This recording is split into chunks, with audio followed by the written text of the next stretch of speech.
Вооружение, укрепления, доты, блиндажи. Of На все это работала вся Украина. such a И detailed все, thing in motion все or стороны. happening, or being a low possibility, high possibility, medium possibility event that we can see in the future. Поэтому работаем. Let's just call it wishful thinking.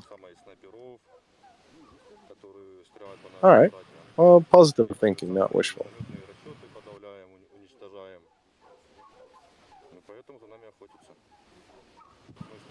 And with that said, Ben, can you take it from here? It's really past my bedtime. Absolutely. All right, thank you so much. It was a pleasure being with you for the last hour or so. You're in the good hands of Ben, our favorite Frenchman. So, good night, everyone. I'm sure you say this to all your Frenchmen. Are you still there, and do you have 1 minute? I'm here, Nick. If you say you think that the Crimean Air Base was special forces, how much of the explosions that we saw would be primary, set off by them, and then with the rest being secondary? What sort of amount of explosion could a special, they're clearly presumably not wheeling in 500 kilos on a forklift truck. So what would they be looking to blow up to have caused the devastation that we've seen in the aerial photos?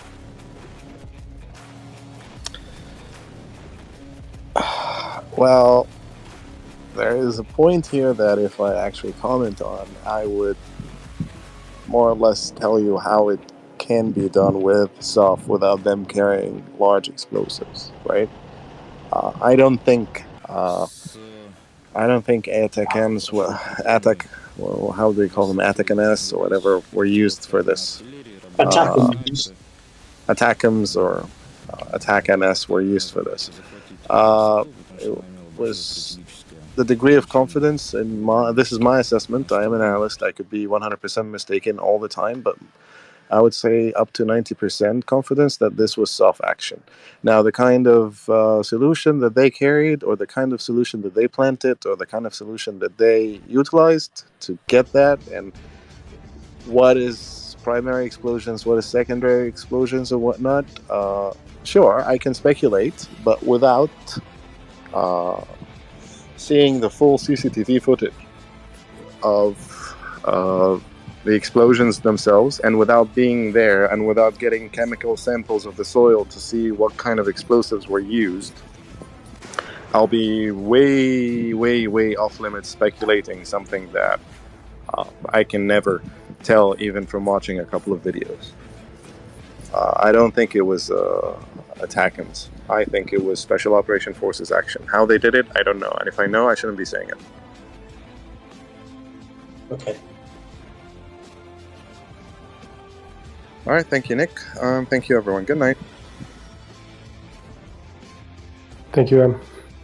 Have a good one. So, Nick,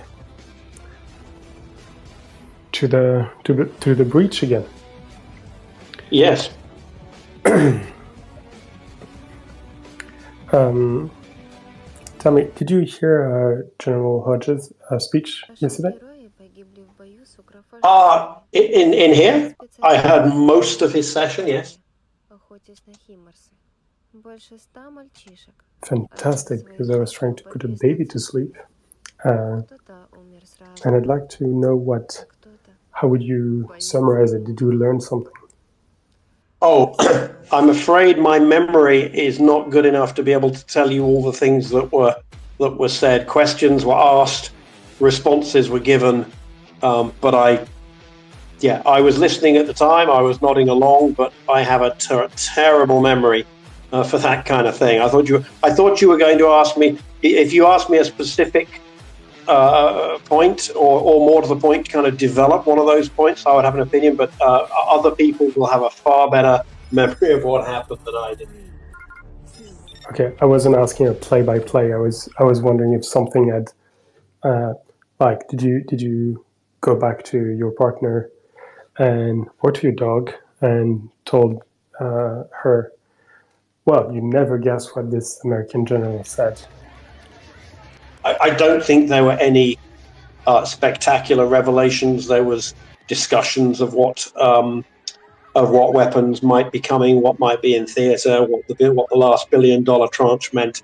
But if the general knew anything, he certainly wasn't going to reveal it to the world through a Twitter space, and I think that was probably correct if he had anything particularly juicy.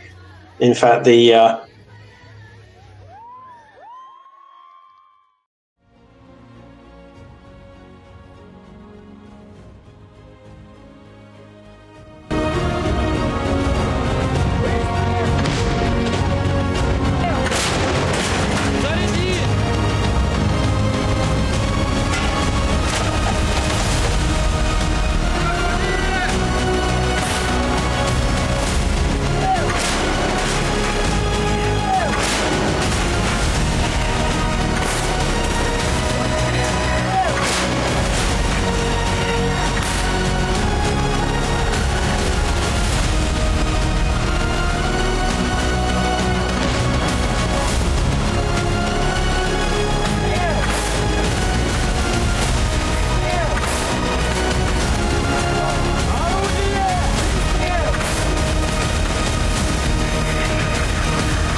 Огрызается противник. Работаем мы на пушке Гиацинт 2.36. Работаем по Авдеевке.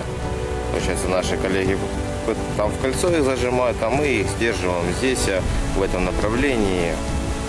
И также прикрываем наших товарищей по артиллерии. Да, они будут сопротивляться до конца, но у них шансов нет. Они понимают, что они не освободят, когда ответка по нам летит, но уже когда мы довольно долго уже по ним стреляем. Но чаще они бьют по городу, по городам, по жилым комплексам.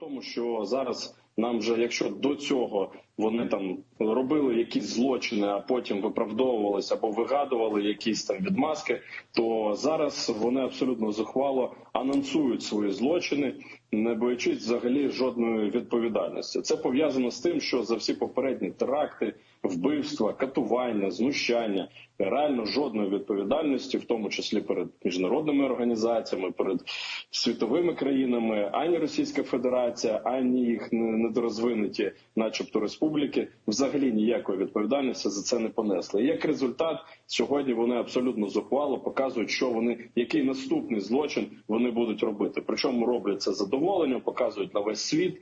І я думаю, що цей момент – це, мабуть, навіть таке випробування або іспит для всіх тих міжнародних організацій, які розповідають, що вони борються за права людини, що вони там захищають когось. Ось це і буде для них іспит. Їм проанонсували, що вони готують злочин, що вони готують ось це судилище. Просто задуматись на хвилину. Людей катують, людей там вбивають десятками, там комусь не дають їжу, когось б'ють, потім їх саджають в клітки, в неіснуючих республіках, в неіснуючих судах з неіснуючими правоохоронними органами. І все це нам зухвало просто сьогодні анонсують та показують. Я думаю, що це насправді іспит для таких міжнародних організацій, які зараз за цим спостерігають, і буде дуже велике питання взагалі про необхідність їх існування, якщо вони знов просто так на все це будуть дивитись. Максима, або до якоїсь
огрызается противник. Работаем мы на пушке Гиацинт 2006. Работаем по Авдеевке.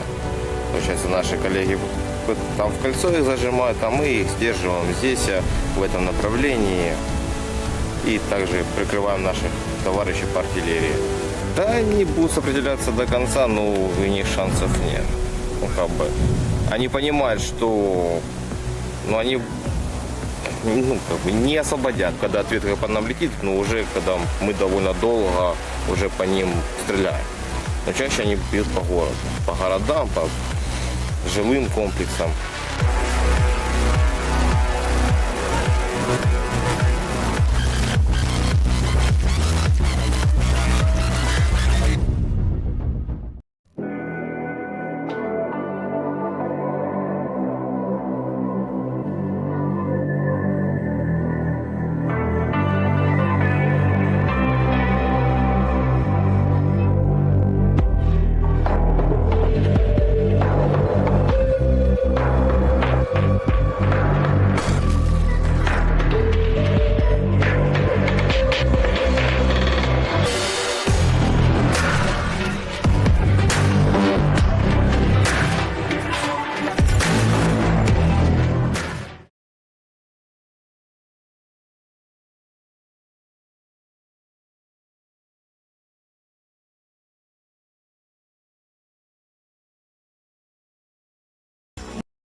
Вообще не хочу уезжать из Крыма, из Алушты.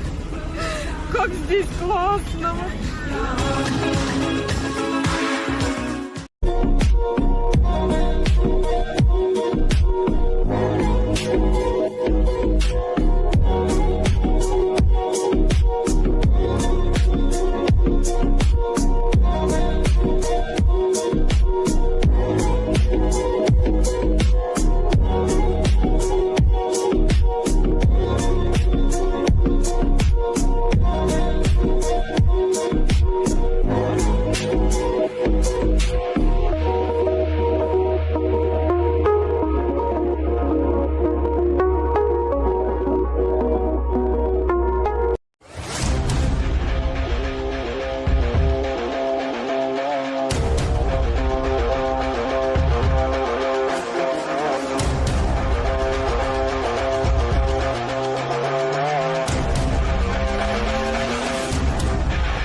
update. Donetsk, full alert. Огрызается This message противник, has been работаем generated мы with на municipal data. пушке Гиацинт 2.36, работаем по Авдеевке. Получается, наши коллеги там в кольцо их зажимают, а мы их сдерживаем здесь, в этом направлении. И также прикрываем наших товарищей по артиллерии. Да, они будут сопротивляться до конца, но у них шансов нет. Ну, как бы, они понимают, что они как бы не освободят, когда ответка по нам летит, но уже когда мы довольно долго уже по ним стреляем. Но чаще они бьют по городу, по городам, по жилым комплексам.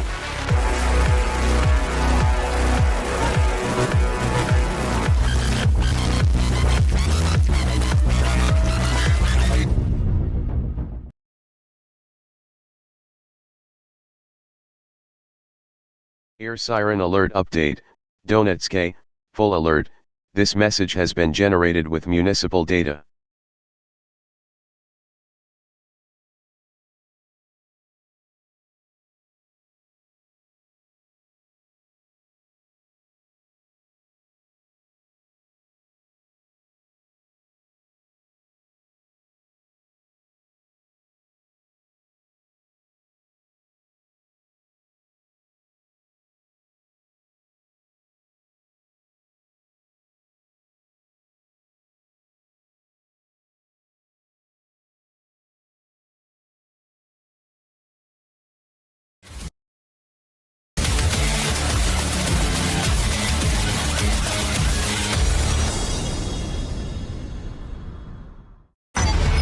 Four, three, two, one, zero. Слава Україні! Шановні мешканці та захисники півдня України. Обстановка в нашій операційній зоні на південному напрямку напружена, але контрольована. Ворог не має суттєвих змін в складі та положенні сил. Бойові дії веде по знайманому рубежу оборони.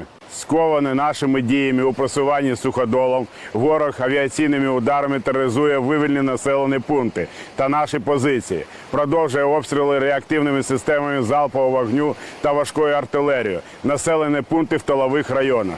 Смерчем атаковано портову інфраструктуру Миколаївщини. Градами обстріляно Нікополь, де пошкоджено 7 будівель, 2 школи, поранено 9, загинуло 3 цивільних. Та Велику Костромку, де пошкоджено 1 будівлю без людських втрат. На Одещині в ході проведення контрдиверсійних заходів правоохоронцями затримано громадянина, у якого при перевірці мобільного терміналу виявлено факт несанкціонованого збирання та поширення інформації про розташування військових формувань та важливих об'єктів інфраструктури з можливістю їх ідентифікації на місцевості. Порушено кримінальне провадження. Тривають оперативні слідчі дії. В штормовому Чорному морі 11 бойових кораблів та катерів ворожого флоту продовжують маневрувати поблизу Кримського узбережжя від мису Тарханкут до Новоросійська. Серед них на поготові 2 носії 16 крилатих ракет «Калібр» та 2 ВДК. Дотримуйтесь заходів та алгоритмів безпеки. Не нехтуйте попередженням про небезпеку ані з повітря, ані вздовж узбережжя і в прибережних водах. Будьте пильними і свідомими. Довіряйте тільки достовірним і перевіреним джерелам інформації. Не допомагайте ворогу поширенням даних про сили охорони та оборони. Це злочин. Єдині у прагненні перемоги. Ми сильні і непохитні.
хотел бы извиниться от имени всех военнослужащих.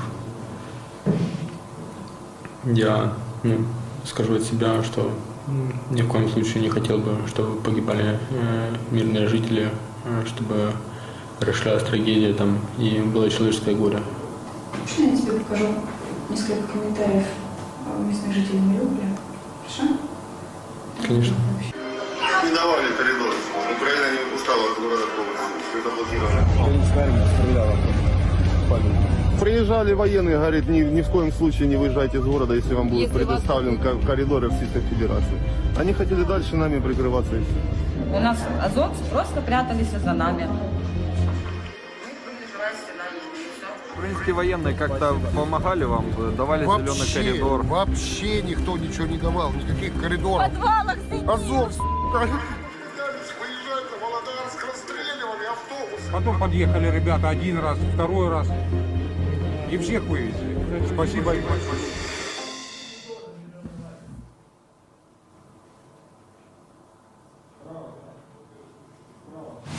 Хотел бы пообщаться?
на максимум, морком бути так собі. Виїхав на тракторі, повернувся з танками. Де взяв, не питай, я його не поверну. Краще вивезу у поле, подарую ЗСУ.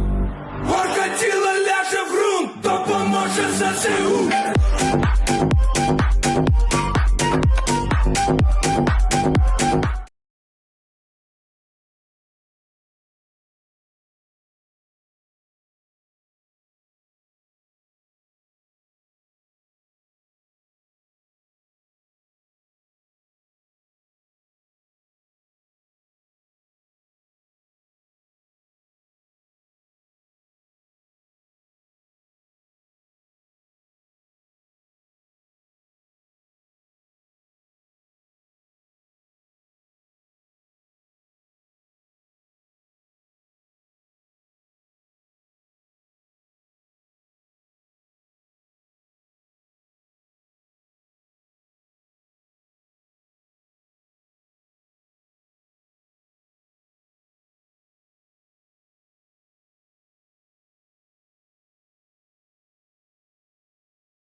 не секрет подготовки.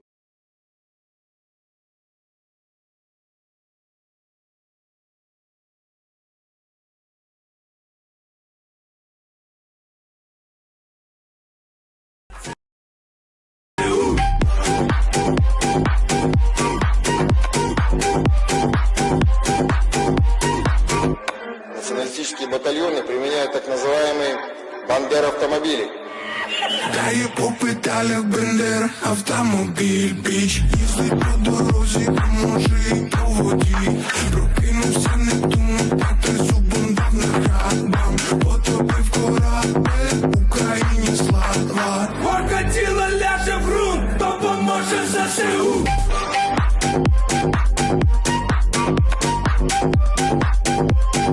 Допоможе ЗСУ.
Первая славянская бригада продолжает вести наступательные действия в районе Авдеевки.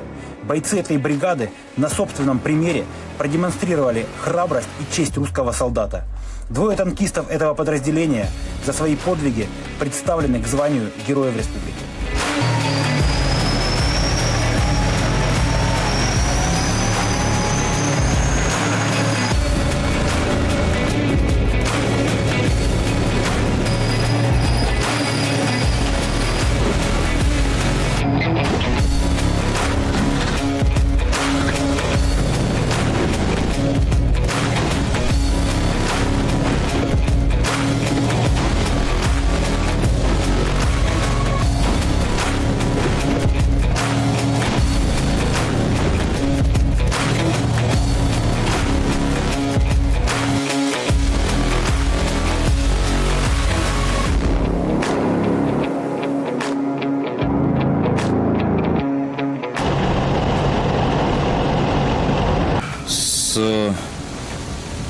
Хорошо укрепленной высоты велась корректировка огня артиллерии, работали снайперы. Была поставлена задача захватить высоту, потому что она имела большое стратегическое значение. Выдвинулись на штурм, скинули противоминные тралы, начали потихонечку подниматься, начался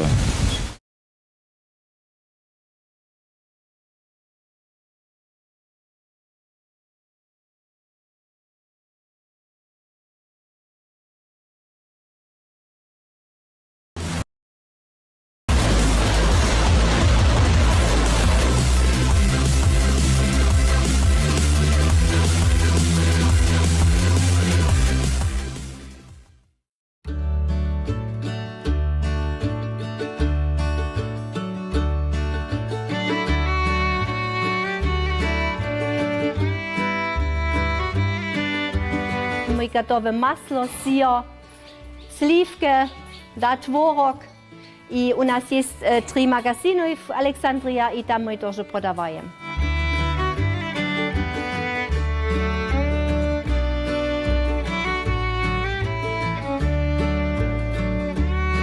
Здесь очень хорошо. Люди очень такие внимательные, обходительные, работящие. И здесь это дом, но там много мест для много людей. Если мы слушаем, что нужда, что люди нужно убежать, что люди нет квартиры, дома нет, капут, это, конечно, мы открываем наш дом, потому что это наше сердце.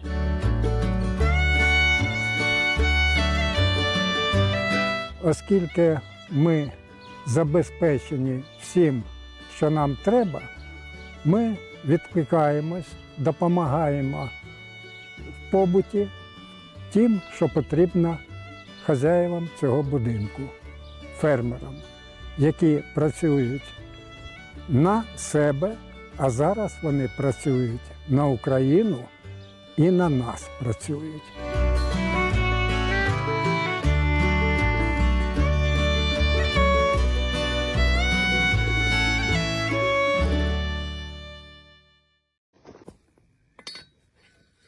Пострел. Пострел. Пострел. Пострел. Пострел. Вальган, голову опусти, не за минуту должен. Пострел. Братан, не сиди так лицом в Вальган, блядь. Не сиди лицом в Вальган, братан. Ты должен вообще ложиться, есть, ебать. Сейчас смотрите, пацаны, вообще, когда у меня время быстро. Охуенно, ебать.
За что задержан? Я сам не знаю. Сотрудникам полиции оказывал сопротивление? Нет, я не оказывал. А кто оказывал?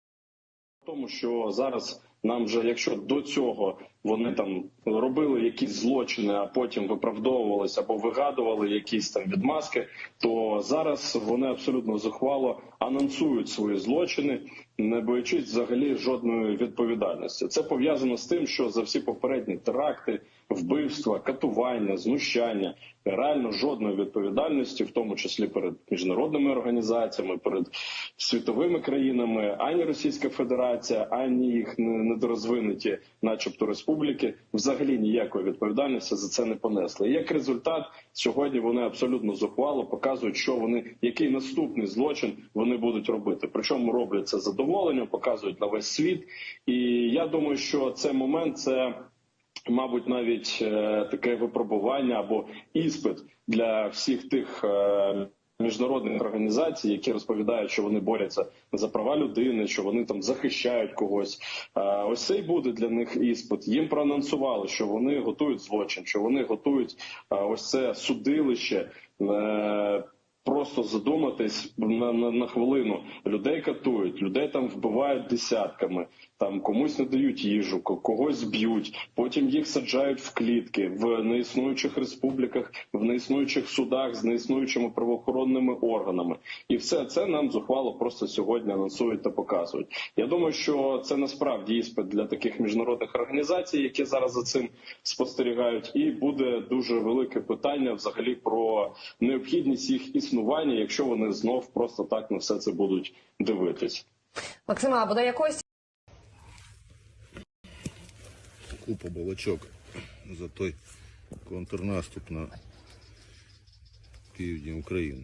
Тож дайте трохи попрацювати, це не так все робиться. Там тих 20 БТРГ, хто не розуміє, то це 20 на 40, це 800 одиниць техніки броньованої і танчиків. Танчиків, допустимо, 200 і ще 600 піхотної броньованої техніки. Це купа арти, купа РСЗО ракетних систем залпового вогню, купа особового складу. Вони собі там скердуються зараз на своєму.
За что задержан?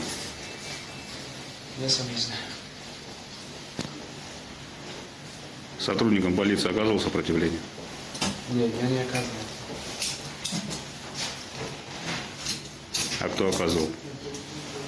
Я же сказал, я не оказываю. Они начали трогать руку. Я сказал, берите руку. И все. Так справился. За что задержан? Задержан за что? Почему оказывал сопротивление сотрудникам полиции?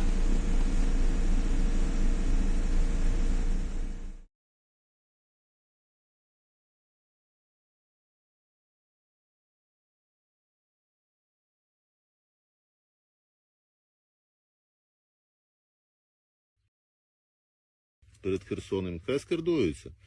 Трохи попрацює авіація, трохи попрацюють хаймерси. Потім ще трохи хаймерси попрацюють. А потім тих залишків, тих 22, сьогодні казали вже на 6 серпня, 22 БТГР ніби стягнули. Ну так лишиться з них, скільки лишиться. А тоді вже піде кільце буде змикатися і буде все файн зроблено. Але не спішіть перед батька в пекло. Все треба робити послідовно. Все буде добре.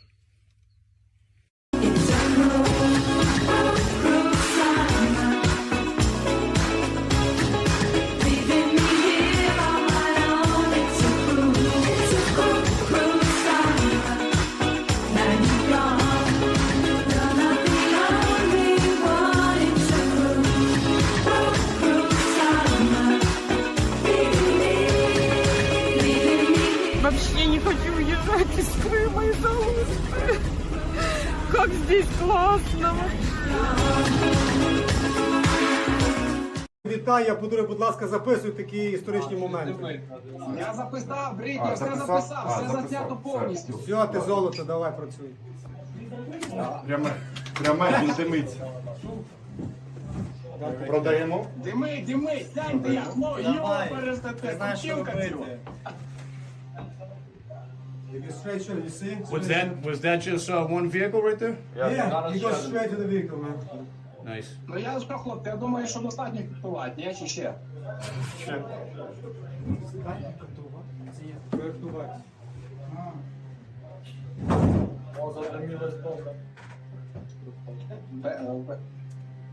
Он еще разгорится.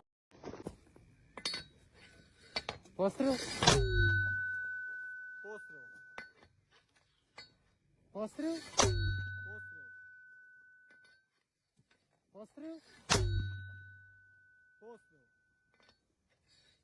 Постріл? Постріл?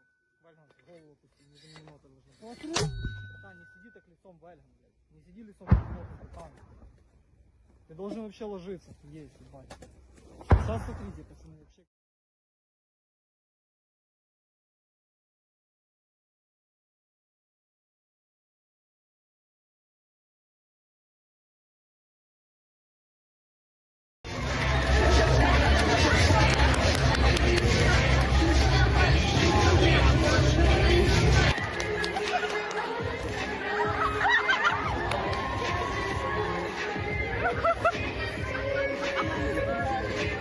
Ha ha ha!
Donetsk, all clear. This message has been generated with municipal data. Я слышу, какие там звуки, удары какие-то. И после он заходит и говорит: ребята, я в этом, по-моему, убил. Сюда положили. Здесь вы его, получается, и оставили? Да.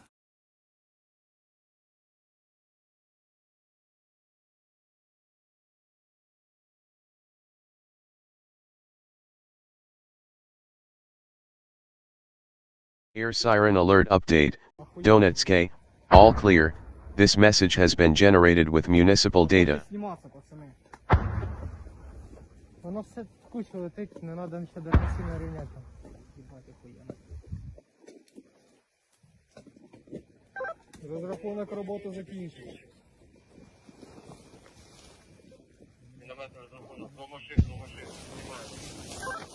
Плюс.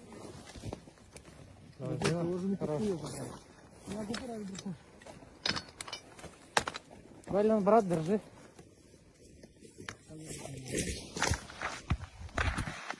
Наши герои погибли в бою с укрофашистами. Этот спецотряд погиб в Стаханове, охотясь на химарсы. Больше 100 мальчишек отдали свои жизни в борьбе с нацистами. Кто-то умер сразу, а кто-то в больнице и в муках. Спасибо вам большое и вечная вам память.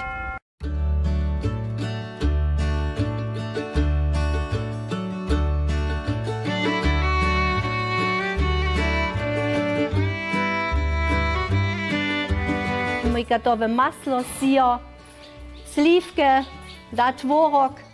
И у нас есть 3 магазина в Александрии, и там мы тоже продаем.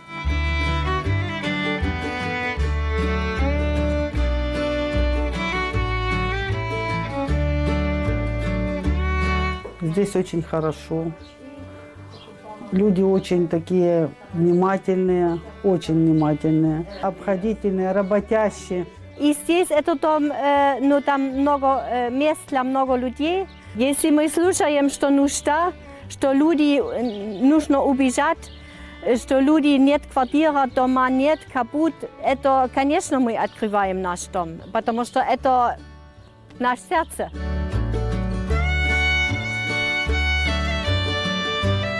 Оскільки ми забезпечені всім, що нам треба, ми відкликаємось, допомагаємо в побуті тим, що потрібно хазяївам цього будинку, фермерам, які працюють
Огрызается противник. Работаем мы на пушке Гиацинт 2.36.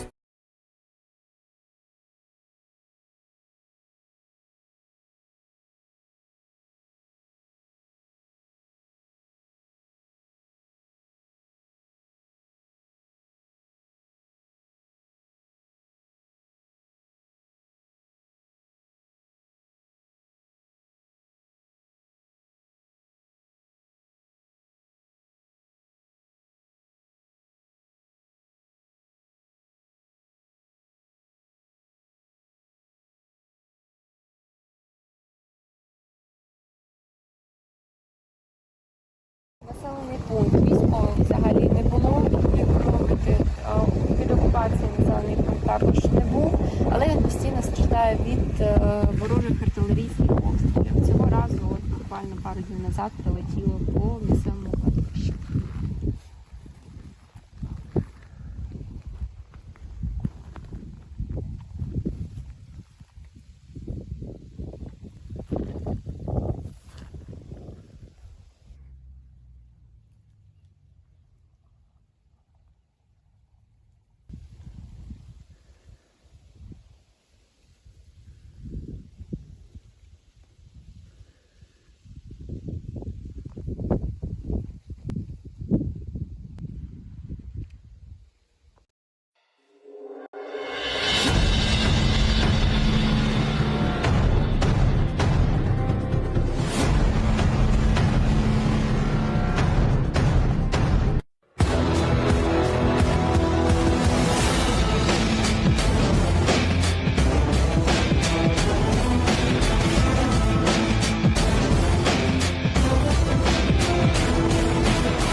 Что ты хотел сказать жителям Донбасса?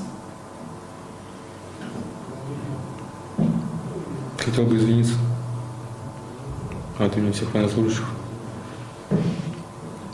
Я скажу от себя, что ни в коем случае не хотел бы, чтобы погибали мирные жители, чтобы расширялась трагедия там, и было человеческое горе. Можно я тебе покажу несколько комментариев местных жителей Мариуполя? Хорошо? Конечно. Не давали коридор. Украина не выпускала от города полностью. Заблокировано.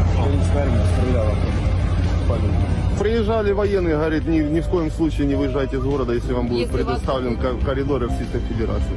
Они хотели дальше нами прикрываться и все. У нас азовцы просто прятались за нами. Украинские военные как-то помогали вам, давали зеленый коридор? Вообще никто ничего не давал, никаких коридоров. В подвалах сидим. Азов, выезжать на Володарск, расстреливали автобус. Потом подъехали ребята один раз, второй раз. И всех вывезли. Спасибо им большое.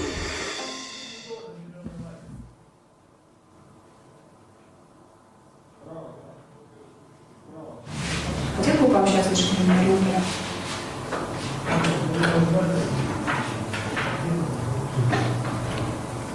Думаю, нет. Почему? Думаю, что они негативно бы ко мне отнеслись. Почему? Ну, как украинского военного. У них сложилось впечатление, что мы какие-то изверги, я не знаю, там, не люди, что ли.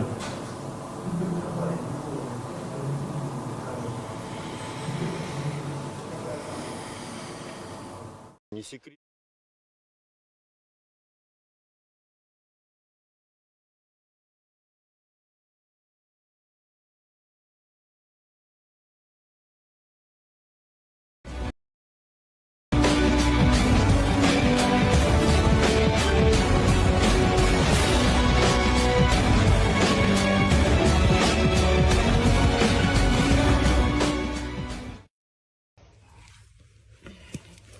Купа балачок за той контрнаступ на півдні України.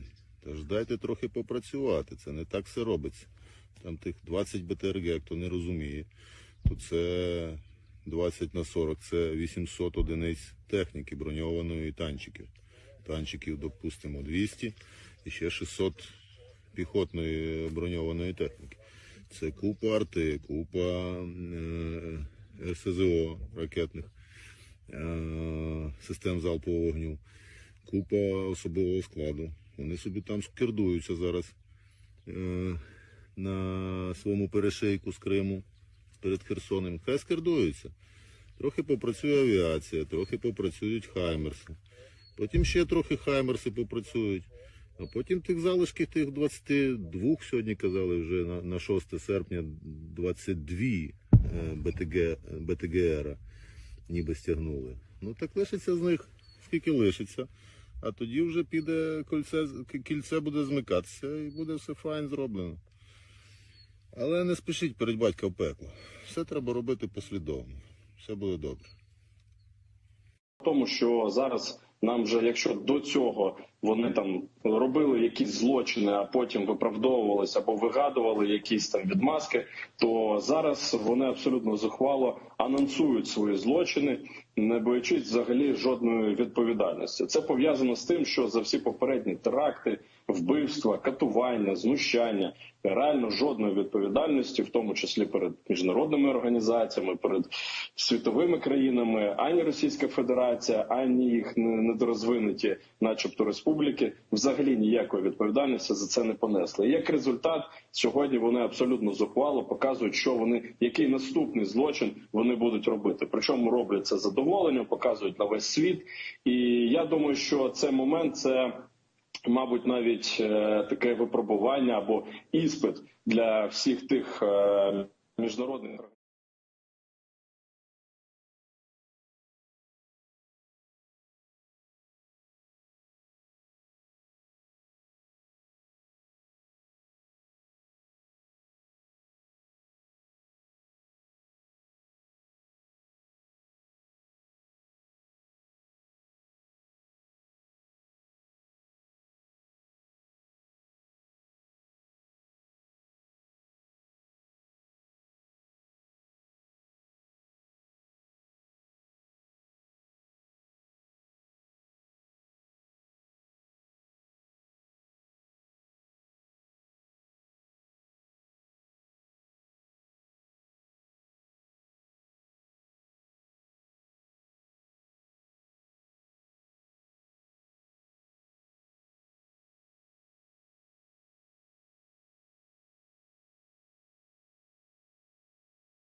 такие там звуки, удары какие-то.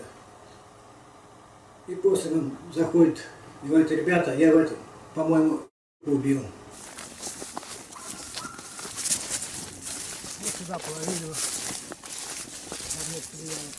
Здесь вы его, получается, и оставили?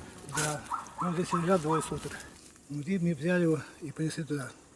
В другое место, на да? Лермонтова, на Лермонтова. Вот так он сложился. Мы после долгого отношения, я пошел домой, а он к себе домой. Что ты хотел сказать жителям Донбасса? Хотел бы извиниться от имени всех военнослужащих. Я скажу от себя, что ни в коем случае не хотел бы, чтобы погибали мирные жители, чтобы расшлялась трагедия там и было человеческое горе. Можно я тебе покажу несколько комментариев местных жителей Мариуполя? Хорошо? Конечно. Не давали коридор. Украина не выпускала.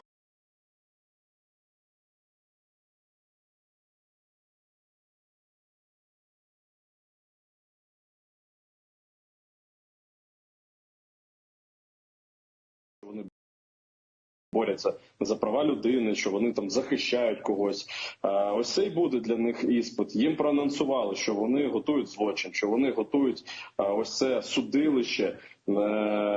Просто задуматись на хвилину. Людей катують, людей там вбивають десятками, там комусь не дають їжу, когось б'ють, потім їх саджають в клітки в неіснуючих республіках, в неіснуючих судах з неіснуючими правоохоронними органами. І все це нам зухвало просто сьогодні анонсують та показують. Я думаю, що це насправді іспит для таких міжнародних організацій, які зараз за цим спостерігають, і буде дуже велике питання взагалі про необхідність їх існування, якщо вони знов просто так на все це будуть дивитись. Максима, а буде якось? Коли настане день, закінчиться війна, загубив себе, побачу аж до нас.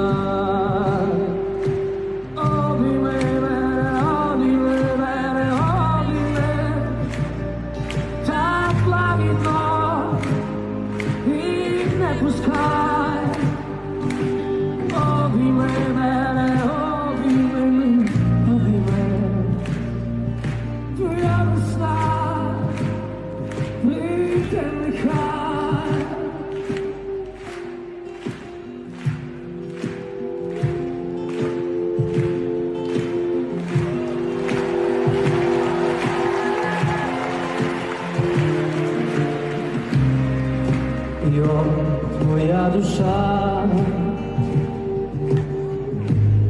складай зброю вниз, невже таки вона так хоче теплих сліз? Обійми мене, обійми.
огрызается противник. Работаем мы на пушке Гиацинт 2.36. Работаем по Авдеевке. Получается, наши коллеги там в кольцо их зажимают, а мы их сдерживаем здесь, в этом направлении. И также прикрываем наших товарищей по артиллерии. Да, они будут сопротивляться до конца, но у них шансов нет. Ну, как бы. Они понимают, что они как бы не освободят, когда ответка по нам летит, но уже когда мы довольно долго уже по ним стреляем. Но чаще они бьют по городу, по городам, по жилым комплексам.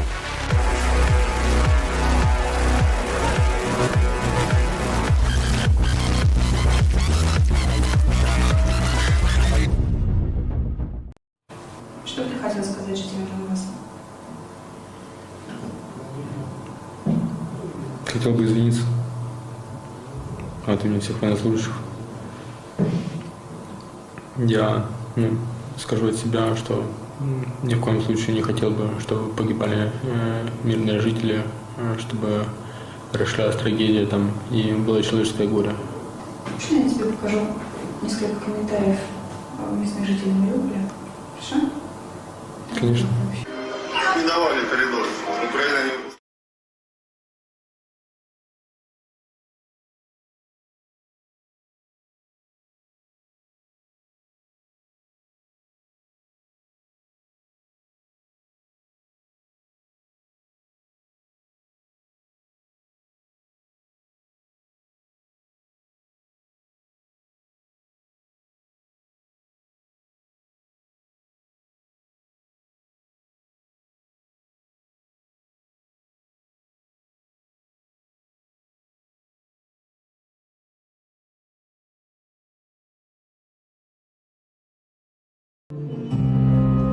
Коли настане день, закінчиться війна, я загубив себе, побачу аж до нас. Обійми мене, обійми мене, обійми, так лагідно і не пускай. Обійми мене, обійми, обійми, твоя весна прийде нехай.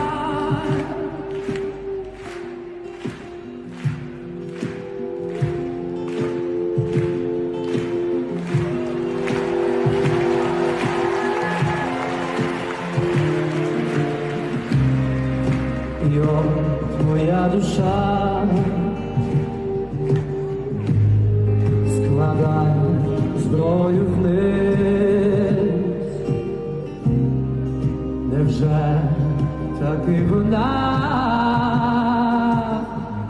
так хоче теплих сліз? Обійми мене, обійми.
Запорожной и Херсонской области удалось предотвратить прорыв сразу 2 диверсионных групп. В ходе боя противник был вынужден отступить. Репортаж Михаила Андроника. На границе Николаевской и Херсонской областей, дежуривший в воздухе, российский беспилотник заметил диверсионную группу противника. Координаты переданы артиллеристам, и самоходные орудия МСТС наносят точный удар. 4 месяца расчеты этих орудий круглосуточно дежурят в степях Херсонщины. Военнослужащие говорят, четко понимают цели специальной военной операции на Украине и готовы идти до конца. Не дай бог, чтобы наши дети боролись с этой чумой. Мы не допустим того, чтобы мой ребенок, ваши дети, внуки бегали по этим окопам и боролись с этим. Победа все равно будет за нами. Рано или поздно это дело времени. Если противнику все же удается подобраться к позициям российских войск на расстояние выстрела, то здесь его ждет горячий прием. Орудие! Огонь! Так, время от времени противник сюда что-нибудь закидывает, но подходит.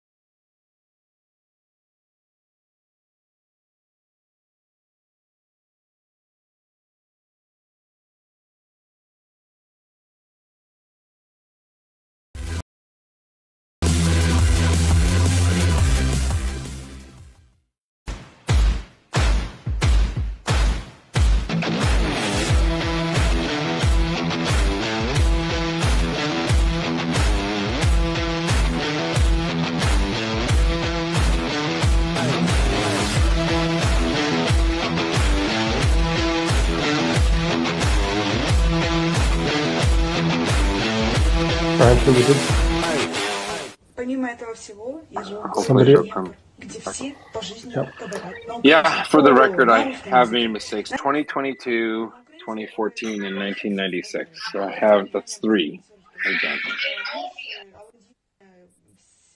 Just kidding. Carrie, come back on up. In the meantime, we're going to go to Radu. Rhymes with Ragu, which is sauce. Go ahead, Radu. Hello. Regarding what you said about war scavengers and people that are making a profit on this, if I may, just 30 seconds to say about this. This is not only about Myria, it's general. As some of you that are here know that I am gathering money funds for military and civilians on Facebook. I already got to 65,000 euros. That's not much, but you know, I'm just a human. I'm just a person. I want to give an example on war scavengers. In Nikolaev.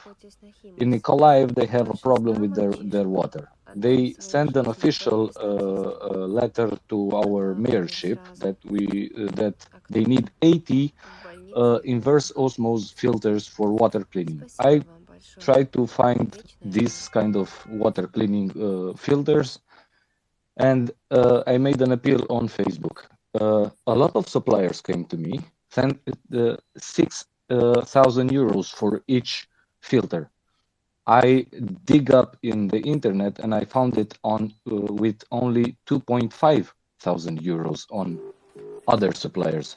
So just to think about it, how much money they want to make from this pain of the people of Nikolaev that they don't have water, clean water.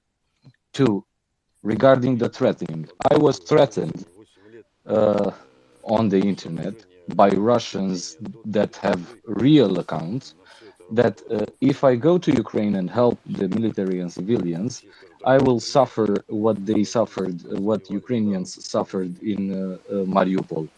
And the quote was, you will see in the dark a shining blade and you will understand.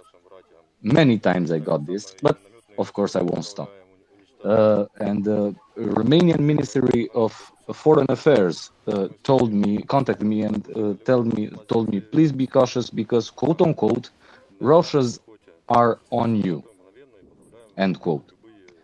So this is general. This is in Romania.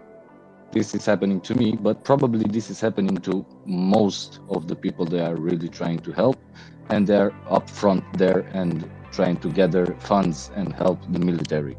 of Ukraine, because again, yes, this is not only their war, this is our war. This is a civilization war against uncivilization war. And that's what I wanted to say. No, 100%. Thank you. I think the reason why we're so upset is that there have been rumors and ridiculous accusations that Myriad, the organization that we totally support, has, it was a ridiculous, pathetic, actually, attempt by a person to say, I'm not saying it's me, but I believe it, but I've heard there are reports. The reports come from one person, and the reports say that you pocketed money. Absolutely insane. So that Myriad is literally filled with these volunteers that pay money to be a part of it, meaning, if they have to pay for postage or delivery or shipping, they do it themselves. They pay out of their own pockets. And to have some, absolute charlatan claim, I read a report. You mean you read a tweet on the internet by a person somewhere in the world that said something, and therefore that's a report? That is absolutely shameful.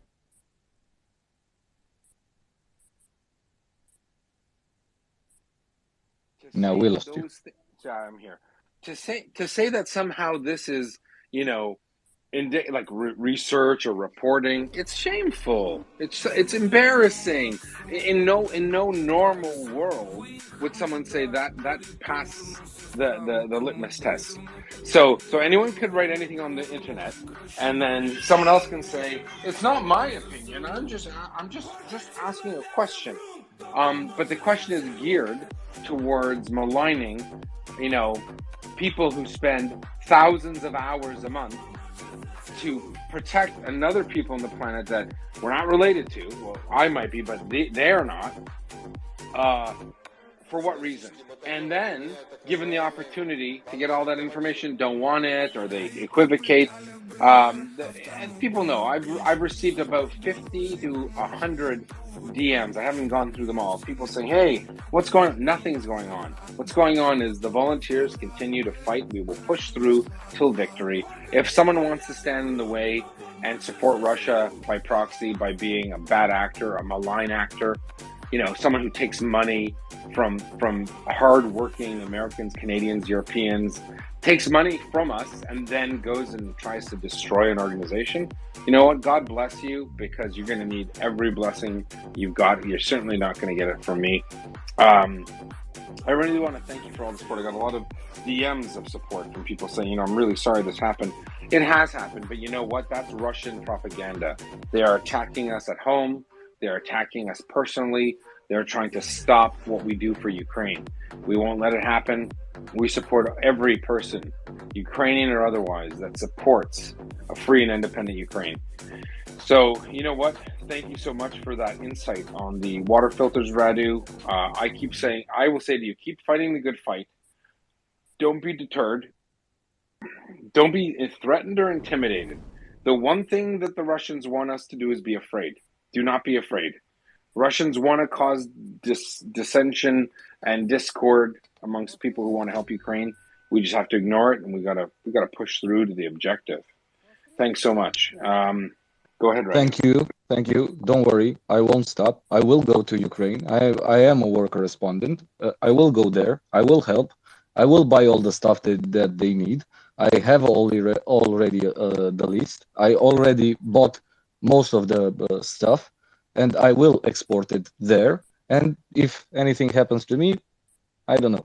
You will say some nice words on this space after that. Well, if anything does happen, can I have your computer? No, I'm just kidding. It's just a joke. If it's a good computer, maybe. All right, Carrie.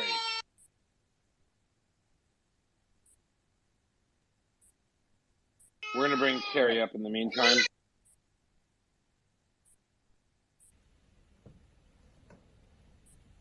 Carrie's on her way up. She can hear us.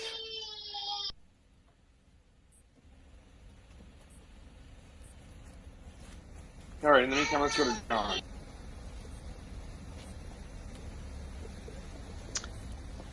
Yehuda, can you hear me okay? Absolutely, go ahead. I just wanted to send a bit of love your guys' way. And when you're receiving incoming fire, that's because you're over the target, right? So I would take it as a compliment. It shows that you're doing the right thing and you're doing good work, and you're doing God's work. The shit goes wrong in war. What's happened is minor compared to anything else, and you've been really upfront with it. And the bottom line for me is if you're attracting the wrong kind of attention, it's because you're being successful, and people can be jealous of it, or they can have their own twisted motivations for doing whatever they're doing, but they only do it to organizations and people that are working and being successful. If you weren't, they wouldn't be bothering you with it. I've done quite a lot of research into digital media and the online world, and good organizations and bad organizations, and as far as I can tell, this is a pretty damn good one. I love all the flaws. I think that's what makes it human. The fact that people are wrestling with dogs and children and cooking meals as they're hosting this thing. There is no money in space. Nobody in their right mind would do this for a profit. Particularly somebody who was capable of earning money any other way. So if anybody is listening, just ignore the bullshit, because all it is a distraction. And you can do your own research into what is and isn't a healthy organization. There's plenty of examples. Scams and cults have their own way of operating. There's plenty of research into that. This is not that. This is people trying to do the right thing under very difficult circumstances in a situation that is a really dramatic one, something we haven't seen for 60 years in Europe since the last World War. And some people are going to step up and do the right thing.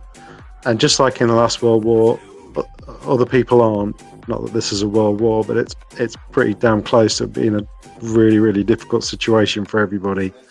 And in the Second World War, some people stepped up, and some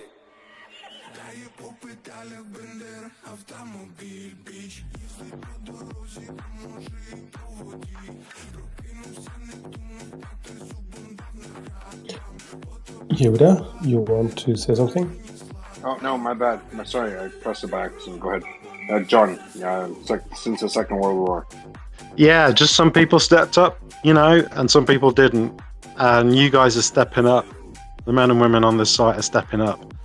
And that's not going to be forgotten, I don't believe. It won't be forgotten by the people that are listening to this space, the people that have contributed. And I think it will continue to grow. And the fact that you might be attracting ridiculous flack from people on Twitter, which is the easiest thing in the world to tweet some bullshit. I will say one person I did look at it. One person who tweeted something has now retracted what they said, but hasn't deleted the original tweet. And I feel like contacting them and going, well, you could take down the tweet that you are now saying is wrong, that you've now corrected, but I can't be bothered to contact them because I just think there's more important things. Like supporting this space and sending some love to you people who are putting all this together. And so I just wanted you guys, the men and women behind this site, to know that. And I did have a question for Chuck about his post about the attackums, whether or not he thought Go for it. Yeah, he's here for you. Appreciate it. Yeah. John, let's continue the mission. Yeah, what was just interested in that post? Well, I spent a lot of time doing explosionology and looking at the explosions. And as we're speaking here, I've got the craters in front of me. So let's talk about what we can say it was not. I'm looking at craters positioned. I believe this is the north side of the cross of the runway. We've got 3 craters positioned in the heart of revetment world, where the Russians are keeping basically armed and fueled, ready aircraft. Here's what I can tell you as a former special operations guy. This is not what a direct action special operation looks like. These craters are too big, and they are not in the positions that a SEAL team would put their explosives down if the goal was to interdict this airfield. So why do I say that? These craters are many meters across. They're consistent with, it looks like the explosion of about 500 pounds of C4. And that is an enormous amount of explosives. Enormous. If this were a special operation, you'd see contained damage inside each of the revetments. And again, taking out an aircraft on an airfield, it's pretty easy. If you throw a hand grenade in somebody's cockpit, it's over for them. You've taken that beautiful $340 million airplane and you've turned it into modern art, because it's going to take weeks, months, or if ever, to bring that aircraft back to flyable condition. The other thing is, an aircraft that's on a ready status is fueled, and she's ordnanced up, and that's what we call a sympathetic target. Even a hand grenade there can set off the munitions. The fuel, of course, will go up. And you look in several of these revetments, at least 12 of them, the airplanes are destroyed utterly. In other ones, you'll see them just slightly off center, and which means they've been hit by concussion. Again, so these craters we're looking at are massive explosions. Some people are saying, well, look, could this be a Neptune or a Harpoon missile? I can't absolutely rule that out, but those missiles are transonic and they are sea skimmers. Now, prior to these explosions, there was no air defense activity from the Saki base. There were no surface-to-air missiles climbing up into the sky. There was no AAA anti-aircraft artillery going out. If you had a Harpoon missile coming in and there was adequate radar warning, you'd expect at the very least maybe automatic cannon fire trying to shoot this thing down as it came in. We didn't see that. So we're looking at something probably with a ballistic trajectory. So HIMARS is one of the things in the ballpark. Could it have been a GRIM ballistic missile or a GROM ballistic missile? That's not impossible.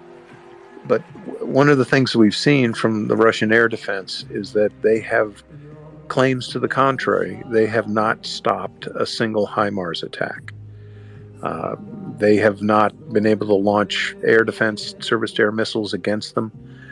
These things thus far have appeared impervious to their air defense capabilities. Again, when you have a HIMARS launch, it will climb up into the sky approximately 150,000 feet, which is, I like to say that's, if you go to 120,000 feet, you've got your astronaut wings. So this is almost low orbital, suborbital flight. They do not always come down in a ballistic arc. They're capable of a limited maneuverability as they fall, and this is to negatively impact air defense that might be sent up against them. And they approach the target most times in a nearly perpendicular dive at roughly 3 to 3.5 times the speed of sound. So I may be wrong, and I am delighted to issue corrections if I am, but I think for all of those reasons, we're really looking at a HIMARS strike. And I'll add one other thing. The fact that someone told the Washington Post that this was the work of partisans, and the Washington Post went to that without looking at any of these craters or talking to a SEAL convinces me even more that these were HIMARS strikes.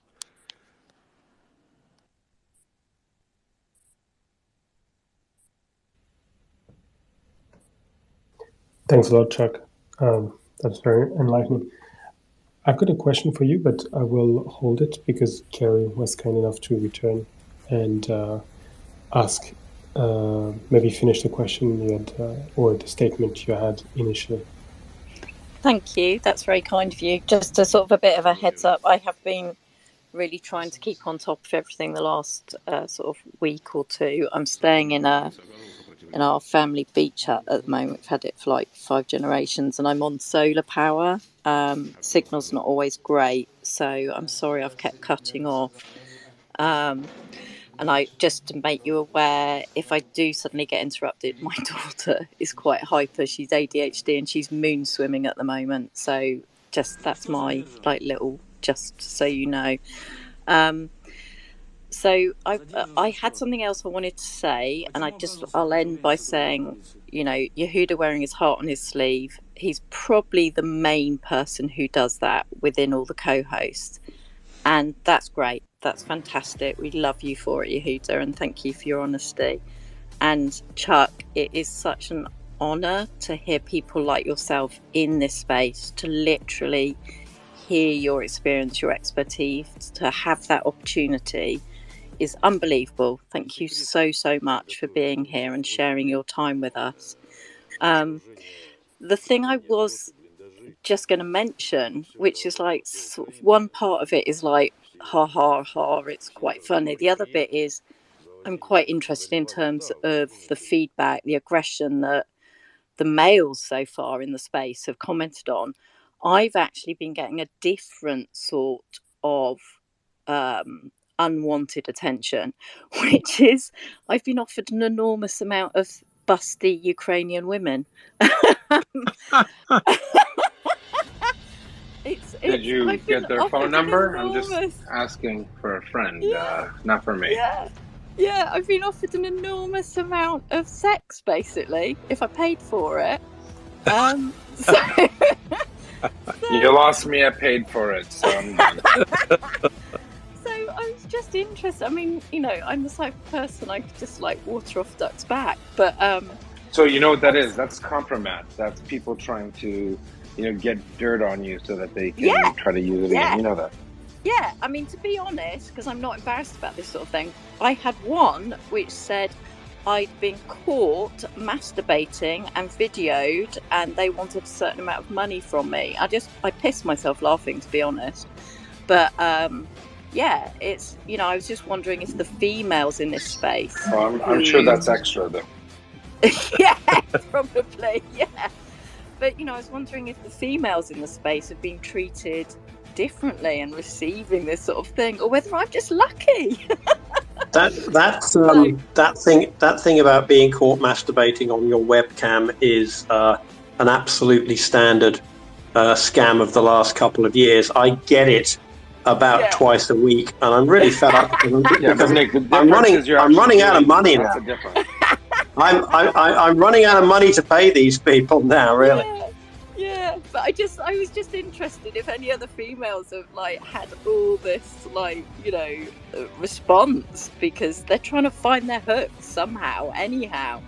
And you know, the wised up amongst us will just laugh at it. But I even in order to take one for the team, Carrie, if you get those messages, send them over to me.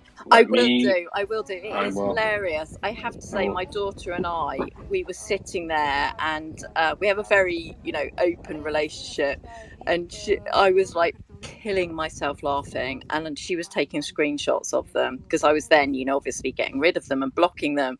But before we did that, we got our maximum mileage out of it. If I could possibly stay on to hear you and maybe get the chance to speak, and then drop down, obviously, if I'm not stay as engaging long enough. as you'd like. Absolutely. Thank you very much. I'll turn certainly my more mic off engaging for now. than Nick. That's for sure. No, I'm just kidding, Nick. All right, go ahead. Women. Never mind. Let's go to Paul and then Ben. Hey, thanks, Yehuda and Chuck.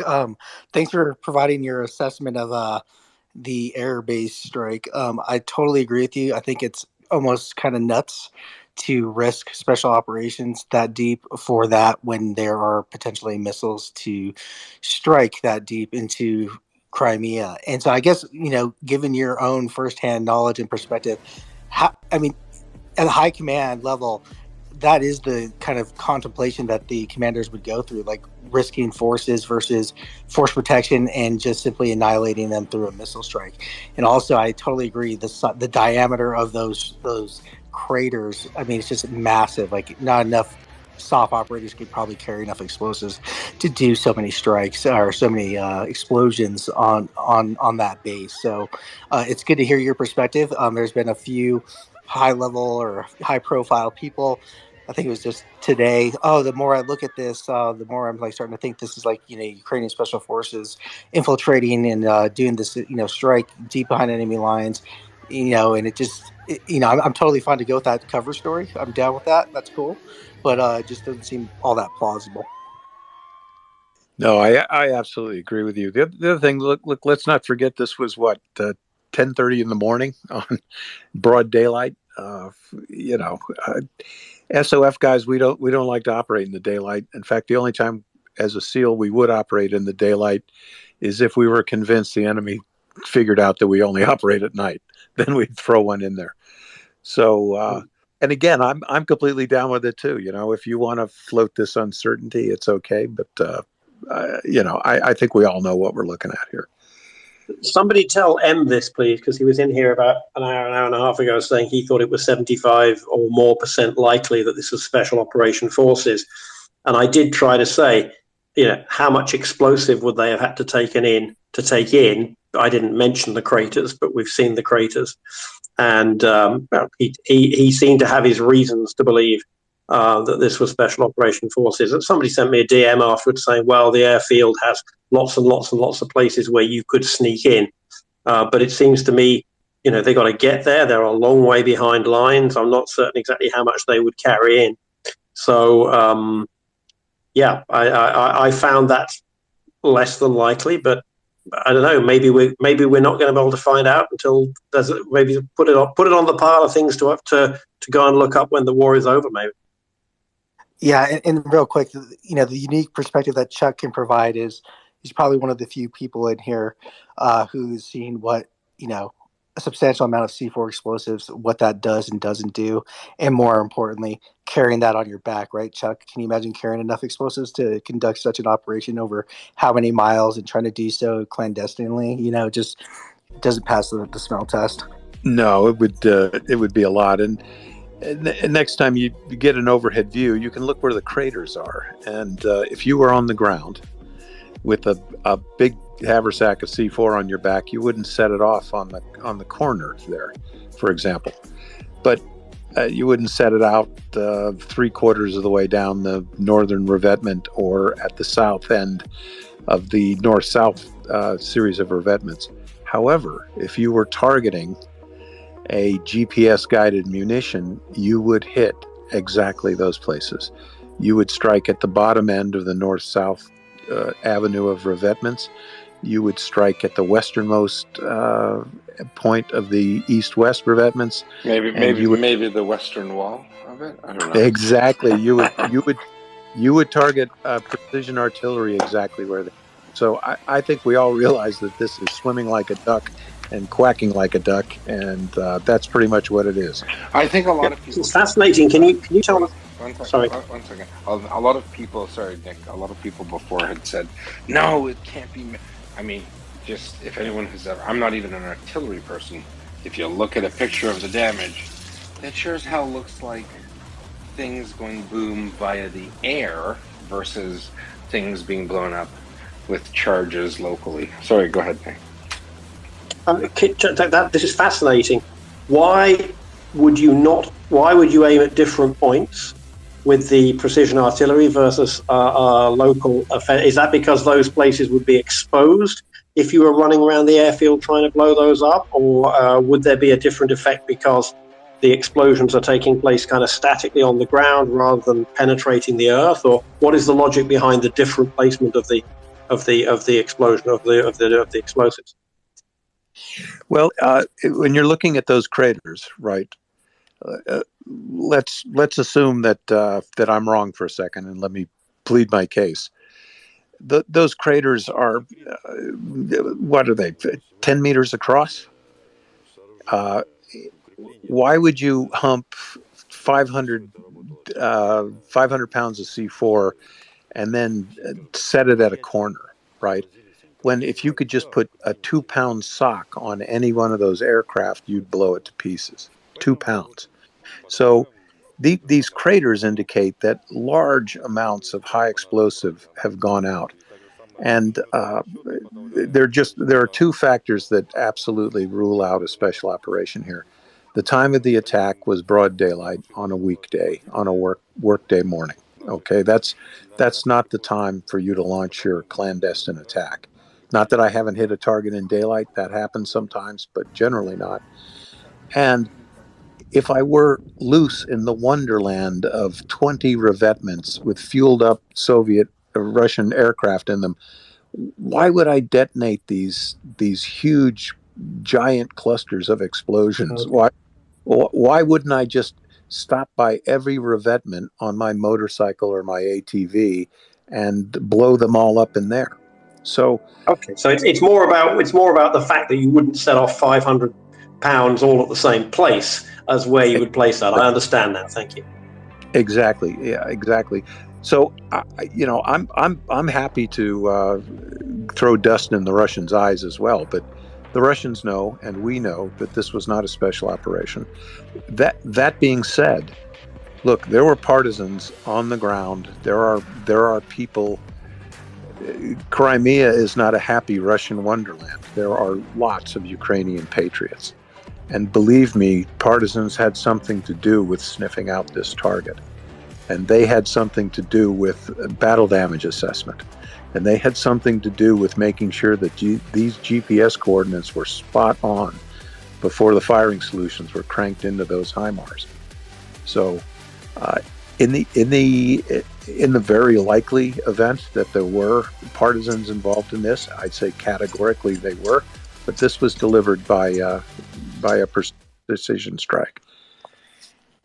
And real quick, so adding to Chuck's whole thesis here, it's interesting to note that the U.S. military's when they're testing the ATACMS, they set out 4 or 5 targets in a circular arrangement, and they don't target the ATACMS onto any one of those targets, but right in the middle of those to destroy all 4 or 5.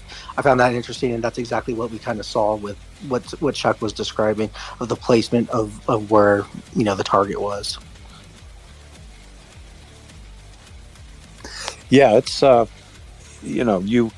was a very classic raid conducted by the SAS during the Falklands. They hit an Argentinian airfield at Goose Green, where there were a number of Pucara ground attack aircraft. And after the Falklands War, the SAS came and had all the SEALs on the East Coast. We all got into a theater, and the SAS gave us a briefing on it. And the SAS commander, they through all sorts of misadventures and all kinds of missed opportunities, instead of hitting the airfield at 3 a.m. like they planned to, they wound up at 9 o'clock in the morning. And they made a wedge and charged the airfield. Unbelievably, none of the Argentinians found them or saw them. They made the flight line, and the commander turned to the sergeant major and said, "No matter how much fun everyone is having in 5 minutes, I want you all back here." And they simply went into the revetments, and as I said before, they threw hand grenades into every cockpit. And that was enough to break a lot of the aircraft literally in half.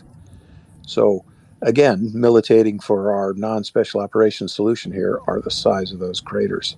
And those are warheads. Those aren't demolitions that were humped in by operators. But I'm hoping we'll have an airfield strike, and I can tell you later that it was Ukrainian Special Forces. I'm hoping for that one too. All right, good call. Let's go to Brian, then Leonard, and Dry Fly.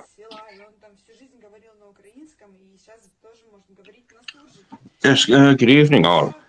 Had a quick remark. I don't see if Gurney is there. I just wanted to express my appreciation for his response to my question the other night. And a quick question, if perhaps Chuck could offer his insight into this, about the current standoff with the Russians occupying that massive nuclear power plant complex. Is this feasibly a case where special operations action could take place? And if so, what particular measures would need to be observed in order to carry it out? Thank you. Wow, that is a really good question. What we have at that power facility, the general commanding made a point of getting on the media and informing the Ukrainian government that he had placed explosives at key positions around the plant. His exact quote was, "This station is going to belong to Russia, or it's going to belong to nobody else." So we're all aware of the situation in around Kherson and how vulnerable the Russian battalion brigade task groups on the north shore of the Dnieper River, how vulnerable they are. This really looks as though the Russians have taken this nuclear power station hostage, and they're what they hope to do is by that means render safe their troops that are vulnerable to a coming Ukrainian attack. So to answer the question, would this be the sort of problem that a special operations raid could render? This particular power plant is the biggest one in Europe. It's several kilometers across. There are at least, I don't have the map in front of me, but there are at least 6 containment vessels for 6 reactors. The associated machinery and turbine houses and cooling systems, etc., for each one of those reactor systems, they're scattered over a pretty wide area. And dealing with a nuclear power plant, you could be 1,000 feet away from the reactor vessel and still damage something that would have a highly negative effect on the reactor. So, for example, you could blow up some coolant pumps. You could foul some intake things. You could blow up switching equipment. Most nuclear power plants, I think a lot of people know, they need to consume power in order to run. That was one of the problems with Fukushima. That disaster happened because they lost the electricity necessary to run the plant, the coolant, etc. So, if I came into work on Monday and somebody said, I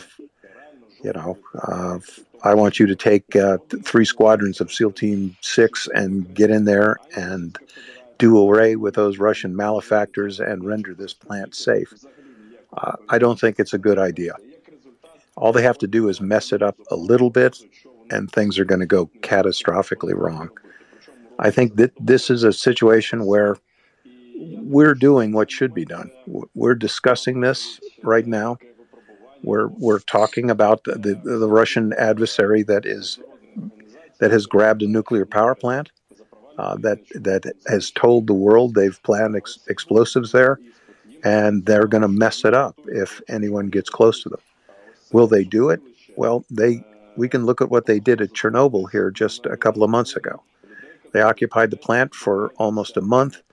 They walked away with as many computers as they could take. They stole the fire engines. They stole the filters. They stole fluorescent lights. They stole everything they could. Are the Russians barbaric enough to set off this plant? Yes, they are. Yeah, they are. So I think what we can hope to do is shame them into not doing anything. and maybe remind them that the plume model for this melted down plant is going to blow all over the wonderful provinces of Donetsk and Luhansk, the areas they were supposed to be protecting Russian citizens in. So this is a bad deal for everybody. There's an expression in French, il est urgent d'attendre. It is the most important thing we can do now is wait. And Russia is not really intending to blow up the plant, because if it was, it would have done it. There's no need to force them out of there. And I would say let's have the rest of the offensive on the rest of the front, leave the Russians there, and they can either evacuate or surrender. They won't blow the plant up as they go. The cloud, they can't predict where the cloud is going. And memories along also in Russia. Russia also took a hit from Chernobyl in 86. No. There's a surprising number of Russians who've never heard of Chernobyl. In fact, many of the Russians who were injured in Chernobyl on Russian TV had said that they didn't even know what Chernobyl was, let alone the red soil. So for smart Russians, perhaps, but the high command knows. Sure, absolutely. So I just nobody do anything stupid. It literally is nobody do anything stupid and nobody gets hurt. And I think this thing of the Russians pretending to shell it, they'll be making some bangs and whatever, but they're not attempting to sort of blow up the reactor or anything. So it's more stupid games. Yeah, more stupid the fact games. The fact that they mined it is a pretty serious, bizarre thing to do. Let's be honest. Do we even know it's true? Yeah, unless they're lying about having mined it. You're right. All right, thanks, Nick. Let's go to Leonard, Dryfly, Matt, and Dominic. Go ahead, Leonard. Thank you, Yehuda. Just a brief note, just to kind of follow up to what Chuck had mentioned with reference to the difficulties of running a commando raid or some kind of ground operation that may have been responsible for that airbase. He referenced the Falklands War, and I'm sure he's aware as he talked to the Royal Marines that were involved in that the British Army actually lost a Gazelle helicopter to friendly fire in part of that operation. And there was a number of Royal Marines that went down and perished in that aspect of it. But I wanted to just go back briefly to and make sure that when we were talking as to what Yehuda's difficulties with some of the threats that were coming in over the internet or in whatever fashion, I just wanted to be sure that it was clear, because I kind of got a little bit sidetracked by Daryl's the situation that Daryl was running into, but let me luckily that's answer real quick, Leonard, because I got to run for a second. But yes, okay, so sure. the police listen, for anyone of you trolls or strange types who are in the United States or Canada, the local police have been contacted. Messages between yourself and proxies to criminally harass members of our team. Not Maria Aid, that's a different organization. But if you're harassing members of our team, the reports are actually in process. That means they'll be able to sequester transmissions from your phones to your proxies in Canada, and it'll be found out, and then it'll be transferred to Homeland Security, the immigration services in the United States, should you have a non-secure immigration status. And you will face justice, because you know what? Harassing people is one thing, saying they're dumb is another, saying they're even incompetent, but to say they're criminals and war profiteers through the thousands of messages you've sent out, to sending pictures of their children, to messaging them about their children. This isn't Russia. Maybe you find to live in a Soviet Union. I guarantee you, keep it up. It's already coming. So thank you for mentioning it, Leonard. I will say, those who are doing those things and those who support them, apparently they have lawyers on their team. Well, guess what? You'll all be mentioned in the police report. So I hope it was worth it, because I'll tell you one thing. We won't be intimidated. We will support Ukraine until the end. We will not support grifters, thieves, and those who solicit funds from our donors for their own personal private gain. No names, don't know who it is, but I can tell you one thing. The police will find it. It's called the Norwich Order. It's in order to obtain electronic communications in contravention, especially with actions in contravention to the Malicious Communications Act in Canada. It's criminal harassment, and it's downright gross and disgusting. So if you're one of those sick types that has nothing better to do, claims to support Ukraine, but spends the majority of your day attacking volunteers who pay money out of our own pockets to help Ukrainians survive, yet claim to support Ukraine, good luck to you, because you bit off more than you can chew in the last few days. God bless you, because you're going to need it, as I like to say. Leonard, if you have a follow-up, I have to put a baby to bed. No, the only follow-up I have is that thank you for making that so explicit, Yehuda, and I hope that message was transmitted loud and clear to any of the miscreants who've been contemplating that kind of nefarious behavior. So thank you. And you to make it clear, it extends beyond the borders of Canada as well. Absolutely. Yeah. So there are relationships with Canadian police and American immigration services and FBI and Homeland Security. It's done. We're going to call it out. You know what? We were very, very gentle and kind for weeks and weeks, figuring that silly people will grow up and move on, but they haven't. And you've crossed a bunch of red lines. And you know what? As they say, Leonard, for whom the bell tolls, who does it toll for? Precisely, for thee. Make that very clear to them. Thank you, Yehuda. You're the best, Leonard. Thanks so much for that. And thanks for mentioning it again. I think I'd forgotten it because they're so unimportant to me. Dryfly, go ahead. Hey, I got a question for Chuck. Chuck, with respect to the quote special forces claim. Do you think that they're using as a fig leaf that they had spotters there, and that's just what they're referring to? Because it seems like that attack was really on time. It was perfectly timed. Almost like someone was there looking at it saying, yeah, we know they do something at 11 in the morning, but let's make sure that they got planes on the runway. They're doing this, they're doing that. Yep, they're good. Fire away. Do you think? And then that gives the government cover to say, oh yeah, it's special forces. And I'm just gonna listen.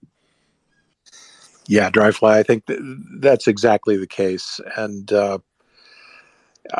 it's in Ukraine's best interest to keep the Russians guessing, right? And the Washington Post, of course, didn't reveal its source, but intimated that it was a Ukrainian official in Washington, D.C., so that would probably be a diplomat.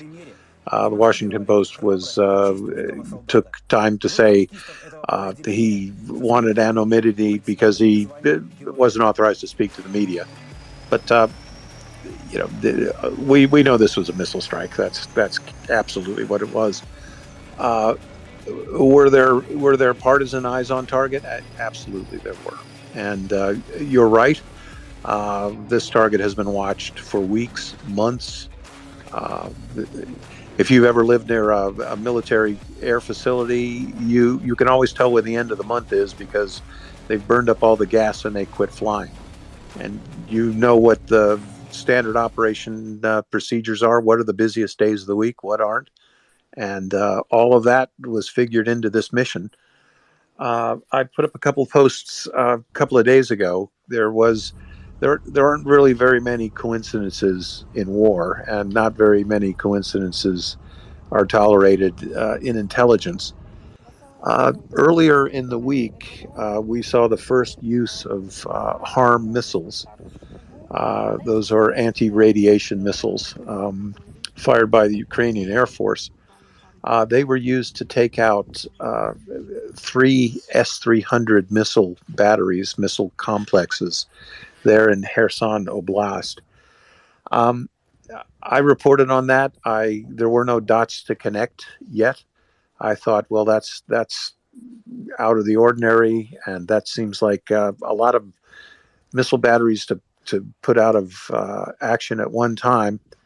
But several people have plotted what might have been the possible trajectory of these missiles.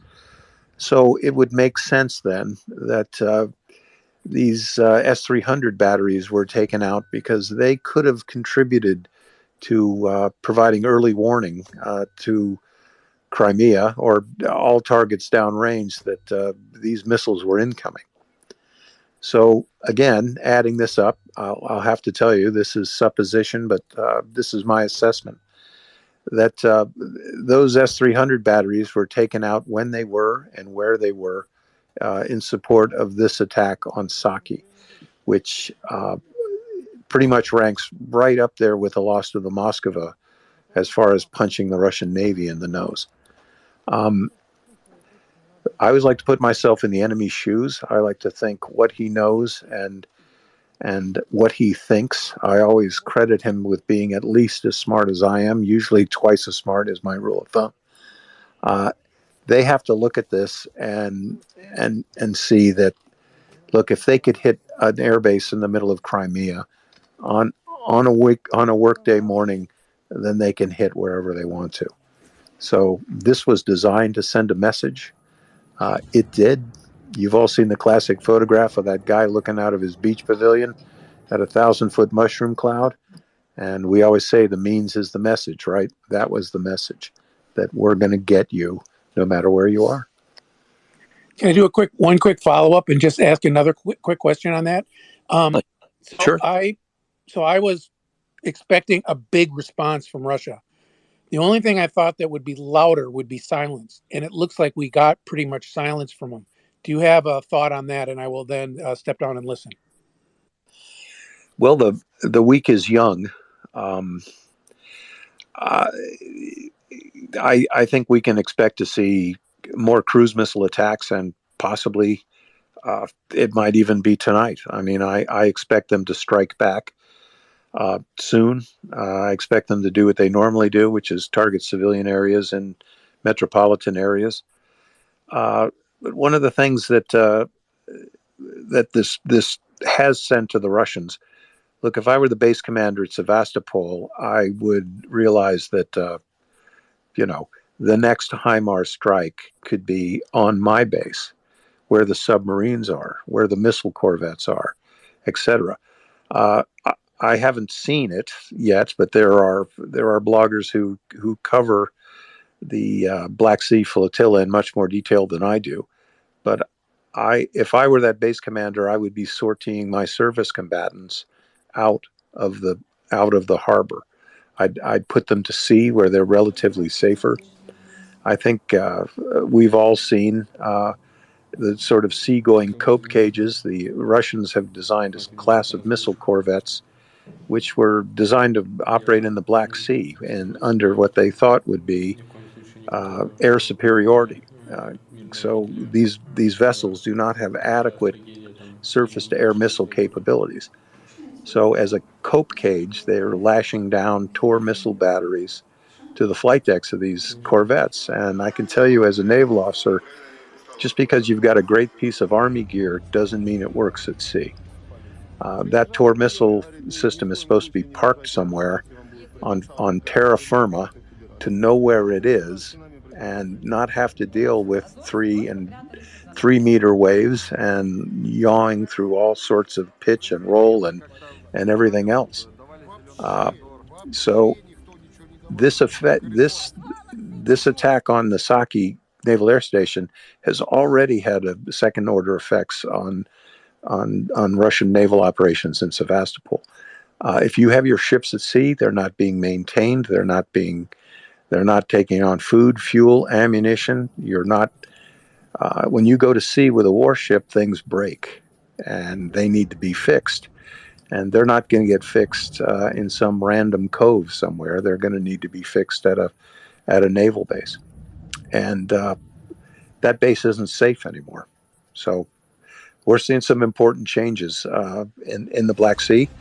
Also, bear in mind, look, the Russians have a considerable amphibious warfare capability in the Black Sea. They've had it since Soviet times. This was designed to project power, to keep people in line, to threaten the delta, the mouth of the Danube. The Ukrainians have shown them that they have mobile Harpoon anti-ship missile batteries, and they are prowling the coast. And that in itself has pretty much negated Russia's amphibious warfare capabilities. Because if you load up 1,500 Marines in a landing ship and it gets hit with a Harpoon missile, that's a big problem. So again, this raid on the Saki Air Base was one of the most important things that has happened in the war. and message is received in Moscow. Thanks a lot. I'm sorry, I cannot get myself to call you Chuck. I will go for Sir. Thanks a lot, Sir. You better call me Chuck, but yeah, not gonna happen. Although now I've got my nightmares of a new name, because I can imagine waking up and seeing you try on my shoes and saying, "Oh, I'm putting myself in the enemy's shoes." I do have a question for you, which is a bit of a curveball, which is: would you like to be a little fly on a wall of the Russian Southern Command HQ at the moment? I would love to be. I think within the Russian military, they have a culture of eating their own, and thus far, Mr. Putin has gone through six count 'em, folks, 6 commanding generals of his special military operation. This is just since the end of February. He's gotten 6 general officers aboard and fired 6 of them. I'm will be very surprised if we don't hear that the Air Defense Commander Kharkiv in Ukraine has been replaced. This message has been generated with municipal data. Of the 6 fired generals, at least 2 of them are in Lubyanka, which is the FSB's prison in Moscow. Mr. Putin was never a soldier. He's never dug a foxhole. He's never slept under a tree in a rainstorm. He's never wondered where his next meal was coming from. He was a spy. He doesn't appreciate a soldier's life. He is surrounded by the officers that he has personally allowed to flourish, and those are his crime buddies. And Mr. Putin and his commanding generals, they exist in this bubble, and nobody speaks truth to power. Nobody. You have generals, and when they visit the front, they don't like what they siren alert see. Update. Kharkiv. Full alert. Again, this I message say this has been almost generated every with time municipal I'm on. data. If you lose 10 T-72 tanks on the battlefield in Ukraine, and you're a Russian, almost 4 out of 10, 3.8 out of those 10 tanks, the only thing wrong with them was their crews threw open the hatches and ran away from them. There was a video making the rounds the other day on Twitter. Some Russian crew took their tank and drove it full bore right into a pond. And you think, why did they do that? They're stupid. They did that because they were out in the open, and they knew what happens to Russian tanks that are out in the open. They put their tank in a pond so they could get away from it and walk home. That's the morale Siren of alert the Russian update. armed forces. Kharkiv. That's Full what alert. they're dealing with. This message has been generated with We saw municipal the fight data. after Severodonetsk. The Russians were exhausted by that urban fight. They made, 10 kilometers after that and petered out. They're surrounded by partisans. We're going to see that activity increase in the rear of the Russian areas. We're going to see interdiction of airfields, logistical nodes, command, control, and communications. And things are only going to get worse for the Russians. It's only going to get worse.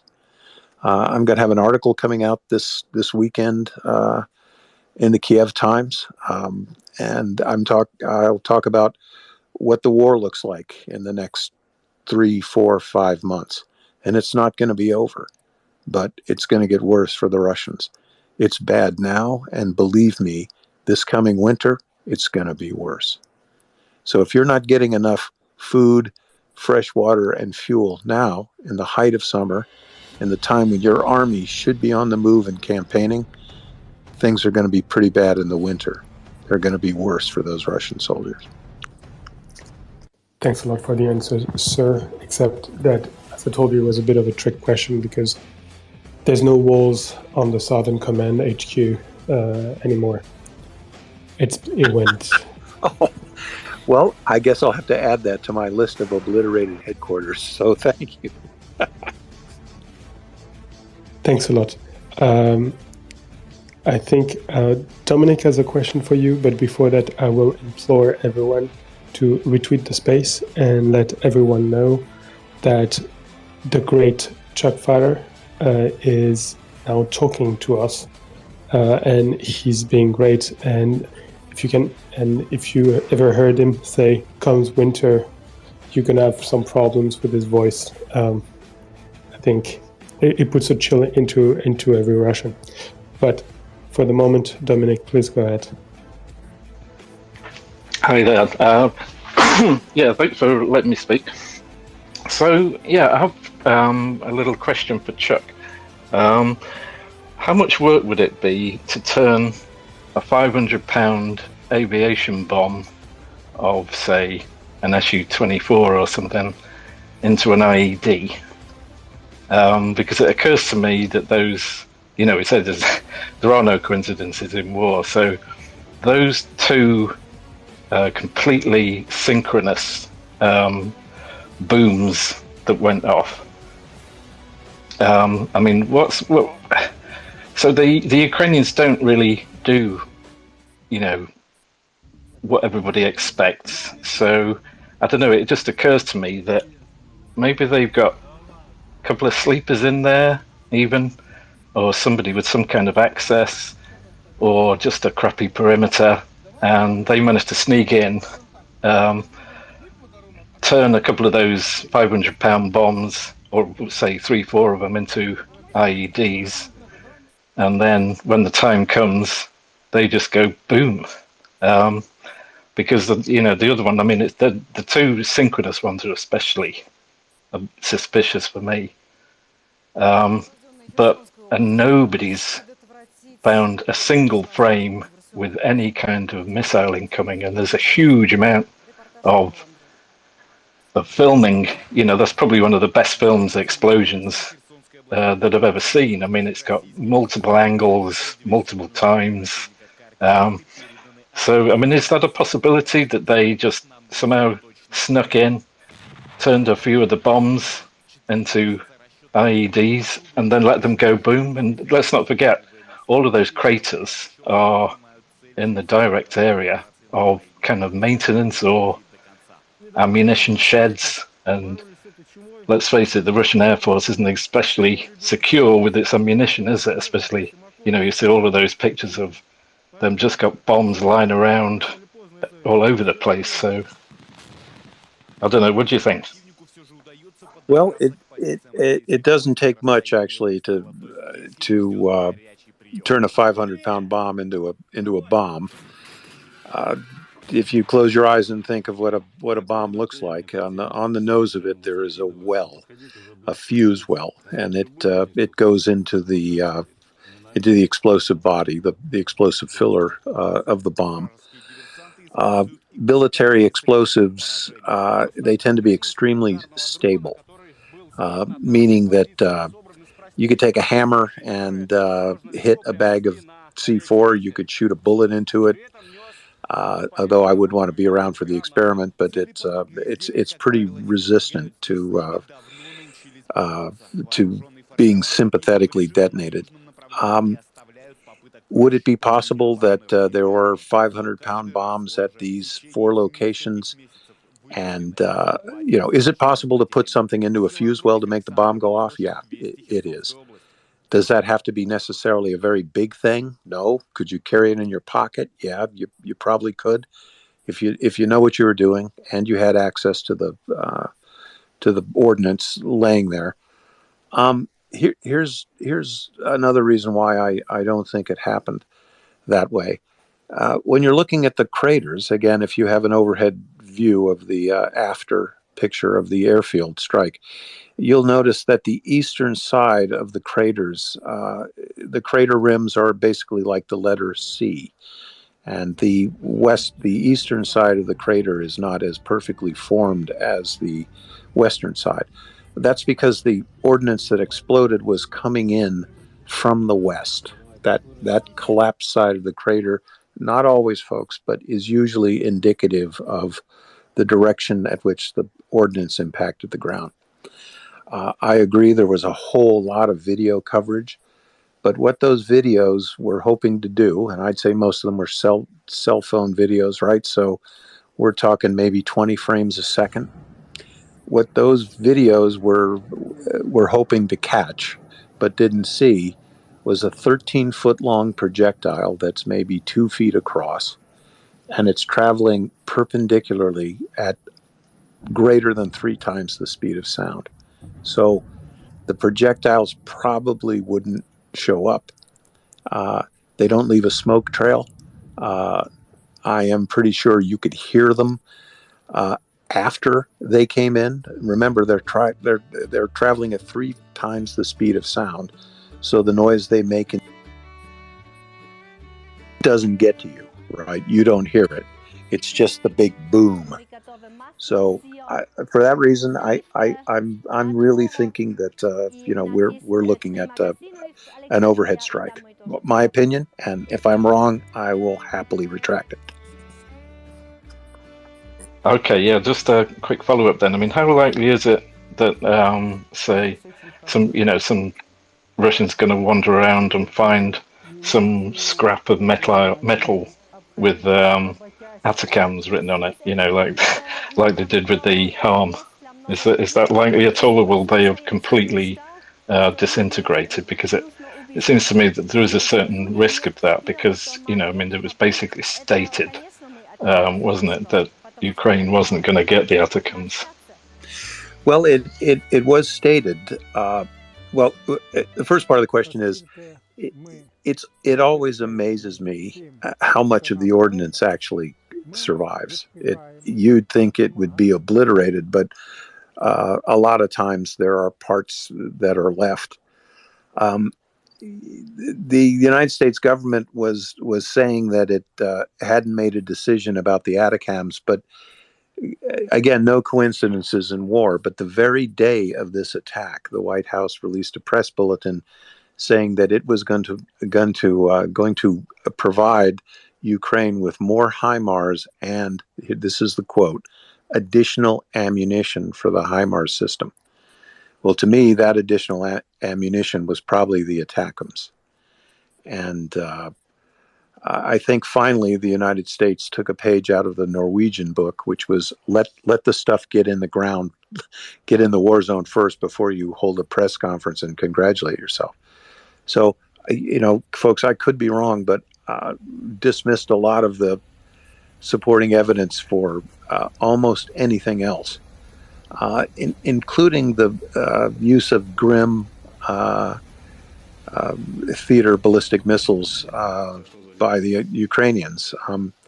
I can't entirely rule that out, but given that 4 of these weapons hit nearly simultaneously, it's very hard to get your charges to go off if you're remotely detonating charges. To get simultaneous charges on a timer. It happens in the movies, but it's pretty hard to do that. And, this looked like missile strikes to me. Now, could it have been Ukrainian designed weapons? Again, it could be. But I believe this is just Ukraine trying to keep Moscow guessing. I think these are ATACMS, and Moscow. Look, Moscow knows right now, right? So I'm sure that the generals who are now being beaten in a sub basement in the Lubyanka, they're looking at the tapes of the air defense systems, and there's going to be some small blip that they should have caught, but they didn't. And again, you've got a perpendicular flight path closing in from 150,000 feet, literally almost outer space at 3 times the speed of sound. The Russians have not been able to intercept a single one of these yet, and I don't think they did these either. And Sevastopol is next. I think also, if the Russians do kind of find a bit of metal with ATACMS serial number 1, please tell your friends. So what? What are they going to do? Are they going to say, but Biden said he wouldn't send them? What's Biden going to say? Well, you know what, buddy, I lied. What are they going to do? So, a politician lying? I can't believe it. That's amazing in a good way. 3 times the speed of sound. I prefer 1 kilometer a second. That is just And okay, to be fair, they're coming down from 50 kilometers, but 1 kilometer a second. That's, you know,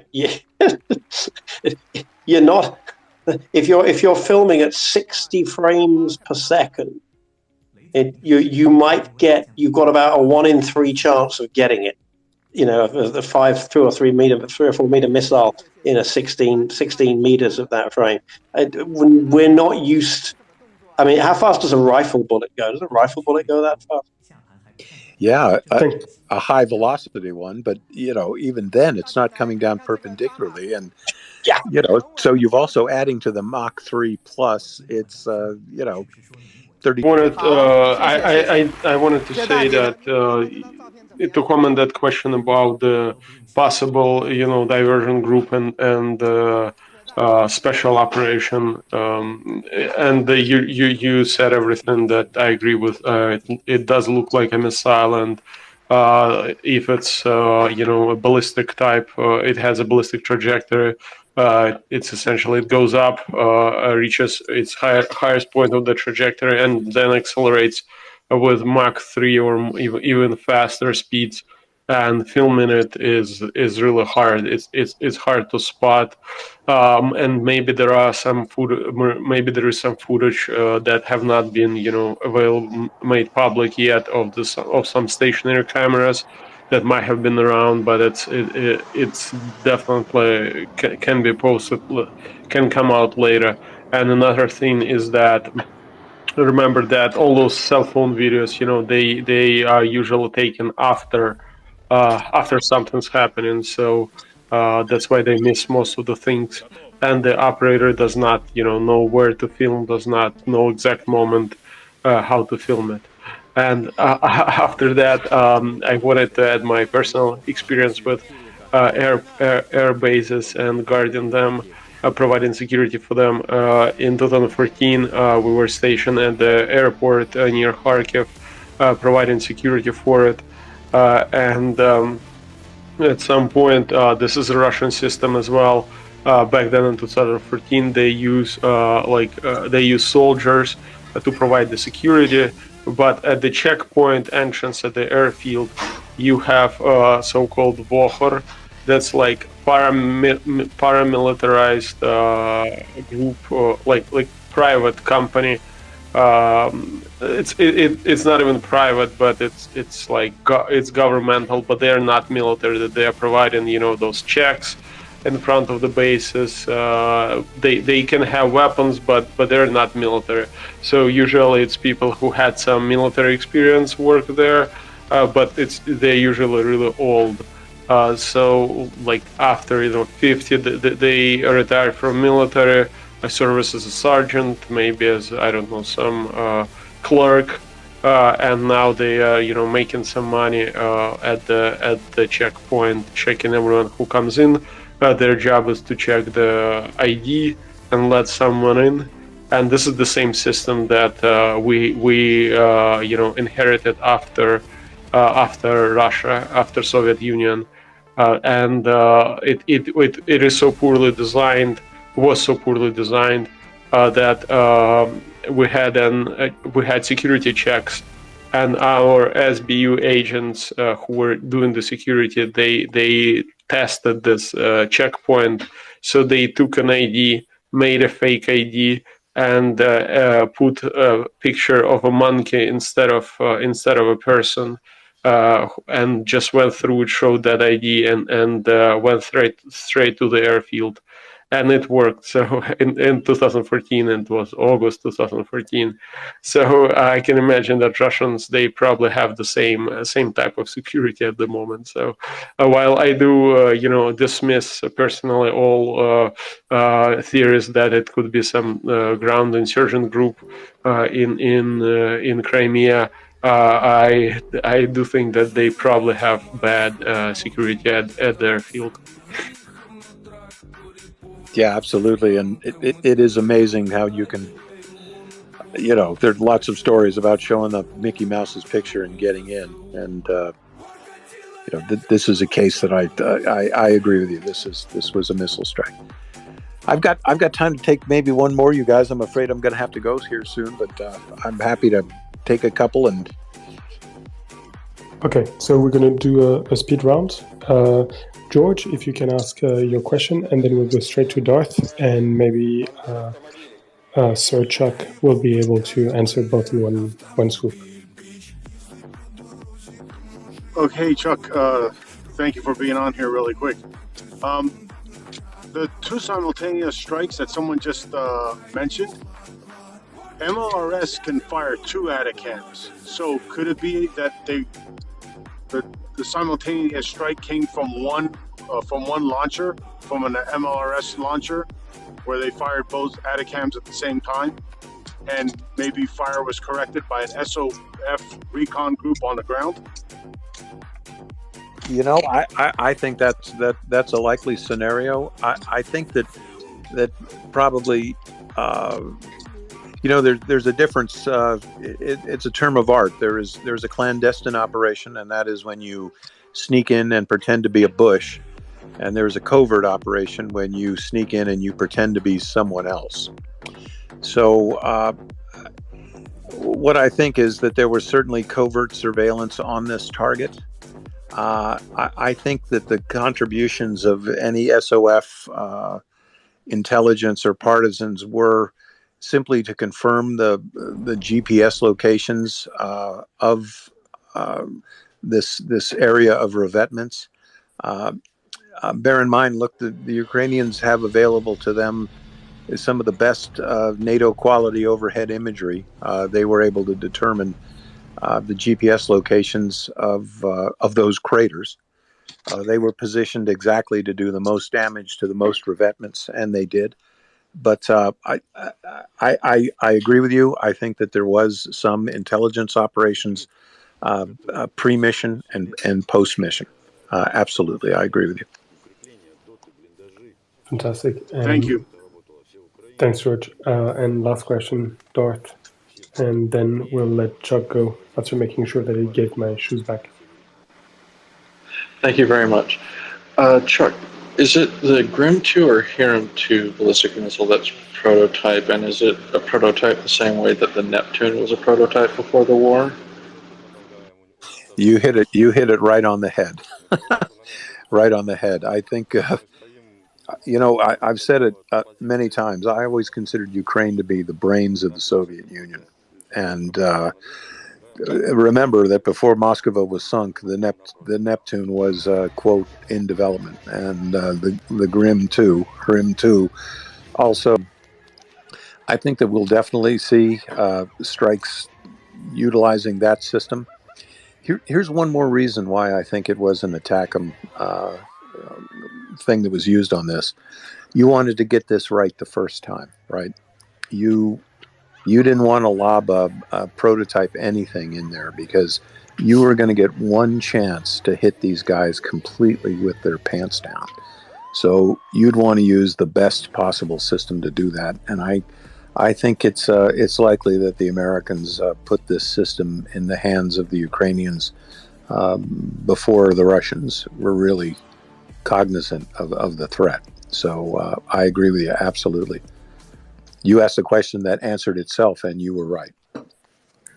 Okay, so that doesn't count as a question. So, sir, do you have time for an old tanker's question? I certainly do. Raver, if you ever forgive me for calling you old, go ahead. Yeah, so, Chuck, real quick, what do you think was the most painful part of the losses for the Russians? The Su-24s or some of the more modern strike fighters? Well, I think both.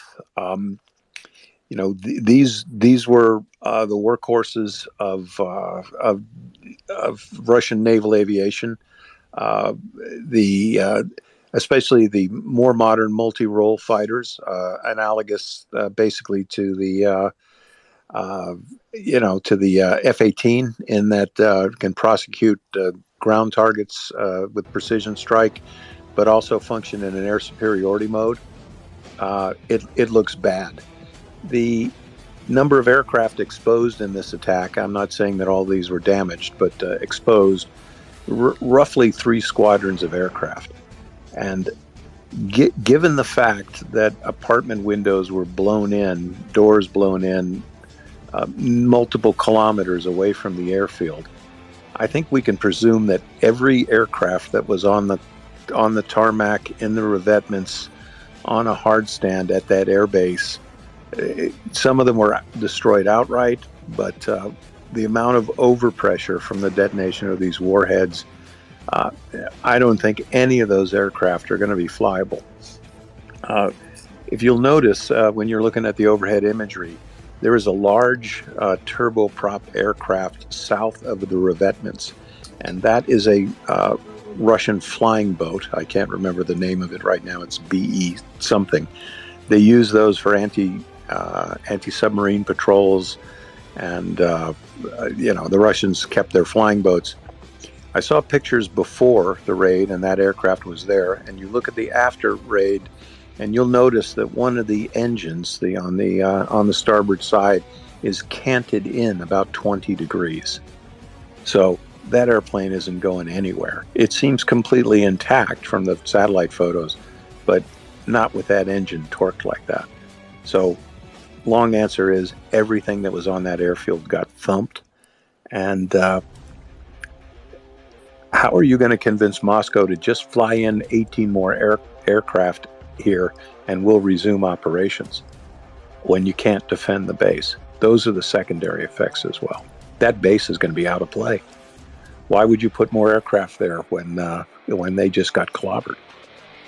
So, great question. Thanks a lot, Sir Chuck.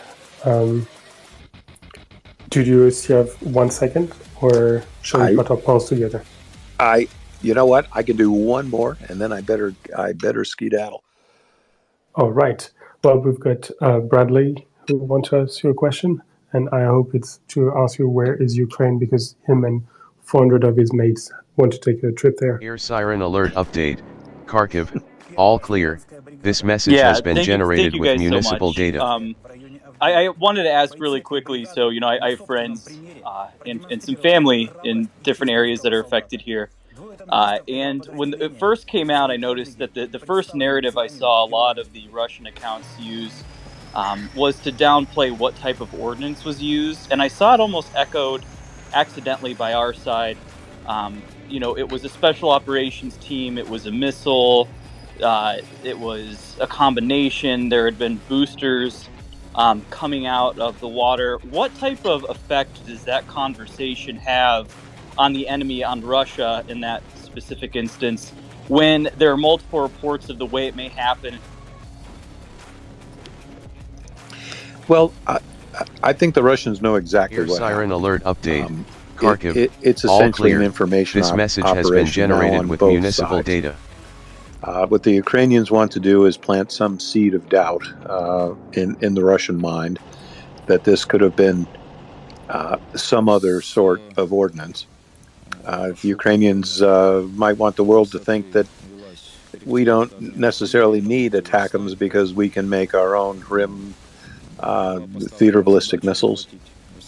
I think the Russians, they've got a lot of data on what an ATACMS HIMARS attack profile looks like. Look, they've got air defense data and they've got radar tapes, and all they have to do is rewind them 20 seconds before the latest ammunition dump went up and look very carefully. What were the aberrations in signal? Was there any reflectivity? Was there anything that we've missed that would have allowed us to interdict these incoming projectiles? They're looking. And I think the Russians have figured out that, look, whatever equipment they have, it's not doing it. Remember when the Moskva sunk, they said munitions had detonated. Well, that was true, but they were Ukrainian munitions that had detonated. Remember the Russians came out pretty quickly on this story and said that it was an ammunition handling accident and no aircraft were damaged. The invincible stupidity of the Russians is completely on display. They went ahead and say that, knowing that any one of us with $500 could buy a satellite image within hours of this strike and look for ourselves and see what was destroyed. yet they said this incredibly stupid thing. They said incredibly stupid things about the Moskva.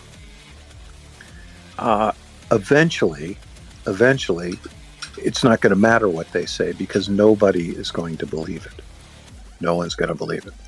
And they don't believe it themselves. Right now, there are admirals and generals who are going to be relieved. There are people being punished. There are people being thrown under the bus because they realize they've got a very big problem. And it's going to continue. And they've got two problems. They've got the ATACMS HIMARS problem, and they've also got a partisan problem. And God willing, they're going to be having those problems until next year when this will all be over, I hope. Inshallah. Inshallah. Thank you a lot, Sir Chuck. I don't dare to ask you to stay a minute longer, but I can ask all the charming little doggies present in the panel to put their paws together and give you a massive round of fluffy applause. And from my part, I will shut up because my accent is hurting even my ears. Man, thank you, sir. Thank you very much for having me, guys. And I'm going to be going, but I'll be listening. And God bless everybody. Thank you. You're fantastic. And yeah, well, God bless everybody, especially Constantine, because he's got a lot to be forgiven for. Constantine, I'm sorry. I was teasing you a little bit. Do you have? Is there something you want to share with us? No, I'm sorry. I don't have anything to share. It's okay.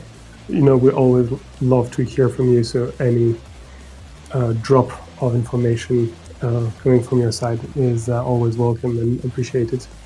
That being said, Clyde was first, and then is Raver. Thanks. I had a question about the aggressive statements that China has made in the last couple of days. And I saw Xing is here. I believe he's listening. If it's been covered, that's okay. I can go back and listen. But if it hasn't been covered, I was just wondering if he had any insight.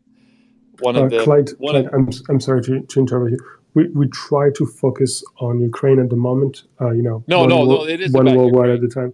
Okay, no, cool. It is about Fantastic. Ukraine. I'm sorry. It's about what China said, blaming United States for the war, and if that meant they were going to change their posture or provide more support. That's what it was about. But if that's not, it's okay if you don't want to cover that right now. No, we can perfectly cover it. I have to say I did not see it pass by. Do you have more information when you say China? Well, it was one of the foreign ministers to, I can't remember where, and really came out with strong statements, I believe on Wednesday. The ambassador. Blaming the United States for causing the United States and NATO for the war. It seemed like much more aggressive statements than I'd heard before. So I thought if Xing had any insight about if that meant anything different to him or not, and I saw he was listening, so I was going to ask. That's all.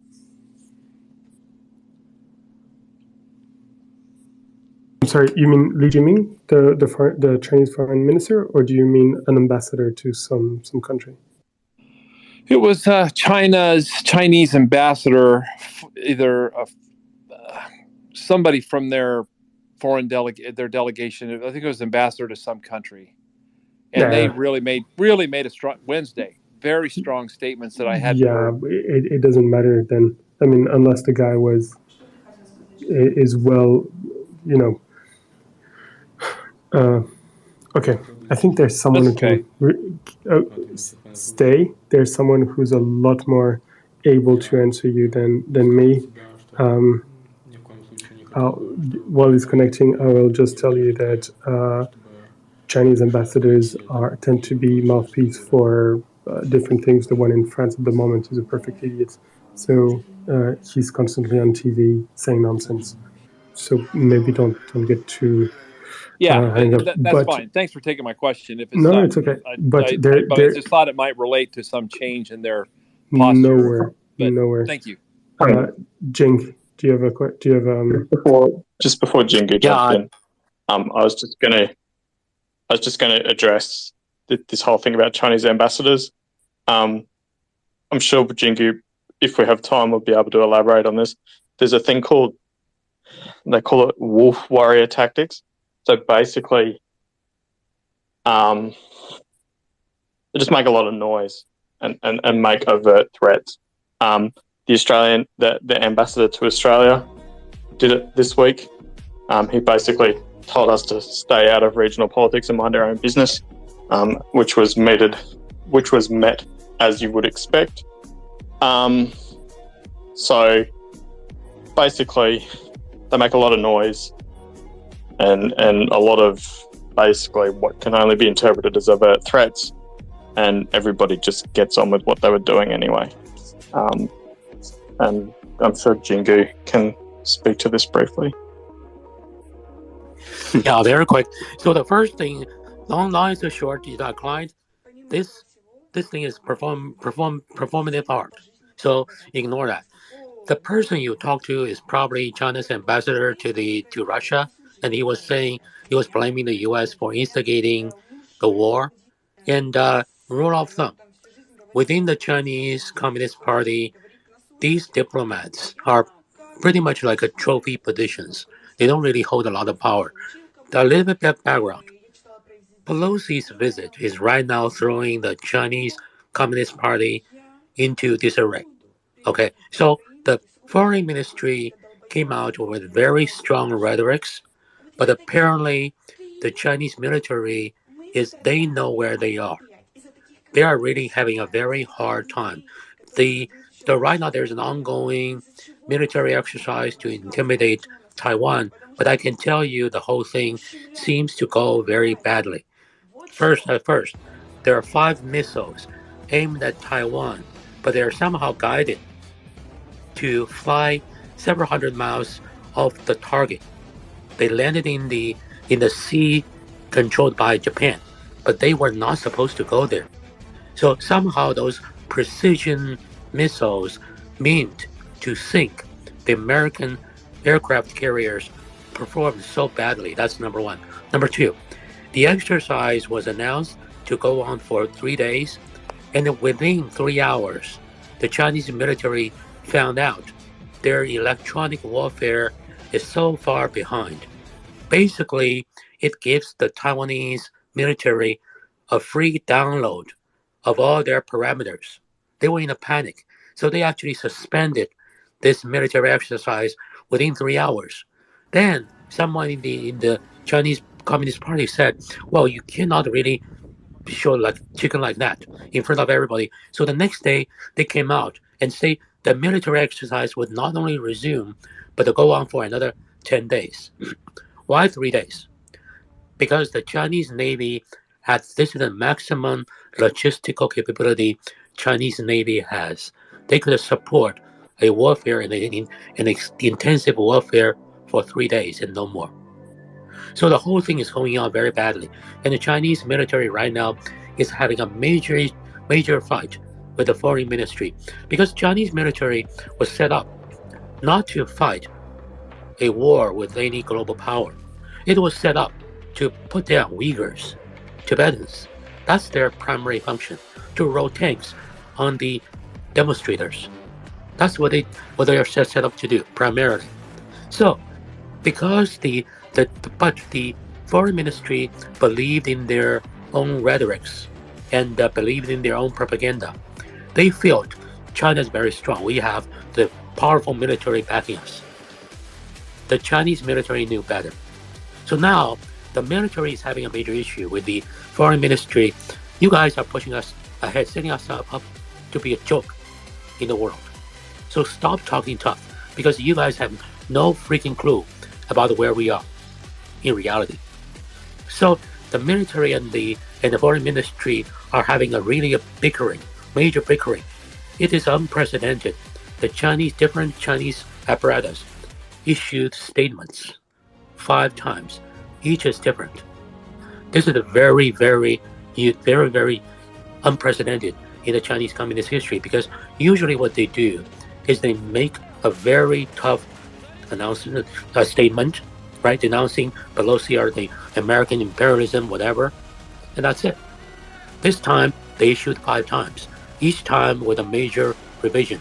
Now you have to really understand Chinese to pay attention to the subtle detail to know there's actually a major revision. And it's still going on.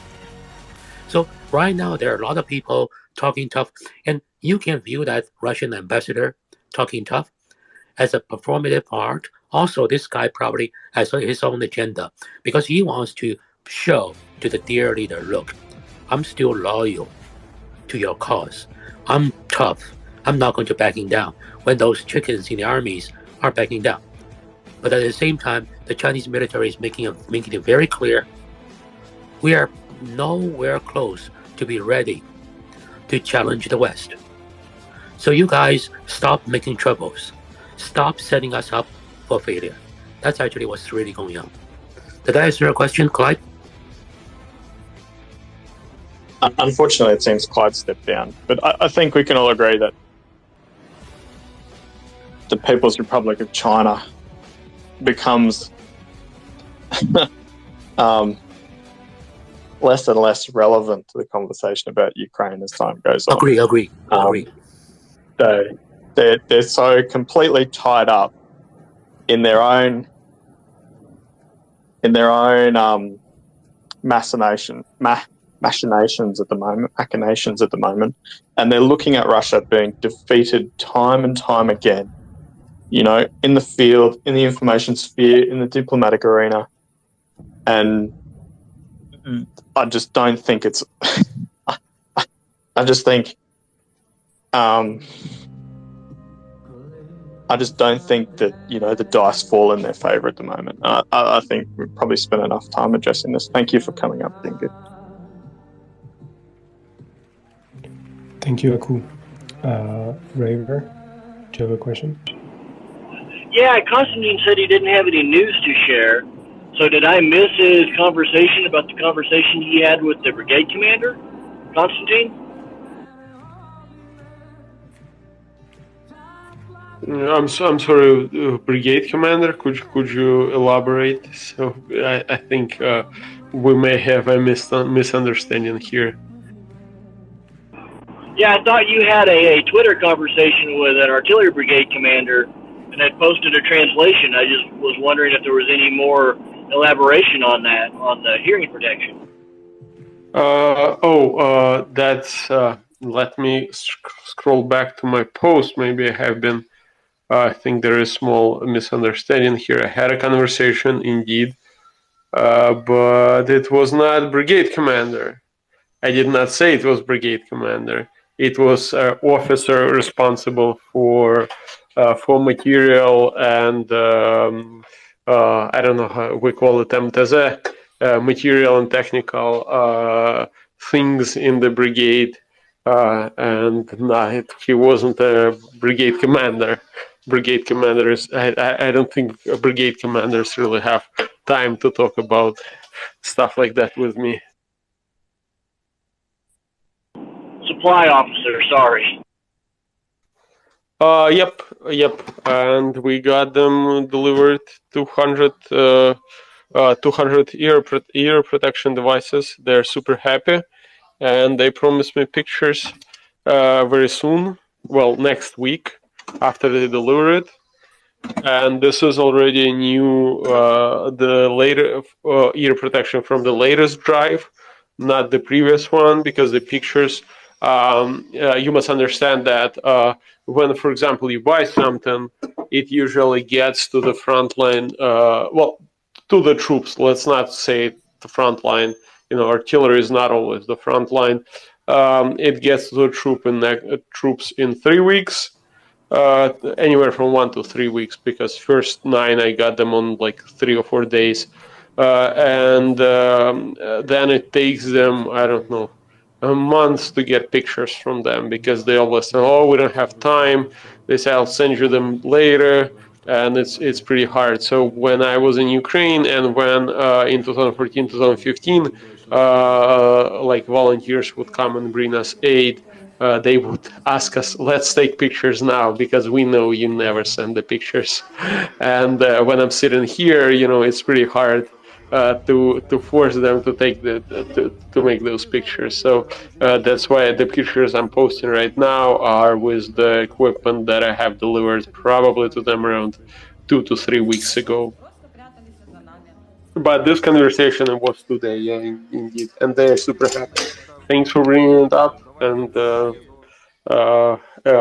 everyone who is helping Ukraine, you're just great, and the space is just awesome in doing that. Thank you very much. Thank you, Constantine. I wish you were a bit less humble. That would make for better radio.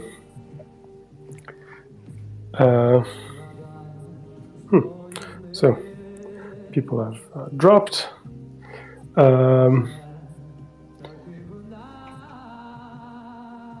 Okay, somebody really wants to join the conversation. I'm gonna let him in.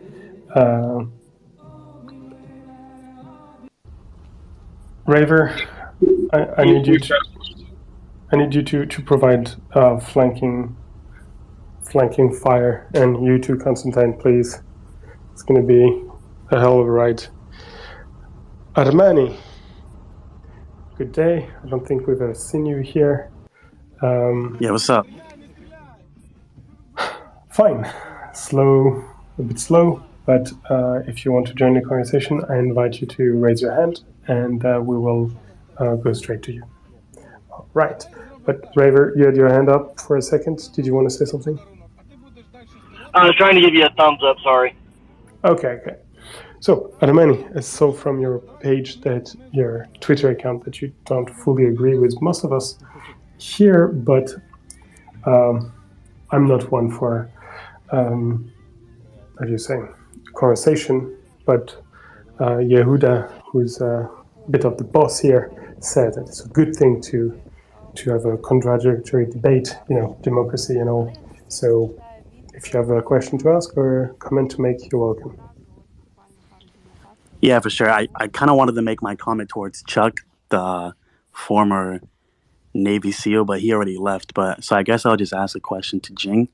I don't know if I heard you correctly, but did you say that the PLA was only created to kill Tibetans and Uyghurs and roll over demonstrators? Was that what you said? Yes. So the PLA, which looked very, very intimidating by the numbers. Let me give you one example as to how weak they truly are. Okay. Burma Air Force flies MiG-21. MiG-21, you probably need to look at maybe documentaries in 1960s or something to look for it. So Burma Air Force flew MiG-21, bombed Chinese village. There has been no meaningful response to it. The Chinese Air Force did not even fly a jet fighter to intercept it, to drive it away, to show the force. Did that give you an idea as to how weak the Chinese military truly is when facing the external threat? Could you imagine a country bombed by Burma not able to respond? Could you imagine that? It's like being bombed by Honduras and don't know what to do. No, I think measuring the strength of a nation and comparing it to what like a Western power like the United States would do is kind of wrong in regards to like trying to project Western chauvinism and Western exceptionalism onto what a country in the East would do, just because China decided not to react in the way we've seen other superpowers react doesn't make them weak. Armani, I'm sorry. Are you calling Jingyu a Western Occidentalist or something like that? I don't know. I guess based off what he's saying and also his profile, it's kind of funny. Just 1 minute, Armani. There are some comments you made me want to interject. Armani, do you read Mandarin? And how many years you have lived in China? Could you share with the group? No. Before you respond back to whatever that statement was, you never answered my question in regards to you saying that the PLA was solely created to kill Okay, sorry, Armani. Good faith is necessary. I think. This is good. This is good faith. Okay. This is good faith, 100%. I just want him to clarify what he said. Yeah. Okay. But I think it's perfectly fair of Jingyu to ask your credential before you question it. So, do you speak Mandarin? Have you lived? Oh no, lived I in China? already said no, but he never answered my question in regards to. And Armani, him you never lived in China, correct? So before I answer your question, let me get these two answers first. Have you lived in China for, let's say, a month or two or beyond? No. Have you? Okay. So Armani, let me tell you unequivocally, yes, the Chinese military, the POA, its primary function is to put down the uprising of the Chinese people. How do I know? In China, there are two budgets. There's a budget called keeping the society stable. The second budget is national defense. The budget for keeping the society stable is the budget to put down uprisings in China, throw people into jail, and the budget to run concentration camps. This budget is larger than the national defense budget. Do you know what it means? So the Chinese military, they spend more time, more resources to put down Chinese internal uprising than being prepared for any foreign military intervention. The other thing you need to understand, the Chinese military is corrupt to the core. They're very, very corrupt. So let me give you one example. In the Chinese military, which group is the biggest source for generals? Beautiful women. They are going to the stage to sing for the other generals. Many of them are mistresses. This single group of people is the single largest source for generals in China. Could you imagine? So I'm not going any further, because this forum is for Ukraine. It's not for the corruption and incompetence of Chinese military. Okay. But Jin, sorry, a quick question. You asked Armani for his background, and could you tell us about your background? Yes, I can tell you my background. I was born in Communist China. I grew up in Communist China. I left Communist China to come to the United States 1997. We grew up with them. We understand what it is like to live with secret police everywhere in your life. When I was applying to come to the graduate school to study in America, guess who opened my invitation to interview with, let's say, the business school first? Chinese secret police. And they put a chop on it. They say it's open and inspected. And delivered to me 14 days after the interview was supposed to take place. Luckily, I still got enough admission and financial aid to come to the United States. If you live in the Communist China, your role, in addition to your daily job, is to report on your friends. If you fail to report, guess what?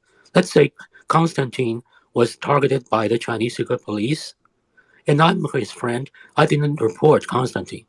So someone will knock at my door and say, Jing, we recently arrested Constantine. You are his friends. Why didn't you report him? So you two seem to have something going on, causing you not to report Constantine. That's life.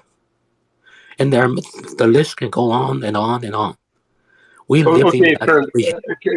I think that's you gave a brief discussion, like explanation of your background. So my next question, I'm sorry, it's drifting a bit away from Ukraine, it seems, but those couple of questions I wanted to ask, I think those may be a bit important, so that we understand that China does play, is a big player in this conflict at the moment. If, for example, China says to Russia, fuck you, we're not going to support you anymore, then Russia is going to collapse next day, and they just, so they do have their footprint on this, even though it's not direct one. So I wanted to ask you one more question about China before I'm going to step down can you leave China? For example, I'm a Chinese person. I'm a Chinese national living in China. I go to some embassy, for example, let's say French embassy. I get Chinese visa. Can I just jump on the plane and fly to France? More complicated than that. I'll use myself as an example. Okay, so I was applying to the business school here from China, right? So I took part in the GMAT test. So then my GMAT test, of course, was very high. So it's reported. The prep school published my score and published my name.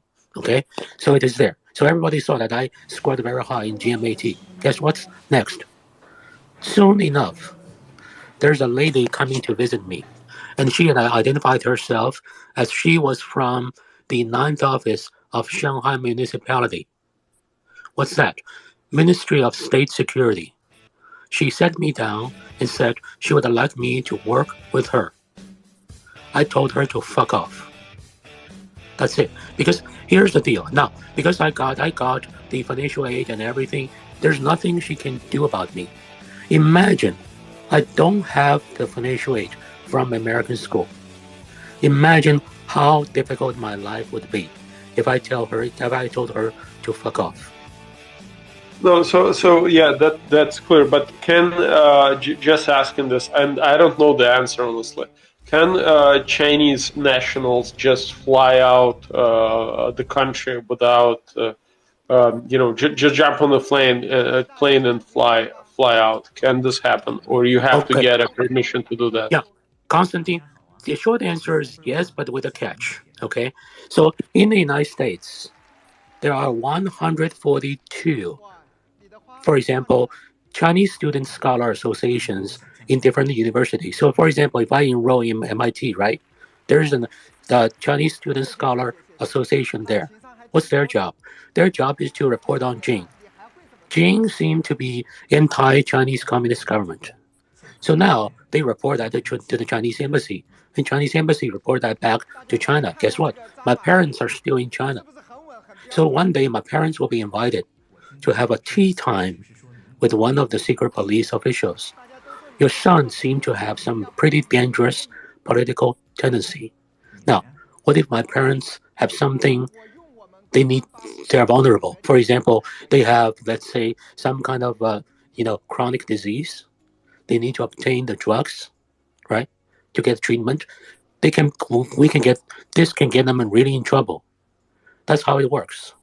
So yes, I can fly out to America, but next to me, there's always some institution watching over my shoulder, reporting to the Chinese embassy, making sure I'm behaving in line, up to the expectation of a dear leader. Did I answer your question? Yes, thank you. And honestly, when I was asking, I did not have a clue how it is. So it was just a random question. So thank you. Thanks a lot, Constantine. Ray, very quickly, you needed to ask something. Yeah, hey Armani. So real quick, build a couple of bridges. You're a sci-fi author. I'm an aspiring sci-fi author. Apparently, we both oppose white supremacy, so there's some common ground between us. I'm not coming at you hard, but I do have an honest question for you. Can you name any minority member of Putin's cabinet or an oligarch, and do you know who's doing most of the dying on the Russian side?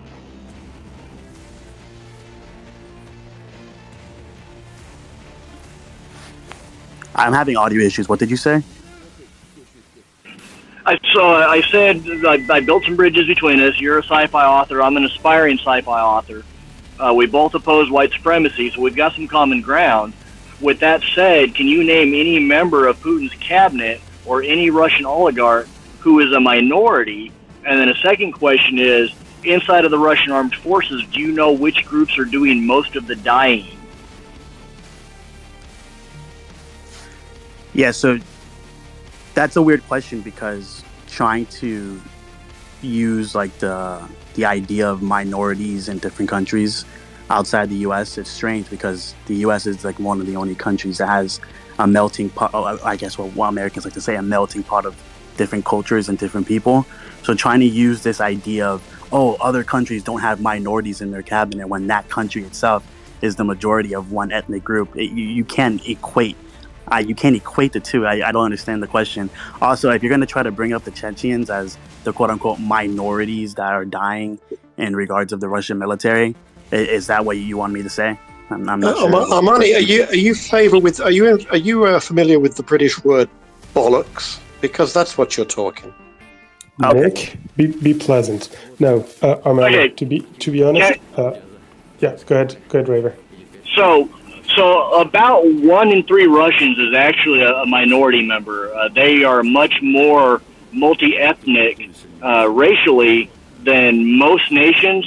They rival the U.S. for that, but they have an imposed imperial monoculture that I think you might want to go look at Russian demographics, especially with the Turkmens and the Kazakhs and the different Mongol-related peoples that inhabit the Russian Far East. They are a serious segment of the population, and they are seriously overrepresented in those who are doing the dying, not just the South Caucasus, not just the Dagestanis or the Chechens, but Asians. And yet they have almost no access to political voice or political power. So I was trying to build bridges between us, but we need to be speaking from the same page, and you seem to be unaware of the demographics of Russia, and perhaps you should go school yourself, and then we can have a more honest conversation. Again, trying to put onto different countries what Americans see as race and ethnicity, how everyone in America likes to claim their own family and their own lineage, and putting that onto different countries such as Russia, when around the world other countries don't classify themselves as one group. Everyone living in Russia consider themselves Russian. So you trying to paint this Western idea onto other countries is where you're wrong. And trying to say that I need to go school myself, is hilarious. Just because we have a common bridge in sci-fi. Come on. Hey Ben, can I say something real quick? As a Russian, as an American who was born in Russia maybe 30 years ago or even longer, I'm not going to give you my age, but what you have just said is the most ignorant and absolutely offensive thing I've ever fucking heard in my life. Number one, you went and spoke to Jingu speaking as if you know something about China when you know absolutely.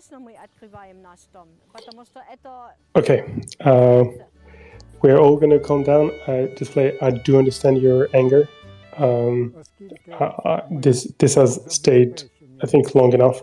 Armani, I'm so sorry, but you really don't know anything over what you're talking about. I understand what you're coming from, but honestly, don't try to defend the ethnic policies of Russia, because just check the pedigree of Joseph Stalin. Just check what he was doing before becoming the main secretary of the Communist Party, and then come back. We'll be here. We will wait for you. We will speak with you, but we can't start from zero. Okay. I will have to drop you on this.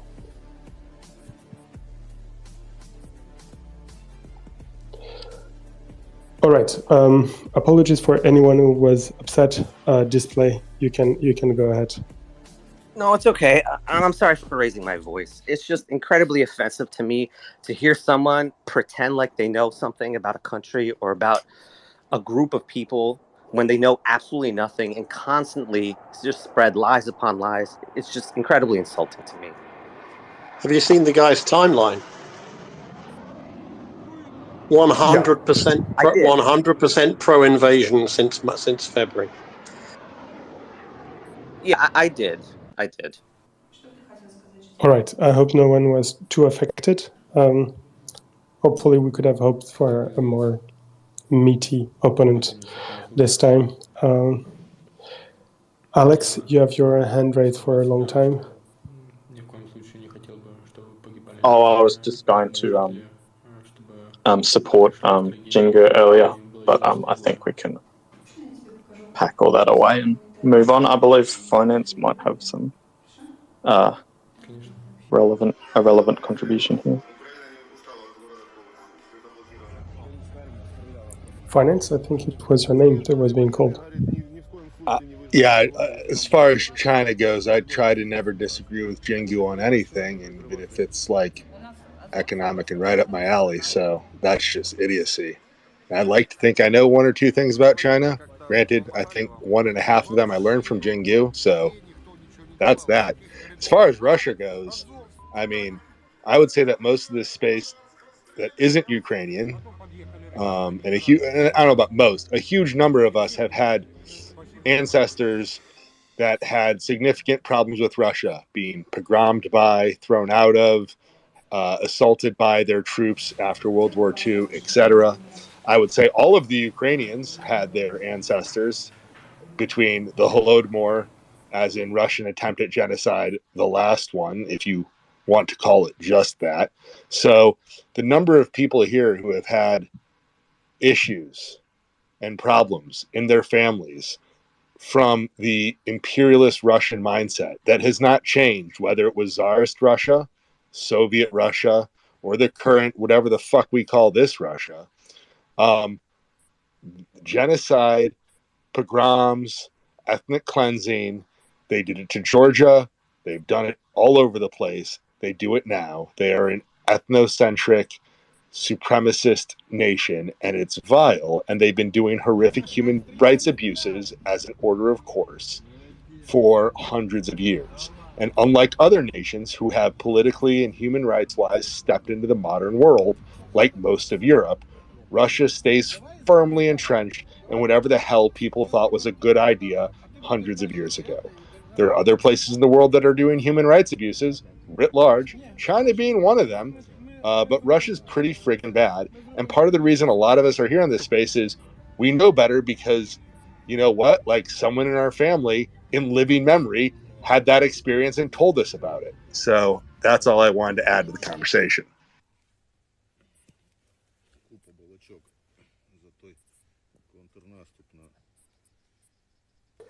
Okay, I'm not gonna write the same DM to everyone. I wanted to apologize if anyone was triggered by the recent conversation. I thought it was only going to be a debate. I didn't want to evoke bad memories and bad feelings to anyone. Raver, please go ahead, take it away. Yeah, so I kind of baited him on purpose. I gave him the chance to have a discussion, knowing full well that as a Z supporter, as a Vatnik, exactly where he was going to go with whataboutisms and an inability to do any type of apples to apples compare and contrast. I'm sorry if anybody got triggered. I just wanted to show just how banal Russian supporters are and how unable to see their own imperialism, their own colonialism, their own genocide, and how they project what they are onto everybody else. He just couldn't get off the U.S. thing when I was asking him to talk about Russia.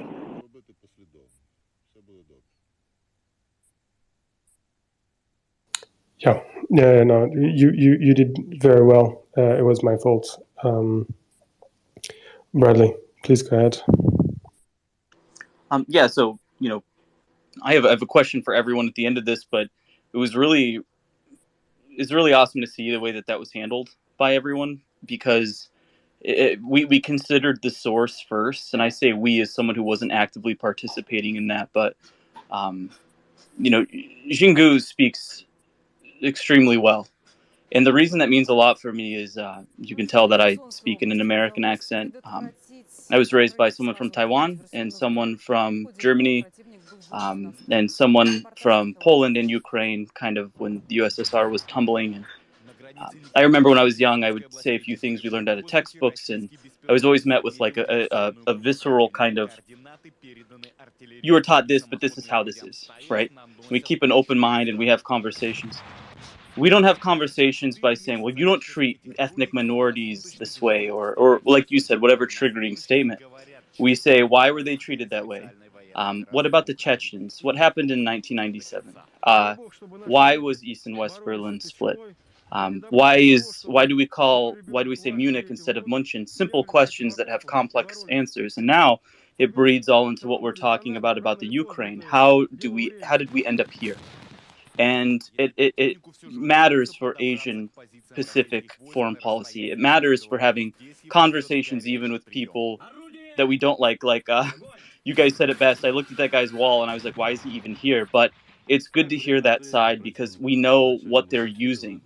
They're trying to say, well, you don't know the exact fact and figure and statistic of this, so you must be Western. I have a lot of great people anecdotally in my life who are not Western. So my question for those people who say, everything is the West or you don't have this specific, knowledge, would you sit down with someone who had that specific knowledge and would you have a conversation with them amicably? And I guess that's my question here. In Ukraine, we see this, at least in my eyes, I see it as what I view Western freedom. So why is it that when they fight so vigilantly for themselves, I relate to it so much? Do I have to discount that because I'm Western and I relate to it? Or is it just that we seek the people who are seeking freedom for themselves and say, you know what, that's really cool?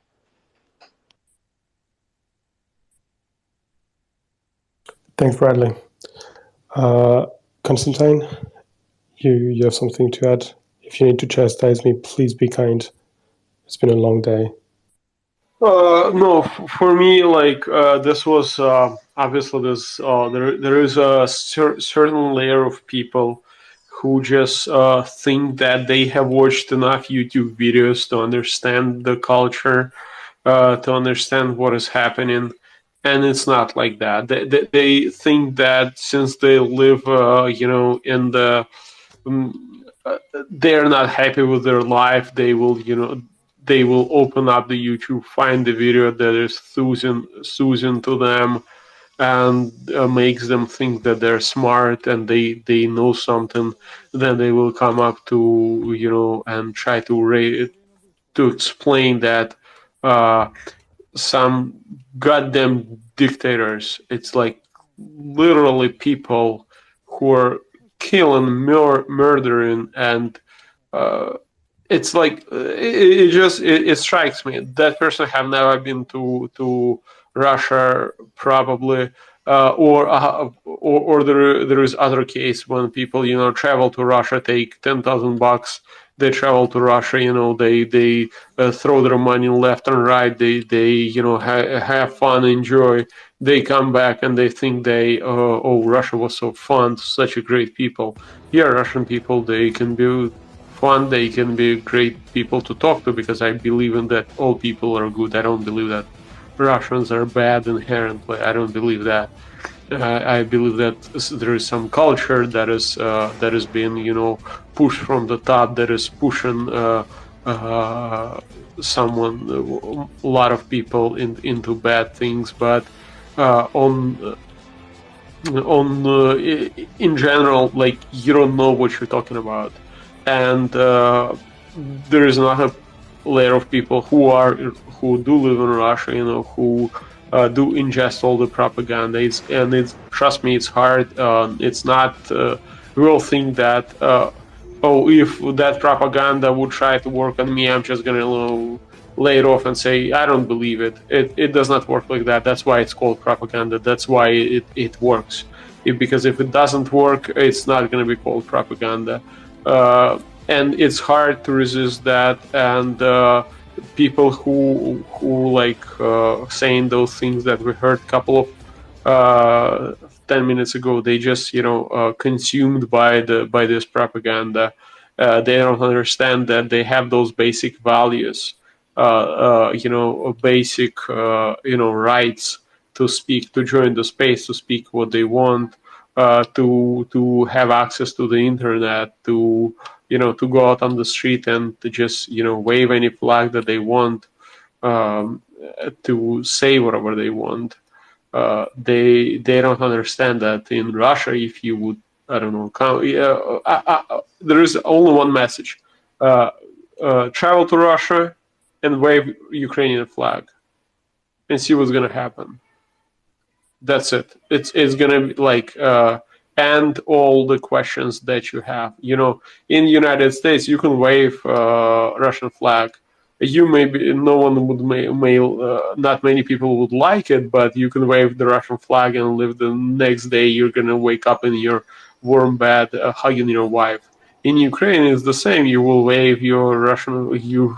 Even right now, you don't believe this, but that's true. And there were tests. People actually, you know, there are YouTube videos with people walking around western parts of Ukraine with Russian flags, and no one gives a fuck about that. Because, you know, people, they don't like them, you know, they oppose them, but nothing's gonna happen. Nothing's gonna happen unless in your smartphone there is some messages with, you know, with some strange people where you say that, okay, the military base is here, and I've seen movements of the military equipment over there. Nothing's gonna happen. Literally, there were tests with this of people that you don't know. But try doing that in Russia. Try doing anything like that in Russia. You're gonna be arrested in a matter of minutes. I have my friends who. Surprisingly, I have people from Ukraine living still in Russia, and when they traveled, because they got Russian citizenship, and I don't like that. You know, I still keep the contacts. You know, I don't have the respect for them, but recently they traveled to Riga. That's one of the Baltic states. And on the border, they were searched, their phones were triple checked, they were taken to separate room, interrogated just because they had Ukrainian citizenship. I mean, it does not, it just, you know, they were let out and then let back in. But I can imagine that if you would have been from, for example, Kherson, Ukrainian citizen from Kherson, they would not let you out. So it's a country of I don't know how to call it. People say Nazis, but I say Nazis, but it's just weird culture that's being pushed on top from the top on the average people. And for some reason, there are some Americans, they think that that's how it should be, and those are, you know, perfectly normal rules, without actually living in Russia, without being there an average person. That's the key point here. Travel to Russia, travel to not the center of Moscow, not the best restaurants. Travel to Russia, travel to average, village, see how they live, and try to, say something liberal. Say that you're gonna be gone in a matter of minutes. It's not the culture you want to be part of. People run away from there. My father used to say, he's from Soviet Union. Obviously, I was born in Soviet Union as well. But we had a joke, Yankee, go home and take me with you. Yankees, that's how they used to call all Americans in Soviet Union. And what they mean is just go home and make sure you take us with us. We hate you, but we hate our country as well. We want to live in the United States, and we want to, experience all the luxuries that you have, all the civil rights that you have, but at the same time we hate you. So I'm gonna step down now. Thank you. Thanks a lot, Konstantin. It's a very good one. With your permission, I'll use it again. Yankee, go home and take me with you. Jing. Yeah, I resonate with what Konstantin was talking deeply, and this notion that somehow there's a West, right? So it's okay for China to abuse the human rights and its West. It's because not abusing it is something West. And to me, that's a very condescending and offensive. And this is a major issue I'm having with many of my friends pretending to be on the left. This indicates, almost implies, that somehow good behavior, good society is something that's exclusive to the West or to the United States. Then to the China, however, it doesn't deserve to have something like that. It's so offensive. This is absolutely not true. America is the experiment. Is a great experiment. What happens to the experiment? When things are working and they are great, we proliferate. We share the results. We apply that to the rest of the world. That's what an experiment does. And look at, for example, America champion democracy. Look at what's happening in Asia. Korea, Taiwan, Japan, they all went through a very successful democratic transformation. People enjoy their freedom. Do you see a lot of Japanese, because they are vying to come into the United States? Not really. Not really. So when you go to China, the number one search keyword is in immigration. Why Japanese don't think about immigration as much as Chinese do? Why Koreans don't think about leaving their country as much as Chinese do? That tells you a lot about the absurdity of that notion that somehow a democratic, respectful society only is something that's only should be exclusive to the United States. Somehow China should be tolerated to have a lower standard. Think about what Constantine was saying.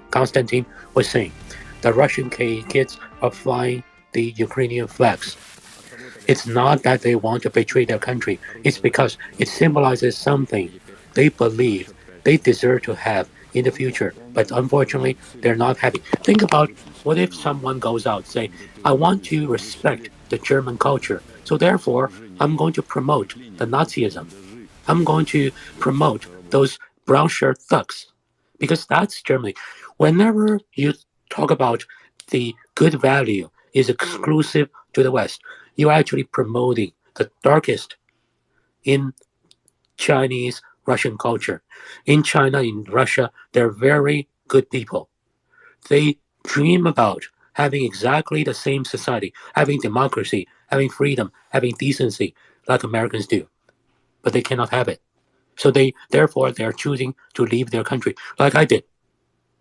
But one day, in these places, you would expect the decent, respectable things to really come to the top, to really dominate. Think about in China, what kind of people are really talking about those jingoistic nonsense? They talk about they want to occupy Taiwan. So if Taiwanese don't want to be Chinese, they're going to use nukes to obliterate Taiwan. Think about that nonsense. Think about the stupidity.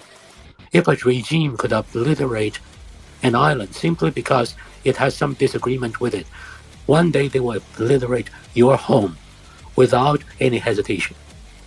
Think about that. This is the kind of Chinese that should be eliminated in the culture.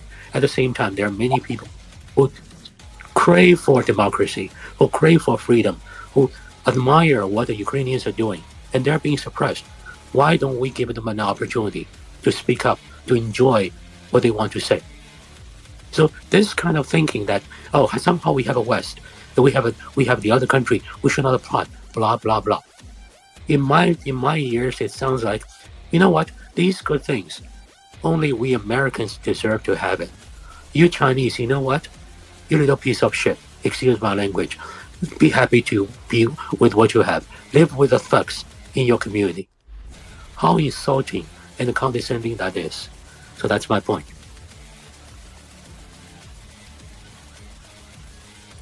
Thanks a lot, Jing. Sojo, go ahead.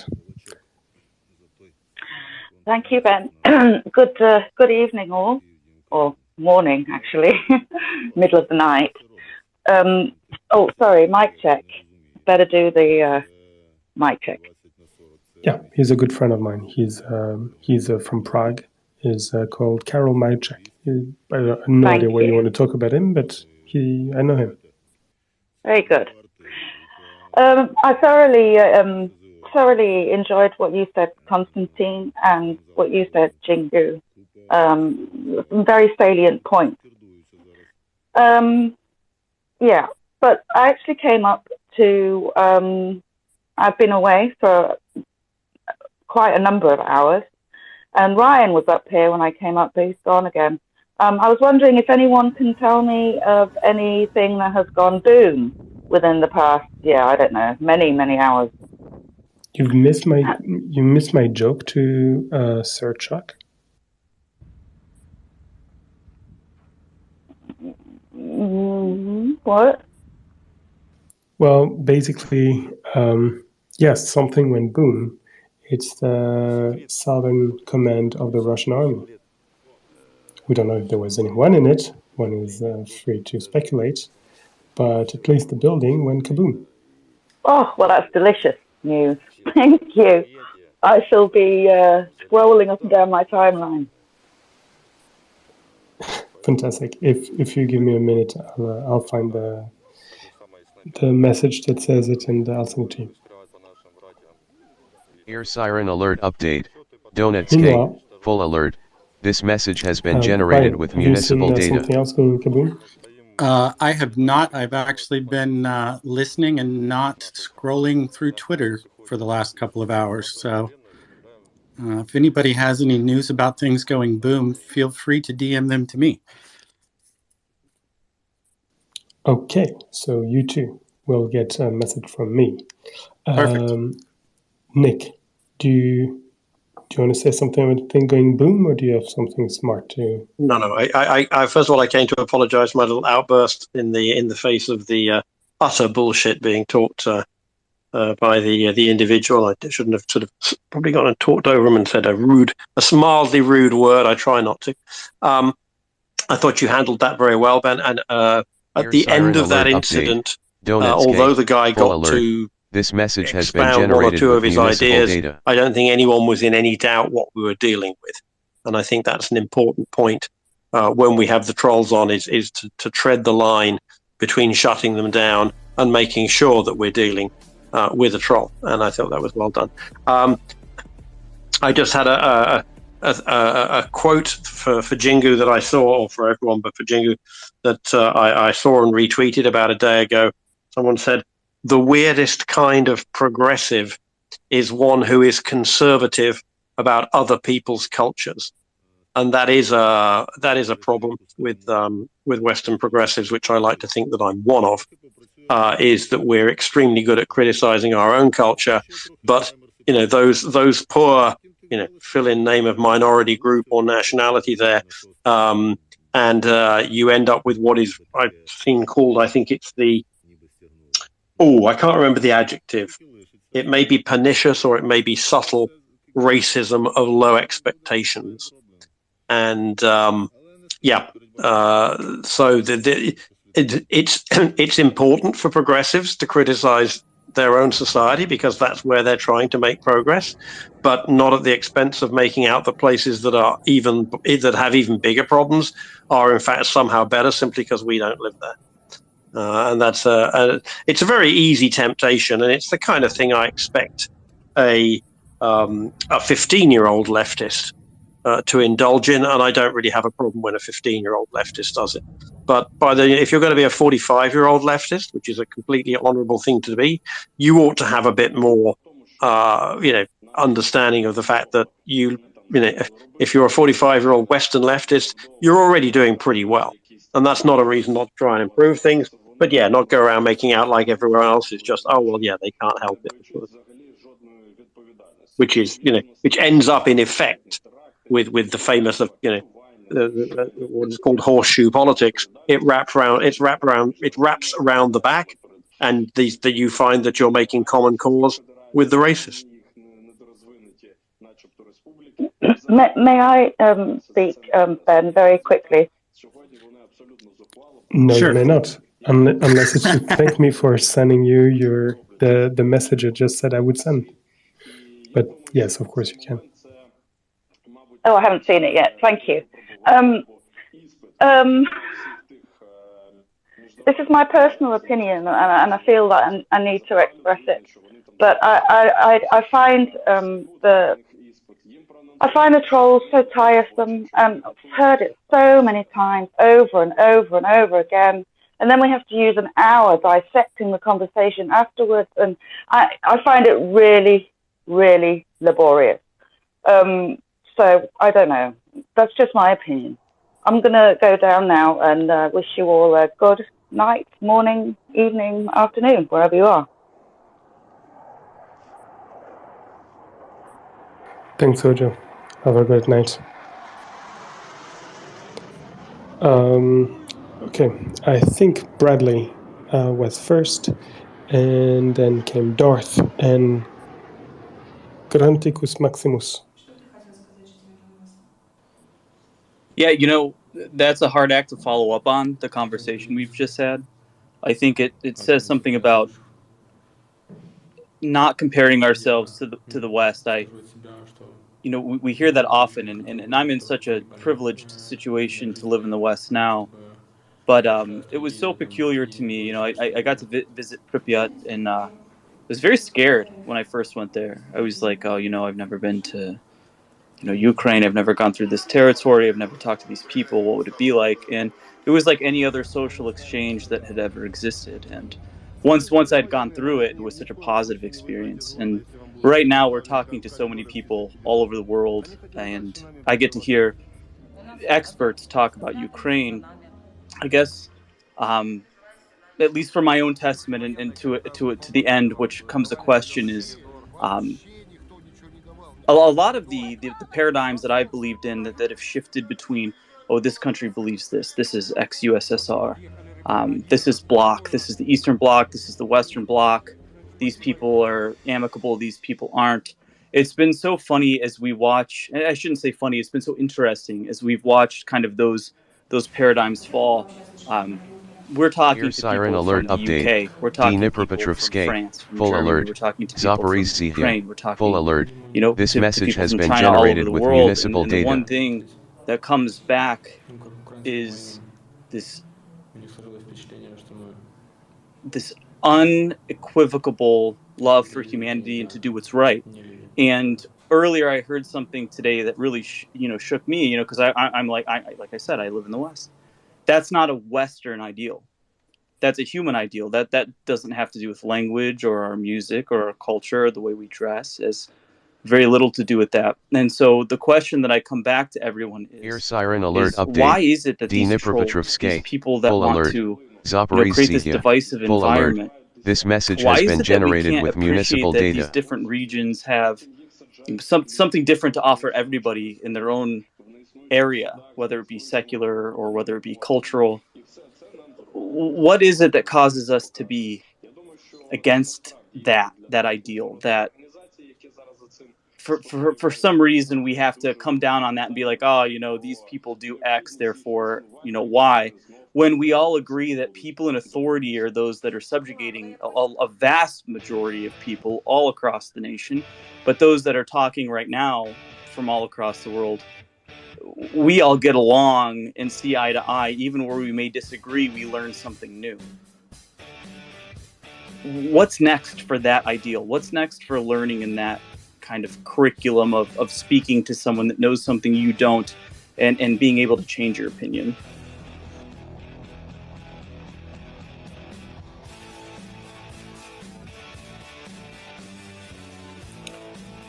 I hope it wasn't a question you were asking me, because it's way too late for me to handle these sort of things, but I think it's a good question for everyone to ponder.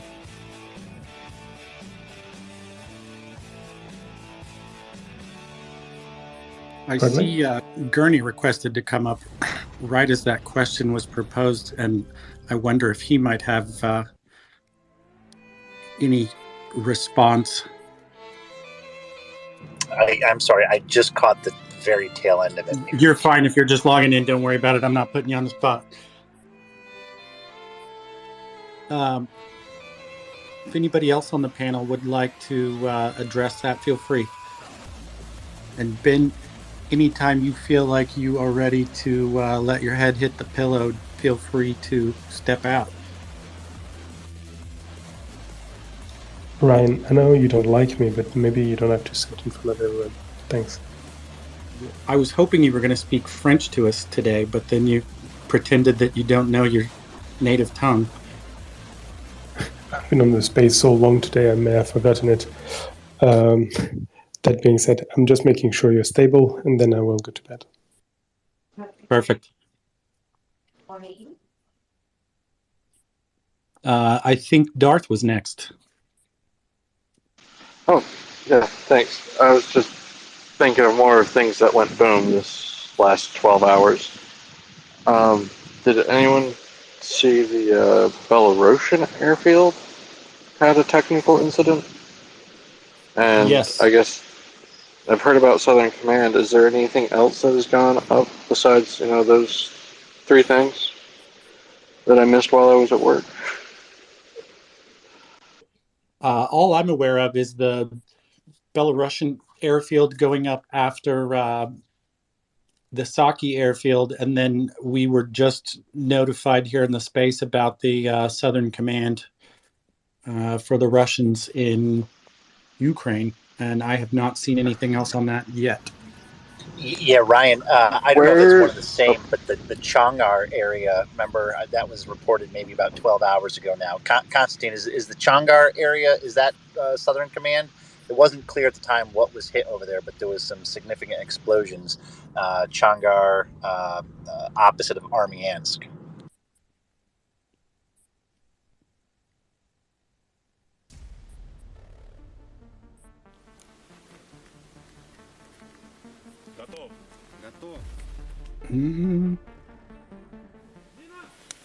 You're asking the wrong guy if that was directed to me. No, I'm sorry. I thought I heard Constantine speak up. Constantine must be away from his phone at the moment. And then Ryan, there was also some very large power lines that even if they didn't go boom, they went sideways, and those were some high voltage lines that eventually ended up, I believe, in Erhodar. I don't know where they ended up going sideways, but I know that they were transmission lines to Crimea. But that also went boom at some point, apparently. I did see the photo of the scaffolding for the high lines that was laid down on the ground. I did not see any geolocation of that or anything indicating who it was delivering power to, but suffice it to say those are extremely high voltage transmission lines, and they probably are intended to power something, the size of a small city. So I wonder who's without power now and how long it will be before they can restore that. That's the kind of stuff you fly in with a helicopter and set in place with something, the size of a Chinook. Air siren alert update. Cherkasy. Not just full a alert. Kiev City. Telephone pole full alert. replacement. This message has been generated with municipal That is some data. good news. Thank you for that. I'll go back to listening now. Thank you. Thanks, Darth. Grandicus Maximus.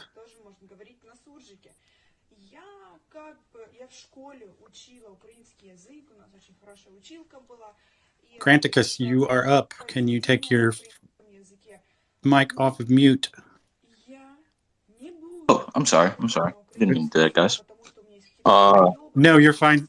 I was trying to go to Granticus because he's had his hand up for quite a while, but if he's having some technical difficulties, then let's... I'll say, I want to come out with, a good faith discussion. I'll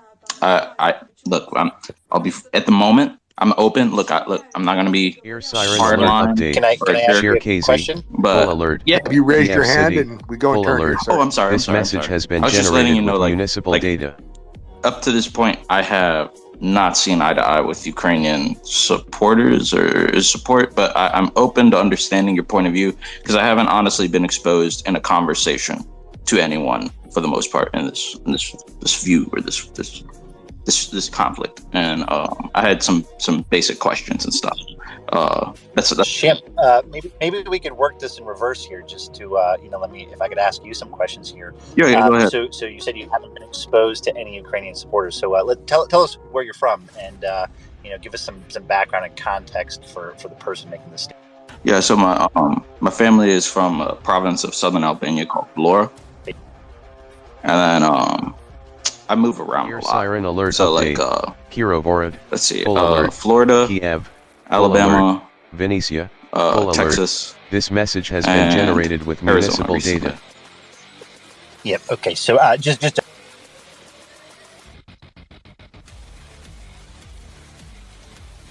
Understand. Is Gurney cutting out for everyone else? Yeah. Gurney, I think you're having some mic issues. I suspect you might be on the move and connected through cellular. Is that any better, Ryan? That is crystal clear. Air siren alert update. Kirovorod, full alert. That was Kiev, perfect, Gurney. full alert. Venetia, full alert. This message has been generated with municipal And then we data. lost him again.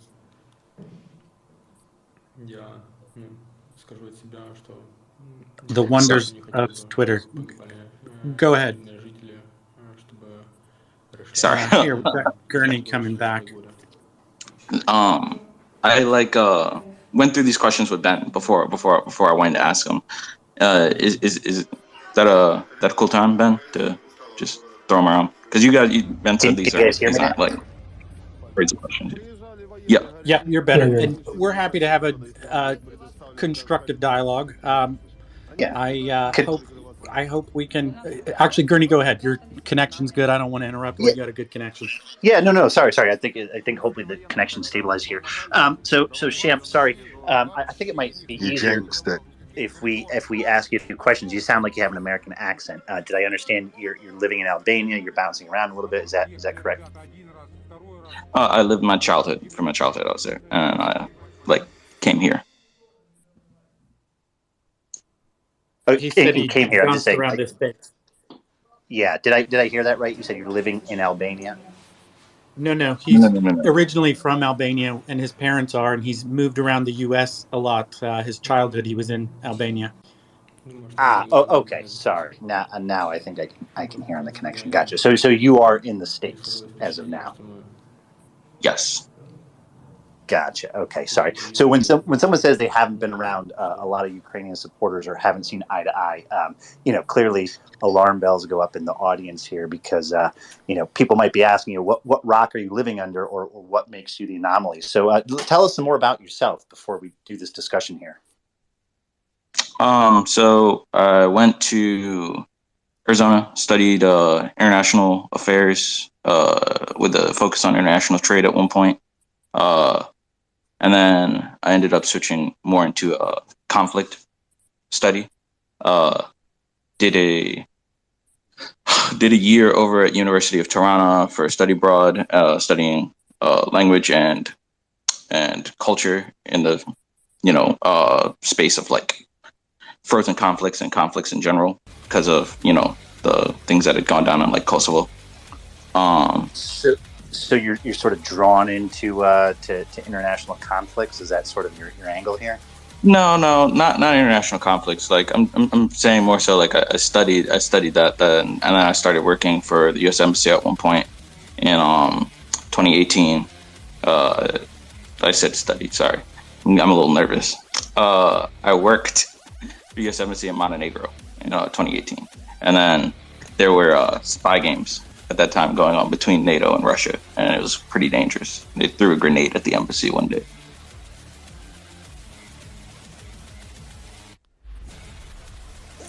I was doing my best Yehuda. Okay. So it looks like you self-select. I mean, if I'm hearing this correctly, it sounds like you self-selected into this sort of world of international politics, and possibly self-select in this conversation tonight. I'm not sure what you mean by self-select. You chose. You just said you chose to study international politics or working for the U.S. Embassy or whatever this is. I mean, is there a pivotal event? I mean, it's a little unusual to always get some global travelers that study international politics and work for embassies. Not in our space because we have a lot of experts that come to our space, but I would say I have a lot of coworkers. I have coworkers that have had very traumatic experiences. You know what I mean? Just in their experiences throughout the Balkans, I think everyone's had at some point an event that probably pushed them toward. Not to make this a distraction or sideshow, but let's entertain your question here. You made a thesis statement. You laid it down. you don't agree with Ukraine supporters. I don't know if this is the opportunity to try to bridge spaces here. No. Try to do this here. It just risks wasting a lot of time with distraction, dismay, and all the other. This is all relevant. I promise I won't waste your time. We did this kind of stuff all the time where, you know what I mean? Especially like in the Balkans, you're going to have people that are like politically like opposed a lot. So yeah, wait, Champ, just hold on here. Let's just take it step by step.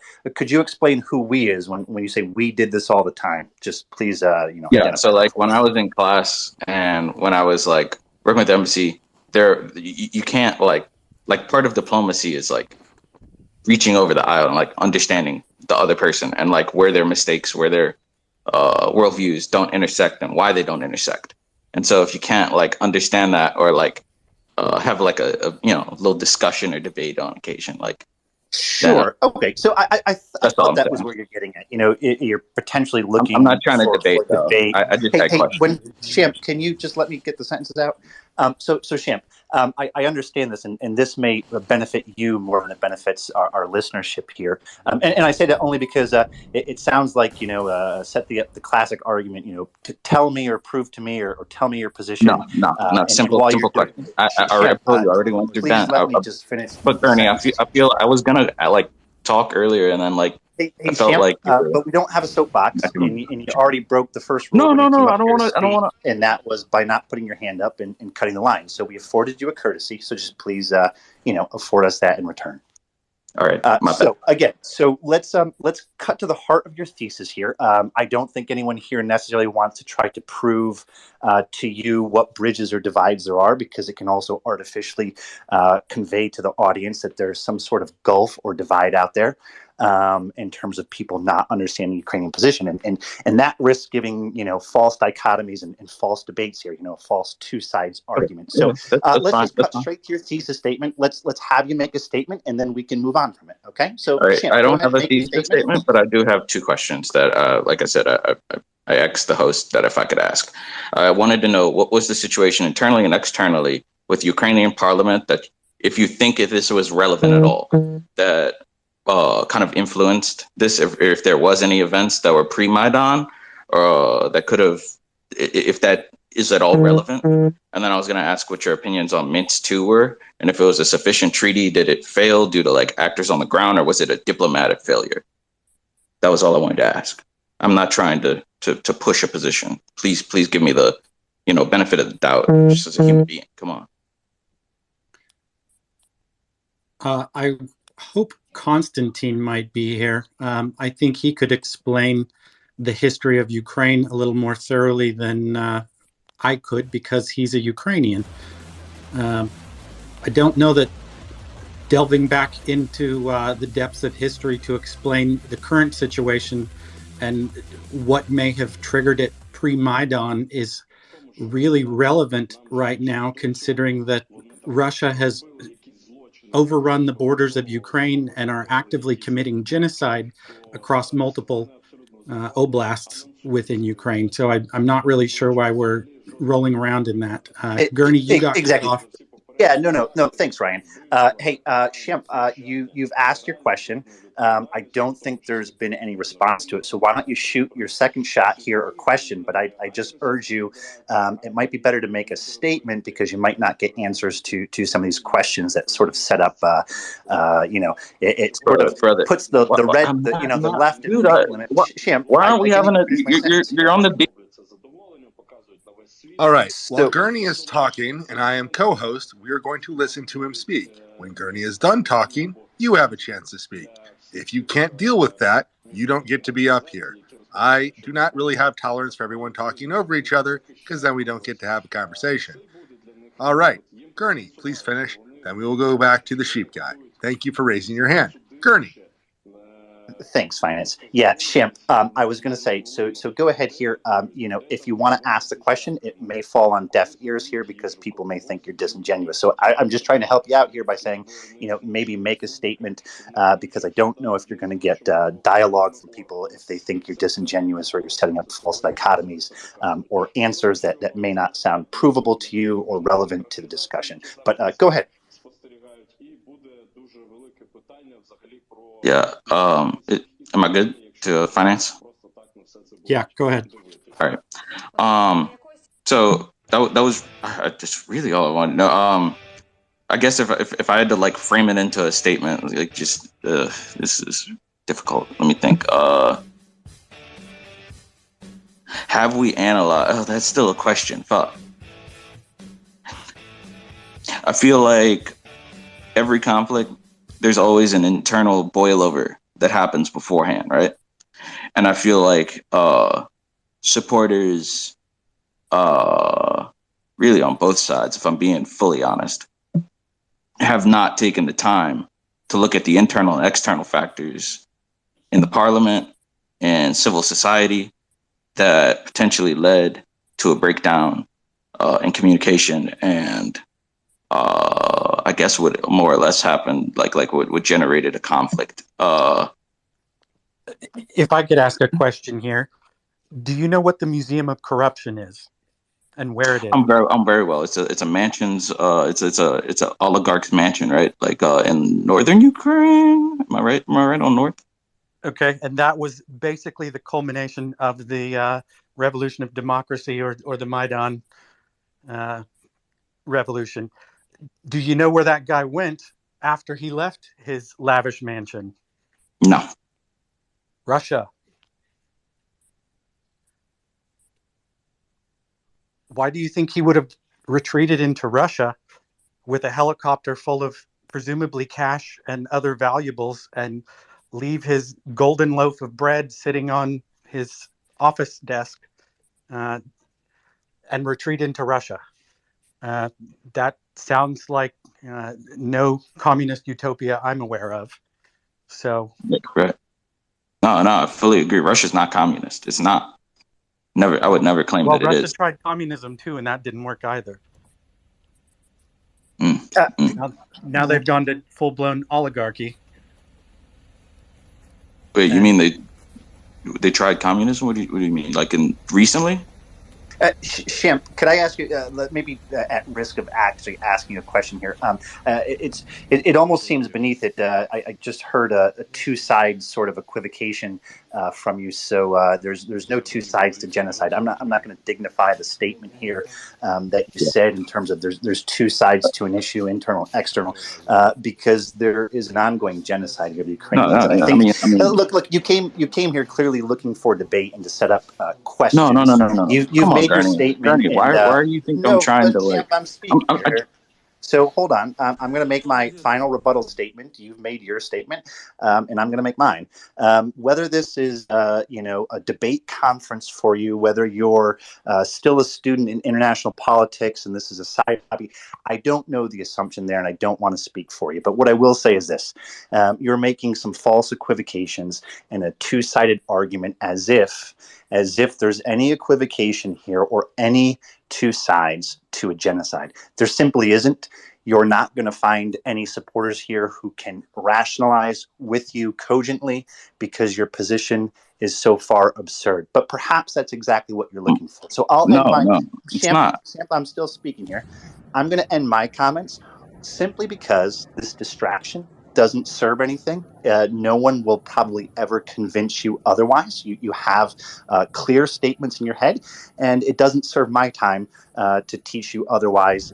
You've clearly formed those opinions, and you are a walking anomaly in terms of the statements you've expressed. So I'm going to simply stop speaking to this because it doesn't serve my purposes with Ukraine. But thank you for your statement. I think it lets me and hopefully others be illuminated by the fact that there are some people out there with some very, very bizarre views, and that there's at times no way to rationalize with them cogently, especially when they equivocate and make genocide a two sides type issue. But thank you. Thank you, Gurney. I think we're on to a fella next. Brad. Hey, yeah. So I want to jump in on this really quickly, just because we talked about some things in my wheelhouse. So if anyone wants to ask me about my background, I'm an open book. And you guys can do that now. I'll tell you I'm in America. I'm in the Midwest. I work very closely with, in college, I guess you would call it comparative politics. but I work now in the legal sector, and I'll say a few things. There are a few things that we had heard recently that really struck a very strange chord to me. One, there is no major that talks about external conflicts. The closest thing that you would see in a collegiate class in the West would be comparative politics, I guess. But you would definitely learn about Ukraine there because of the disarmament that occurred in the 90s and how controversial it was at the time. The other thing that really struck me even more strangely, I guess, is talking about the Maidan affair, because that was basically a pretextual argument that, and I say pretextual as a Westerner, but we can argue that later, where someone that was placed by a very pro-Russian secretariat just received this insane response where there had been corruption, and we always hear that a lot, that there's so much corruption in Ukraine, but Ukraine stood up against that. And we saw that whether you were, in China, whether you were in America, whether you were in Europe or Africa or in Australia, you saw that the Ukrainians were like, you know what, this no longer serves me, and I'm really out of this. And so I guess what I want to come back to is not even a differing opinion. I want to say, on the basis of credentials and what I understand in my wheelhouse, and maybe it's different, but you're saying that you were in America and then you were later in Ontario. I know that the curriculum there would be conflict resolution and peacekeeping. So when you say external affairs or external conflicts, you would be learning how to de-escalate those, and thereby definitely aware of situations specifically with Ukraine in that curriculum. So I guess the source that I'm hearing here is you talk to all these people. It doesn't add up to what I know and have practiced professionally every day. And that's a very dangerous slope to slide on, because you have to be able to understand not only your own opinion and disagree, but say, I understand thy enemy's position and disagree. And if you're saying, I have no exposure to that, you're saying logically, I have no basis to make a statement on that. And with that, I close. So, in short, the guy was trying to tell us that he was a computer engineering major and had never been exposed to Windows 98 or the whatever current version of Windows there is. I also find it kind of weird that he chose to go to Canada to study a foreign language. Air siren alert update. All right, Kiev City. since that guy All was clear. really full of it, This let's message discuss has been literally generated anything with else. municipal With that, data. I'm going to go to Constantine. Constantine, do me a favor and change the topic to anything about Ukraine. Really quick, I appreciate you all so much, and you guys are very, very, very well-spoken individuals, and I cannot believe how you keep this on topic as opposed to any other space I've ever been in. You got it, brother. All right, Constantine, please give us a Ukrainian-based topic. It can be how you make the best borscht and what city has it. I would love to hear that. Literally anything Ukrainian and not whatever the hell that was. Please, if you want to go on for borscht about 2 hours, I'll take that. So I will not go about borscht. I will Kiev City. switch to All a bit clear. different topic. This message has been generated with municipal data. So Ukraine has a very strong IT industry that, for example, in the United States, if you take a look what the IT professional nationalities are, they will be, of course, first Americans, then probably from India, and then probably from Ukraine. And Ukrainians are very valued as engineers, not only because they exist, but they are considered to be professionals. So, for example, in Ukraine, right before this goddamn invasion, even when the war was still happening in the east, it was just alert update. in a somewhat Share Casey. colder status. All clear. This message has been generated for with me municipal as data. an IT engineer, getting a job that would pay me around. Let's imagine that Ukrainian prices are cost of living is around 10 to 20 times lower than the United States. but at the same time, for me to land a job for $60,000 to $70,000 a month, per year, annual salary, would be a matter of, let's say, 2 weeks. So, because we had, so I know that's off topic, and you asked to make it off topic. And there were so many engineers and so many universities have been switching to making Siren alert update. to bring up KZ. IT All professionals. clear. This message has been We had a generated with huge municipal economic data. boom, like huge. It really was driving entire Ukraine. We had cities blooming, and city centers were full of. We had city centers blooming with. With everything that would serve, an IT professional, like imagine hair salons, barber shops, bars, fitness centers. The construction was just, we had so many construction, the property was going up crazy, crazy fast, because everyone was, buying with municipal data. Buying the apartments, new apartments, and all those salaries, they were paid in dollars. They were not paid in local currency. We would get each month, for example, your salary. On the pay, you have a contract that says your monthly salary is $5,000, and that's after all the taxes. $5,000 after all the taxes, and you get it paid in hryvnia, local currency, Ukrainian currency, but each month the exchange rate differs based on the market value. So you would be like literally, all clear. Getting Western salaries. All clear. This message has been generated with municipal data. But living in the Ukraine with the low cost of living and making the life, and that was driving Ukrainian economy really well. And we had so many people coming from the West, coming from the East, from China, from Australia. For example, my company, 1 second.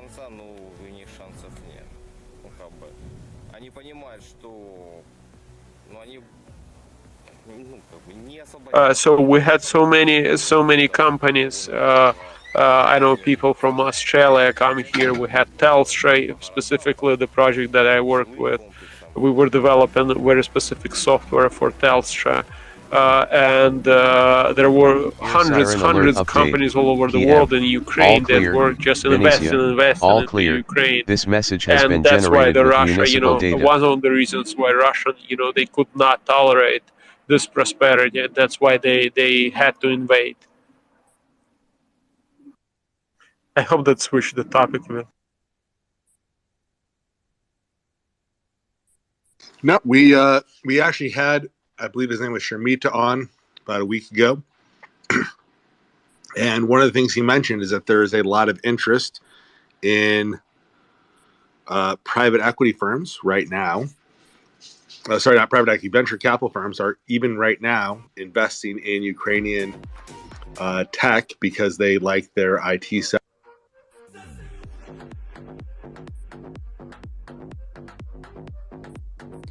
Did we just lose? We lost me.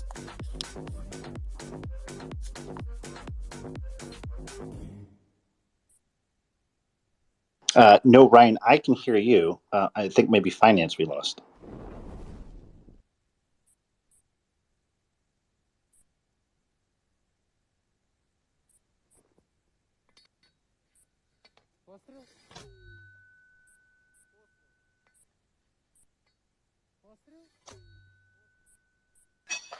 I'm sorry, I got distracted a bit.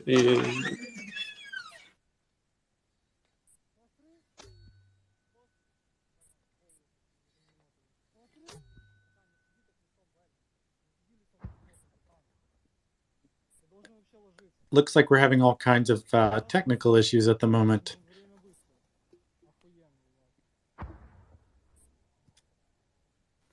So, can you hear me? I cannot hear Finance, and I don't know if Finance can hear me. I can hear you, I Ryan. think you dropped.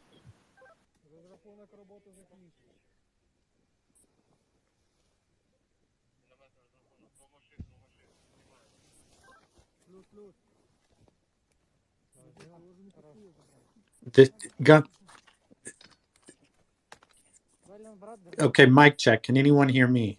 Roger. Yeah, we can hear you. Okay, perfect. I was about to freak out and disconnect, and I might be the only one who's actually connected at the moment, so that would have been a really bad deal.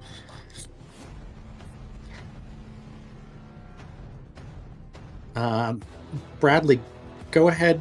I'm going to try to figure out what the hell's going on at the moment.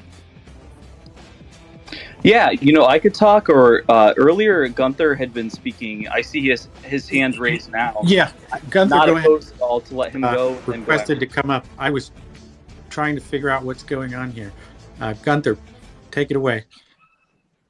Hey, Questioner. Konstantin, I had a question for you. So, nice thing about IT jobs, I work one, is that you can be remote and they do pay well. And it seems like even in a wartime area, like that people could still earn a living, and it would be very important, obviously, for Ukraine. But how many people that would normally be in those higher paying IT jobs have to do like military service now? Almost none. Almost none. So it's you must understand that in the military service, the first people that are drafted are the ones that have military experience in any way. So those are a couple of categories. First are the ones who did serve. So the first wave of the reserve are those who hold the veteran status. The second line is those who have served at least once in their lifetime. So that means, for example, conscripts from 90s or 80s. Odessa, 90s. full alert. Dnipropetrovsk, all clear. From Zaporizhia, 80s, 2000s, all clear. or 2000s. This message has been generated with municipal we still data. have the conscripts. It's usually young people who just do basic stuff like housekeeping in the military. And they would have to. That's the second line, or even the third line. That's where I may be floating a bit. And there is another line: is the people who, officers, for example, who graduated from universities, but each university usually has a special, how you say this, like a department for military. So each and everyone can voluntarily sign up to it and finish it. So and at the end of your university years, you will get also not only a degree, but you will also get a rank of either a lieutenant or like minor lieutenant or lieutenant or super lieutenant. I don't know how to translate it into English. Sorry. Because we have three types of lieutenants, and those would be the third line of people who would be conscripted, and also all the people who served before, like as professional military men, they would be also on the line as well. So if you consider the IT professionals, there is some layer that have finished lieutenant courses, which you would call that like a military department in the university that can be drawn into the military, but that's usually quite a low percentage. Really full low. alert. This message has been generated with municipal for data. average person, who had not military affiliation, unless he really wants to get into the military, is not that straightforward. And it's even if you come, you would be put in the line in most of the cities. In some cities, you can where there are problems with the recruits. You may be a bit faster, but it still, will not be, if you don't come and literally ask for you to be put into the army, you will not get into it. So for example, my wife's brother is waiting from the first day to be mobilized. He came himself voluntarily in Siren alert Kharkiv update. to the Person, war full commission alert. officer. This message And has they been told him, generated well, with just wait, municipal we're gonna data. call you. Same with a couple of my friends who don't have any military experience, and of course all my war buddies, they came their first day, even first hours, they were mobilized same moment they came, because they are veterans and they have combat experience.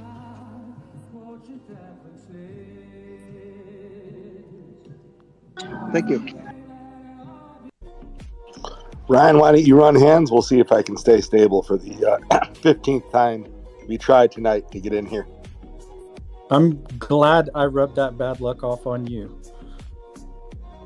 I'll stick around as long as you can. Bradley was next. Yeah, so it's really cool to hear Here's you Siren talk alert about, especially update. IT professionals, because full alert. a few of the This ones message we has use, been generated with municipal in data. my line of work are Ukrainian, and one of them is like I wouldn't say my closest friend, but a close friend, someone I keep tabs on. And at the time, we had Russian people too that we had contracted out with. And when the war first broke out, it was so crazy because I remember calling this guy in Ukraine and being like, hey, like, how are you doing? And he was in Kharkiv and you could hear bombs going off. And I'm like, dude, what the fuck? Like, you got to leave. And he's like, no. Like, they're hitting military targets. It's fine. Sounded like a shower in the background because of the noise and how it came through the phone. And I remember hearing his grandmother like yell in Russian. I'm like, what is she saying? And he's like, oh, she's mad she can't hear her shows.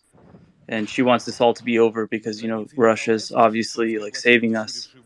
And we laughed about it like a lot in the beginning. And then the Russian people, they kind of fell off and were like, hey, like, we can't do this anymore. If you guys need, referrals for people that do this digital aspect of what you do, then we can. And he stayed on the whole time. And there's probably like a 2-week period we didn't hear anything. And later, he came back and came back to work. And it's crazy because even now, I reach out on Signal or Telegram, and I'm like, hey, like, how are you doing? And he comes back and he's like, hey, I'm doing pretty good. I'm kind of burnt out. I got this project done. Like, where are we at? And it just like blows me away that and all that conflict to Kharkiv to wherever he is now. And I never ask him because I don't want that liability. It's just crazy to me that, he's like, hey, the best we can. Yeah, I haven't looked at a meme recently. What's a good one? You can send me. I send him a few and he laughs. But it's insane to me that that's what people are going through. And it's even more insane to me that these people are just like, they continue to work through that. And I have no idea if I was in that same situation, if I would have that same fortitude that they do.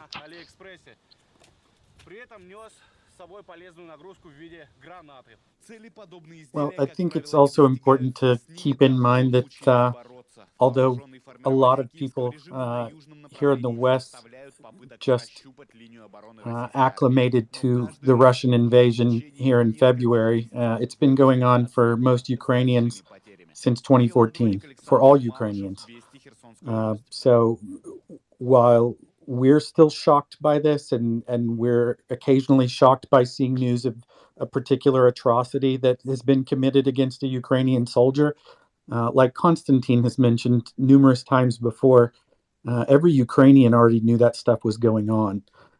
There may not have been some viral video, but they were well aware of the atrocities and the viciousness with which Russia would try and carry out its political angle or motives, and this is not new to them. So as shocking as that might be to someone who's not living within an area of war, I think at some point life has to go on, and I'm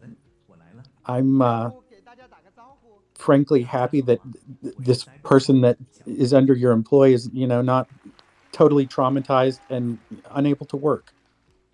It's a good thing that he still has a stable enough, internet connection and a safe enough place that he feels like he can. I hope he's probably not in Kharkiv anymore, but if that's the decision he's made, then who am I to judge?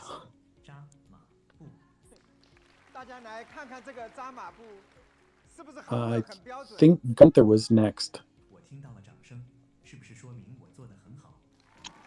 I am continuing to be in awe of the bravery. Konstantin, I had another question, which is about this weapon system that was in development called the GROM or GRIM. I guess one question would be, why do they have different names? But the other one is, what is sort of the status, what's known and what's kind of unknown about it? It's not in development. It was fully developed, but the production was not started. That was the problem. So you can imagine that it's a working system that was tested. It went through a lot of things. The part that was missing is that acceptance into the armed forces. And probably during that acceptance, we would have various modification and fixes to the system, but it was fully developed. It was it was not a system in the development.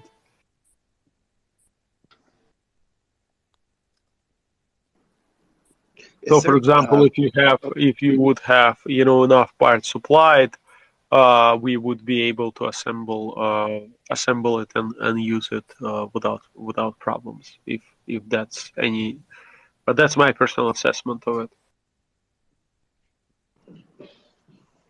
I know a lot of the capacity was attacked at the beginning. Is there weapons development and continuing now that it seems like some of the attacks in the West at least have diminished?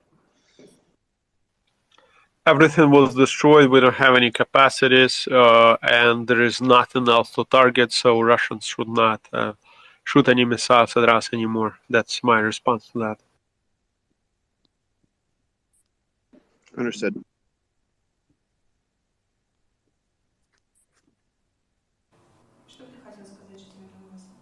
Bradley, I named up to you a minute ago, and I was not critiquing your commentary about your employee, so please don't take any of that as criticism.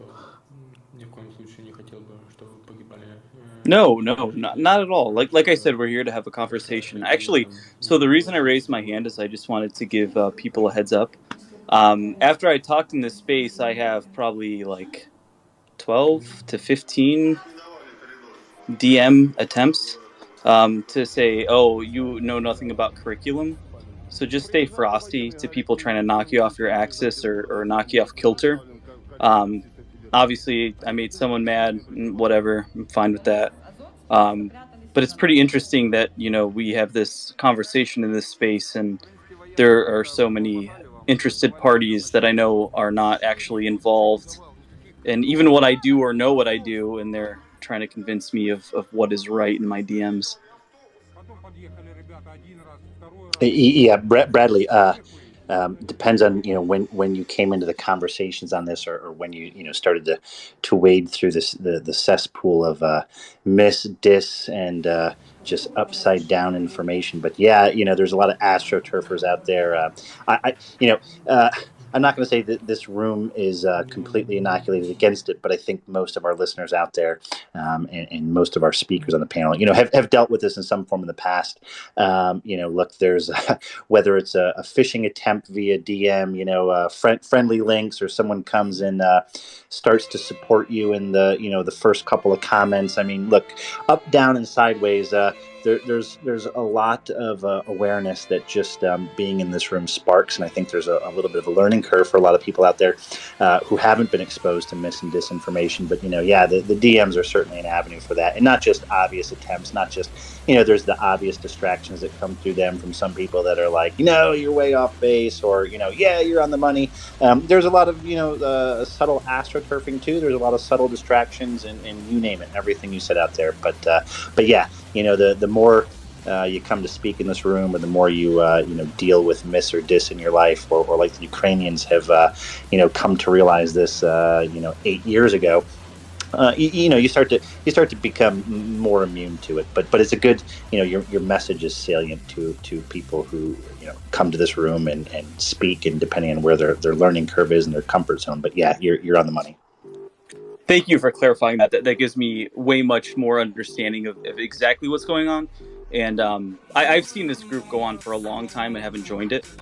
So I just want to say I appreciate all the insight that you guys give, because I every time I join this space, I learn something new that I'm like, oh, okay, I never looked at it that way. So just, for everyone listening, thank you for that. It's I'm going to make a joke here. It's like, break out your old X-Files shirts that say "Trust no one," or there's a little alien saucer flying up. Sometimes you need a little tinfoil hat to just deal with the world out there. And there's a lot of actors out there who their prime effort is to make it sound like there's an alternate or competing argument, and/or that they aren't the exception. Numerous accounts, voluminous different criticisms, and then you start to perhaps that will be effective to make someone start doubting their position. They don't have an exposure to this, and the voice of one or two people somehow through the computer age get amplified into 30 or 40 fake accounts. And if that's happening and you're not aware of it, it sounds like, wow, there must be a lot of these people out there. But the more you deal with it, the more savvy you end up becoming. And I think look, whether that's a byproduct of this space, whether that's a secondary awareness, it's just it's something that I think we all go through and we all learn. And hopefully in 10 years time, regular learning curriculums will have addressed these things with children in their youth, so that some of these weapons aren't effective on certain populations as they are now.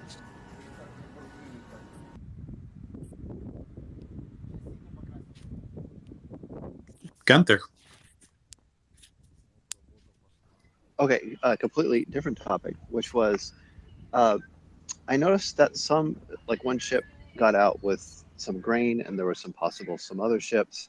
But what is sort of known about sort of the high level, in addition to the shipping channels, but like with expanded train capacity and just being able to ship out grain? Like what sort of the latest sort of understanding?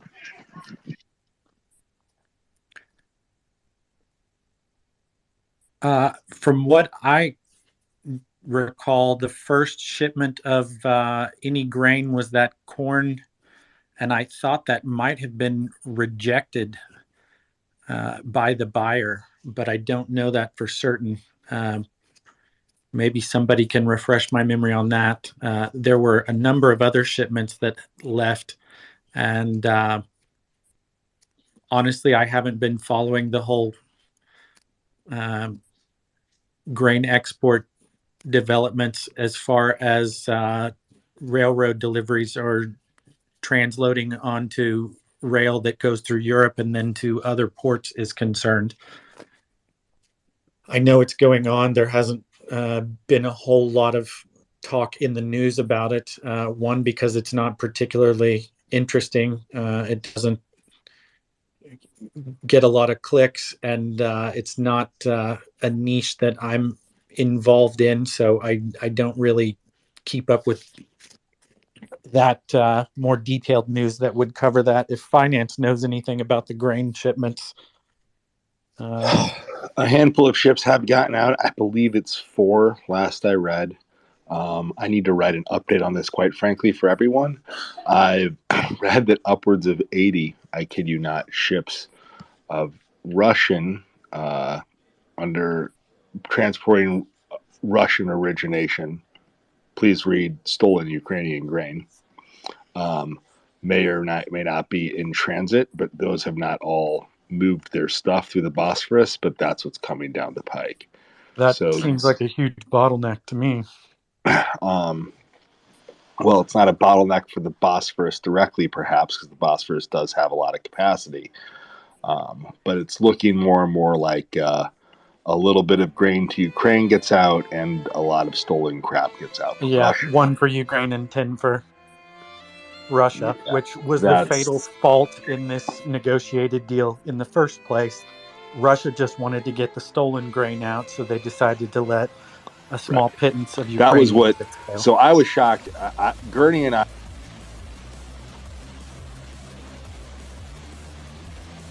Did we just lose finance? I think so. We'll get him back up here pretty quick. Finance, we lost your audio at Gurney and I.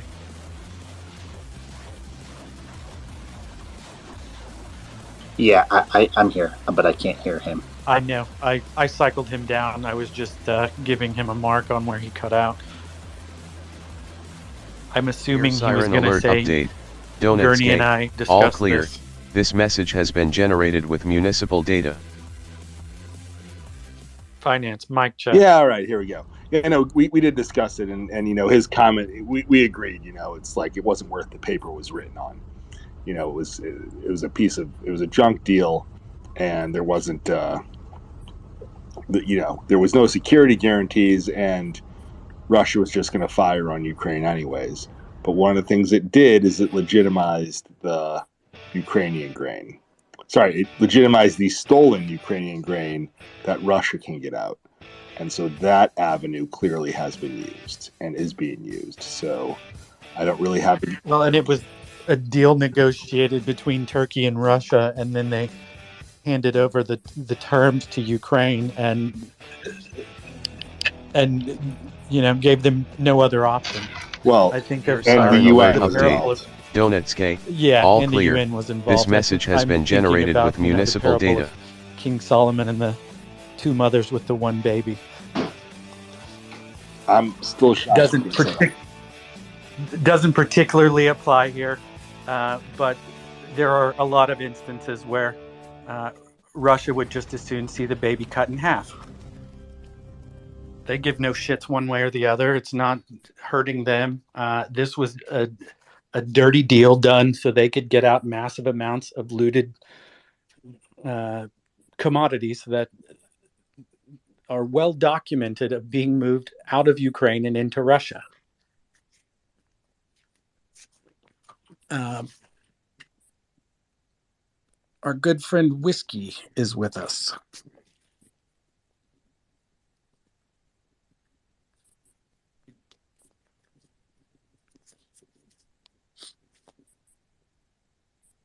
Whiskey, good evening. Hey, good evening, Ryan. So speaking on the current topic, by the way, mic check, can you guys hear me all right? You're great. Yeah, so Finance and Ryan, speaking on these grain transports, like what happened with the mines? Has there been some mine sweeping going on? That was a huge concern a while ago. And then second to that is the insurance companies backing up these ships. I wanted to add that to the current conversation. Like, what's going on here? So yes, there was a minesweeper. One of the shocking things is they seem to have cleared just enough to get out, and then the minesweeper is active alongside at least the ones coming out of Odessa as they leave. I asked our naval guys their thoughts on it, and they're sort of shocked that it's working. But I would have to leave that one to the naval professionals because it seems so nuts from what they said this situation was beforehand. So that's the minesweeping situation. As far as the insurance goes, there's lots of people saying, we know which 3 companies are providing the insurance. However, the specific people paying for the insurance is currently All under clear. wraps. They're This not message saying. has been generated It is with municipal one of three data. parties, is what we guess it is, being Russia itself, Turkey, and or Russia, Turkey, and or the United Nations. Even the UN doesn't make good sense because Russia would be perfectly likely to fire on them. Turkey, because they could shut it down with their control of the Bosphorus, and because they are pretty buddy-buddy with Putin, might make some sense. And obviously, if they could get Russia to do it, it would Air work. siren alert update. Nobody would accept Kirovorod. All payment clear. from the This Ukrainians message has been for generated with municipal data. the insurance itself, only because then Russia would be doubly incentivized to blow up all the ships. So we're not really sure exactly who's paying, but it doesn't seem very likely that the person paying is Ukraine.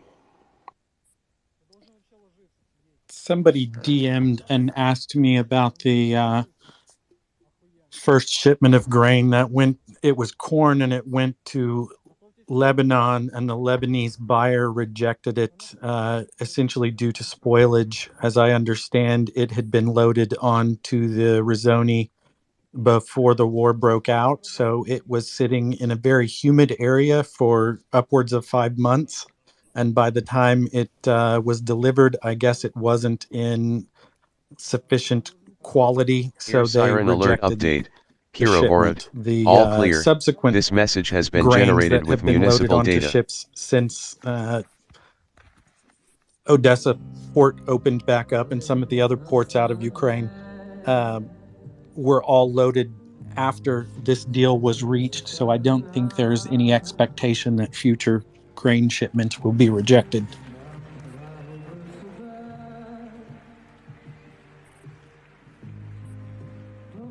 Dry fly. Hi guys. I was just going to put in my 2 cents on the agreement. I agree with you that it's a shitty deal, but it's probably the best deal Ukraine could get with respect to the grain. They've got to get that grain out of Odessa because they're going to need that space for the new crop when it comes in. So it's got to go somewhere, and they need the money. So do it. My thought, the other side of it, even with the Russians stealing the grain that selling the grain they've already stolen, they're going to sell the grain they've already stolen anyway.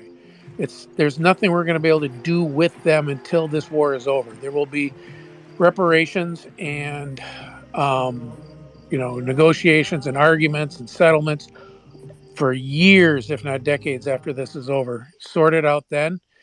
But what it does by getting this off the radar, the political international radar, is that it allows Ukraine to focus on an offensive and not have to be fighting the political blowback of starving people in the world. It was never going to cause starving people, but you knew it was going to always be a political. They were going to turn it into a political issue, a public political propaganda tool. So it's to a certain extent, Ukraine getting this off the radar, I think helps them with their effort to just fight and win the war. And that was when I heard the thing go through and I heard Ukraine agree to it. Any money is good money for them right now, and getting it off of the news probably helps them so they can focus on winning the war. Do you think that makes sense? I'll listen to you guys. I do. I feel like it was a deal with the devil. It was something they couldn't turn down because it opens up the port, just like you're saying. It moves existing grain out to make room for new stuff that hasn't spoiled. It was something they couldn't say no to without taking a big PR hit. But I think that's kind of effed up to ask me because, they're being backed into a corner and forced to take an agreement that under no other circumstances would they ever entertain. I agree with that 100%. I agree. It's effed up. They were forced into it. But what it does is it gets that story off the front page. So now they can focus on the war. And it gets their bins empty. It gets the elevators empty. It gets the thing off the front page, and they can focus on the war. Humming along.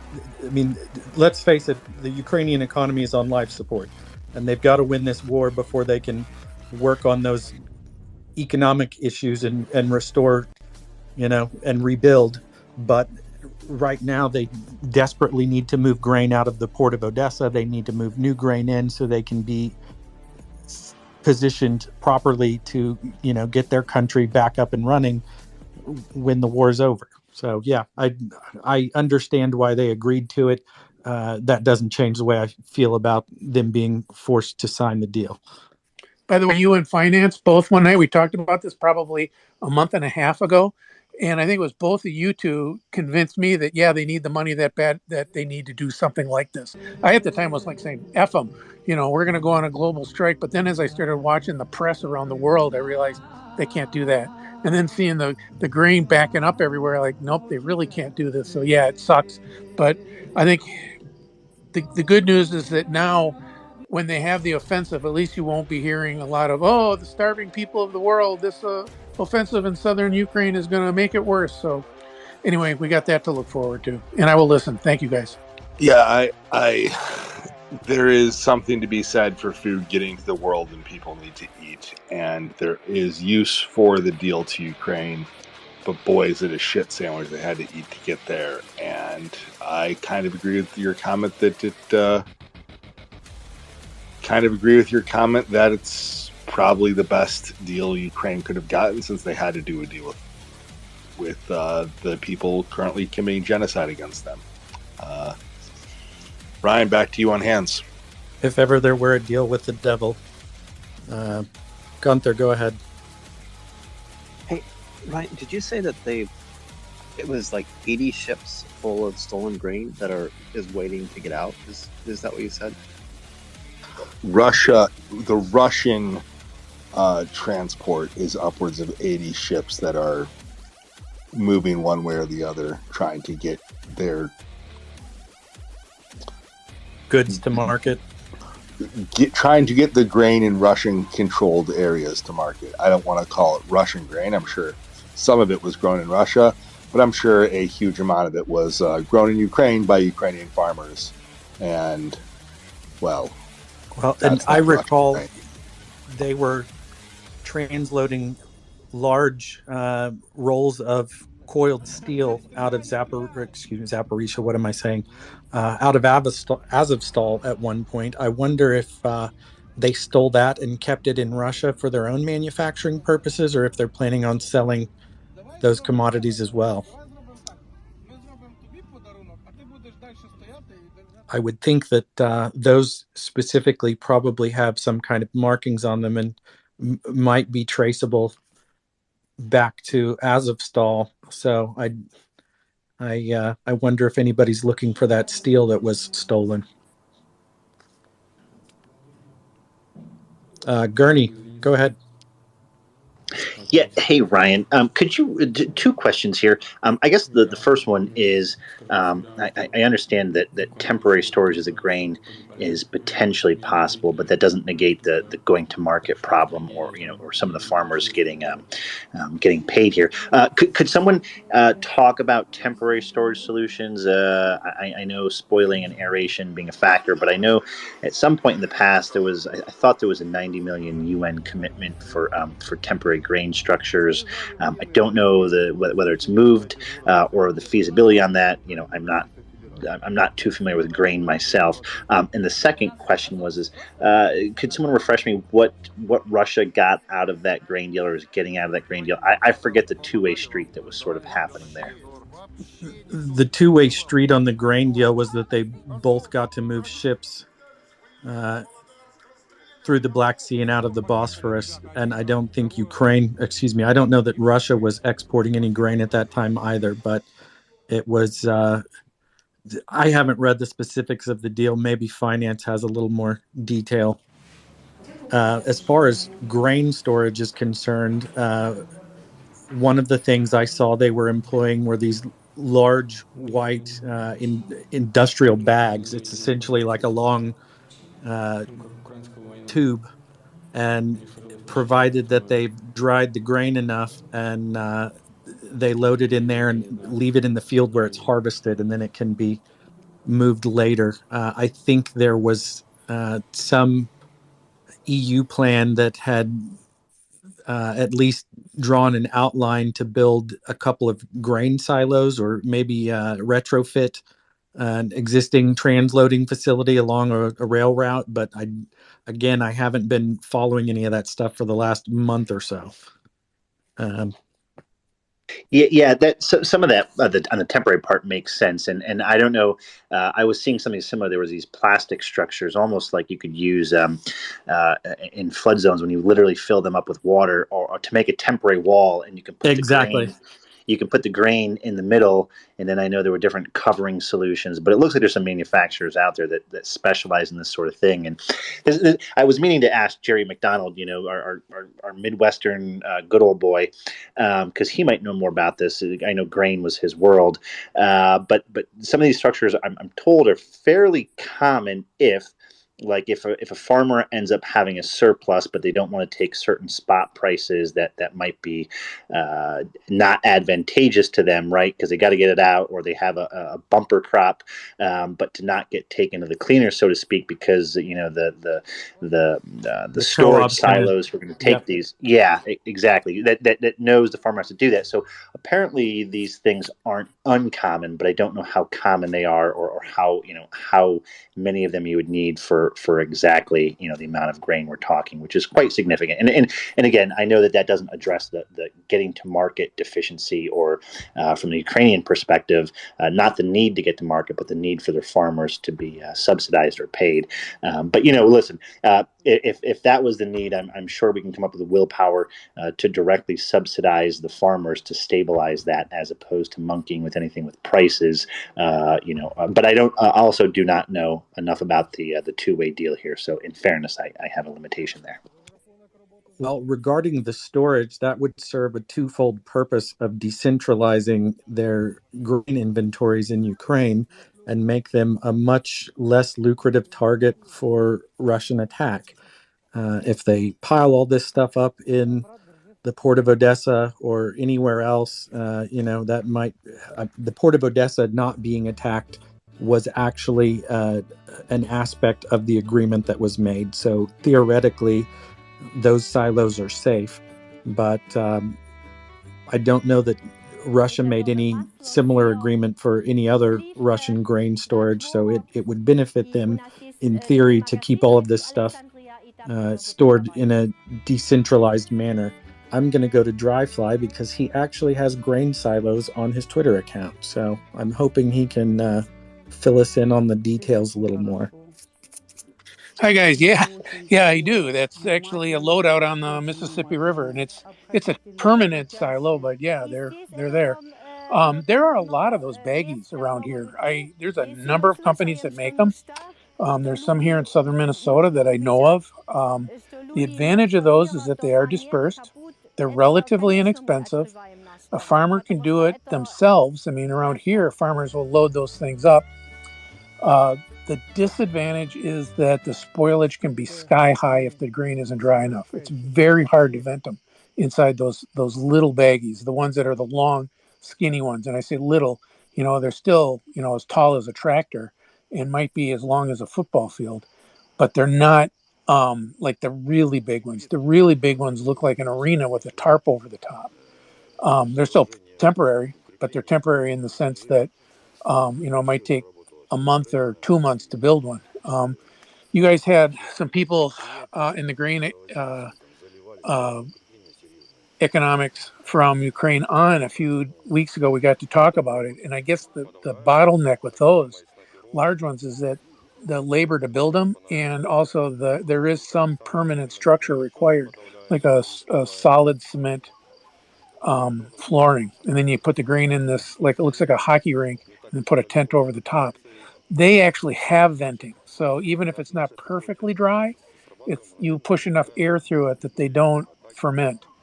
Those long tubes, boy, you got to have it perfect. It's got to stay dry, and then you can't perforate or puncture the tube much at all, or you're screwed, because you get water in there, alert and then things update. turn into Mykolaiv. they turn All into clear. compost. Odessa. So all clear. The real This advantage message I has was been told, generated and with again, municipal it was by people data. who were on one of your call-ins, on one of your spaces, probably a month ago, was having all those baggies as if they are decentralized, so the Russians can't easily hit them. So and they're quick to set up. People can set them up themselves. So there's some optimism actually that they will be able to protect this crop. Assuming you can hang on to the country, and there's a reason to expect that they will in fact get the grain out over time. But that's what makes it so critical to start the process really moving, because the rail is so slow, and it's just not going to speed up immediately.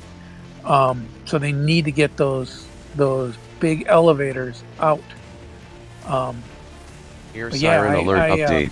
Michael Live. I read about those baggies, and those are exactly the pluses all clear. and minuses. This message has been generated with municipal data. Drying is a problem. They got to be dry, but if they are dry, if the grain is dry, then it's distributed, so it's harder to be a target. So, in dry fly, some of these structures I saw, it was hard, it's in pictures, so it's hard to tell the scale and scope.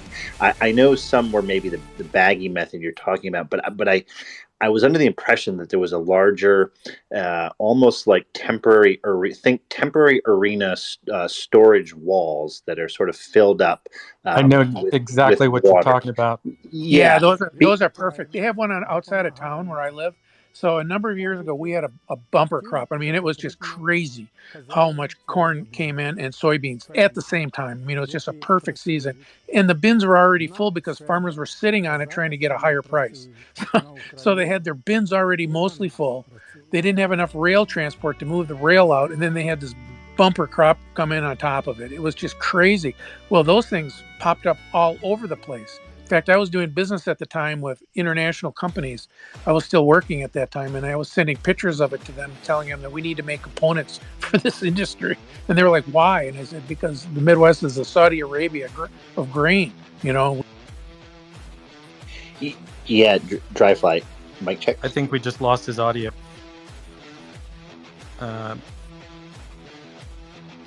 Maybe go ahead and bump him down.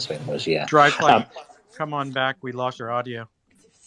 While he's coming back, Ryan, so just to describe this here, I know there were different versions and iterations of these because I think there were some components where you could get covers for them. Obviously, they're not sophisticated covers, but I do remember in the literature it was talking about there was some aeration methods or some turnover methods for them. So clearly it's been thought about and dealt with, and dry flies go back up here. But those larger ones, it appeared that it allowed for some form of aeration or turnover, and partial covering or full covering at times to extend the life even further. I could be wrong, but yeah, to dry flies. Yeah, can I speak on that? Because I know that yes, they're very well aerated. Yes, they're fully covered. Those are near permanent structures. In fact, the temporary structure outside of town for us, is still there. And that was like 8 years ago. They still use it, but it's only a backup. They probably bought it. They probably rented it so long that they ended up buying it. Yep. I used to be in the oil field equipment rental business.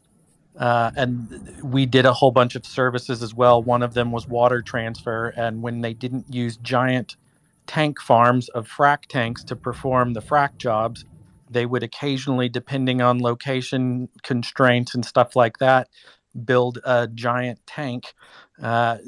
There's one company I can think of off the top of my head that built them. They were called Poseidon, but it's like a giant above ground swimming pool, only the sides of the swimming pool are made out of segments of steel. So they would come in and use like a forklift or a telehandler to erect this thing over the course of a couple of days in a remote location, and then put a liner down inside of it and fill it with an enormous amount of water. Like this is a few Olympic-sized swimming pools in scale. But if they have that tarp ability to do all of that stuff with water, it's, I'm sure, much easier to do with grain. You want it to aerate a little as long as you throw a tarp up over the top and keep it from getting rained on. That's exactly right. And what they do is they have these big blowers with tubes that go into the center of it. and then the tubes are all perforated. Yep, And so these and they're big just blower, blowing air through it the yeah, whole time. and that grain doesn't have to be perfectly dry. I mean, it has to be dry, but it doesn't have to be like super dry. The problem with those longer on-farm tubes, those ones you see, they look like giant loaves of bread, is that those things, the grain has to be really, really dry because there's no way to aerate those, but they're big enough that they can still ferment. I mean, the heat that fermentation generates is incredible, and it will absolutely spoil it. And in some cases, the fungus and stuff that grows in it is quite toxic. I mean, when I worked in the corn wet milling industry, we tested every truck for I want to call it flavotoxin. It was a type of mold that grew in grain, and we had a quick test with a type of spectrometer that would tell us right away whether it was contaminated or not. And if it was contaminated, we just threw the whole thing out. We just wouldn't buy it because you can't let that stuff go in the food. It's super toxic.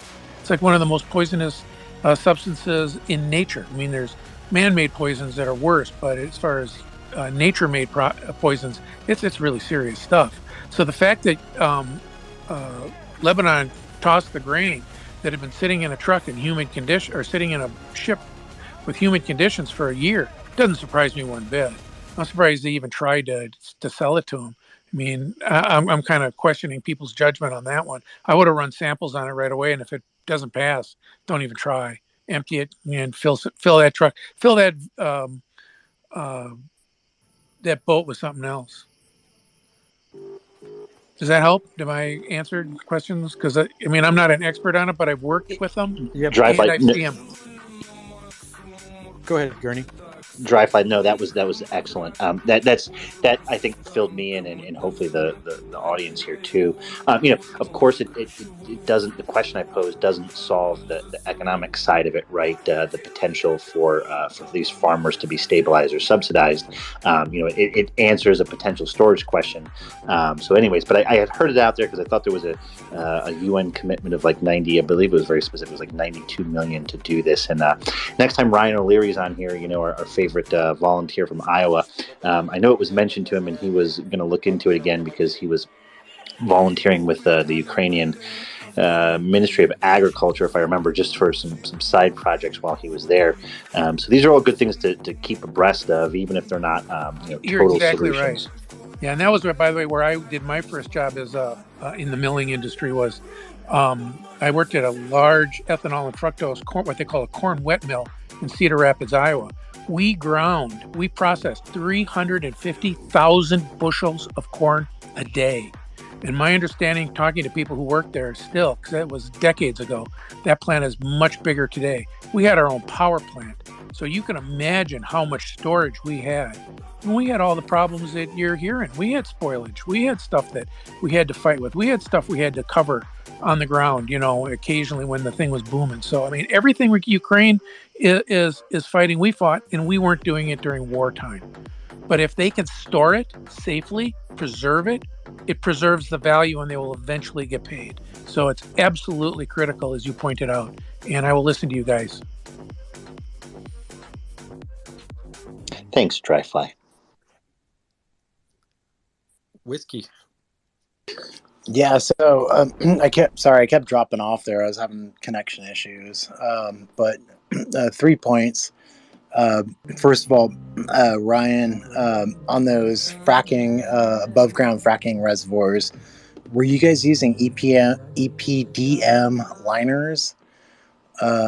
Second is the storage competition. I use frac tanks. Okay. Yeah. And then the second was with the grain deal and the silos getting cleared out, and we're getting towards the end of the year. Kind of tailors into the next phase of the war in Ukraine, going back into the winter time. So it's freeing up those bins. It's freeing up that storage space. But yeah, I still have big questions over that insurance and the mine clearing. And I have not heard from the Navy guys, although I'm a Navy guy as well, on an adequate answer to how they're actually clearing those mines. So I'm actually interested on that. Thank you.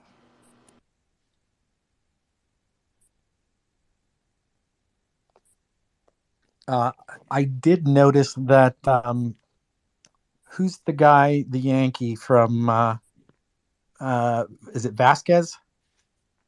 Patrick Vasquez? I'm not sure. The volunteer, he's been on the space once as a guest speaker. He had gone over to Ukraine. He was working. James Vasquez. Yeah. I don't know how I blew that. I noticed he was working or had made a post. He's back in Ukraine now and was working with some gentleman who is going to be doing some mine clearing and presumably has some experience with EOD and mine clearing in the U.S. military. I don't know that for certain, but go check out Vasquez's account, and there was some passing reference made to that and a picture posted of them together. I don't know a whole lot about the plans for mine clearing. I know some of it's already ongoing, but again, that's not really an area I have any depth or breadth in, so I will avoid it. Well, typically in the mine clearing, it's like you have, like, if you're trying to clear a lane, you have visual on the bow, which is not a good place to be. But at nighttime, especially if the sun has been out, you have thermal if they're on the surface. But that doesn't help you if it's submarine.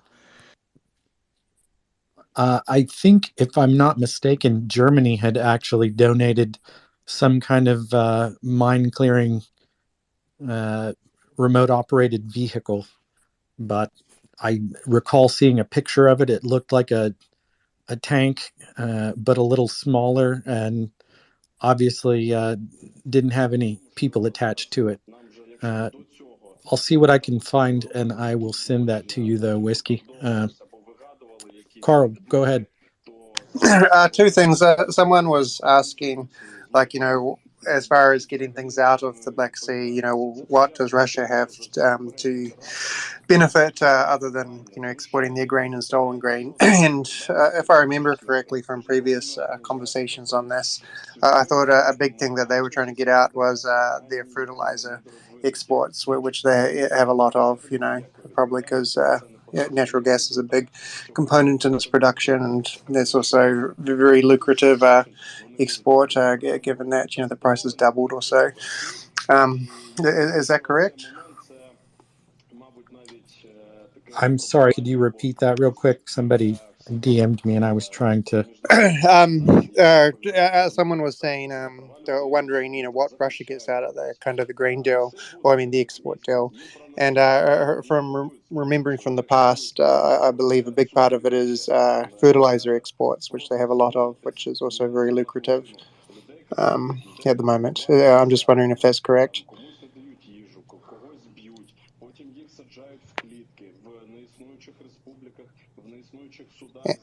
I do not know. So two things. One, Russia did not need the grain deal to get out things that they could have gotten out legally otherwise. It didn't end sanctions for them on standard products like fertilizer. Okay. What they needed the deal on was that it quietly, depending on how you read the deal, aka the way everybody's reading the deal, is it lets them sell stolen Ukrainian grain, which people were rejecting without this deal. And Turkey was being pressured to not allow through the Bosphorus because it was stolen product. But with the deal, Turkey can get paid letting it through and or buy it at a discount, so they get their rift in. And Russia can get its piece in. But no, as far as actually shipping stuff through it, because they are the ones who have sea control, and Ukraine isn't bothering to spend precious munitions on trading vessels, this wasn't an issue for them to get out normal products like fertilizer without this. Okay. They didn't have issues with transport. Gotcha. Okay, so my next thing on the topic of exports, with this grain deal, there's something I haven't heard about for some months. Like some months ago, there was a lot of talk that, a lot of railway was going in through Poland on the Ukrainian gauge to be able to have an export route from Ukraine up through Poland, to the Baltic seaports, and that they're also going to be building a bunch of storage facilities along the way to aid that. Is that something still in play or not?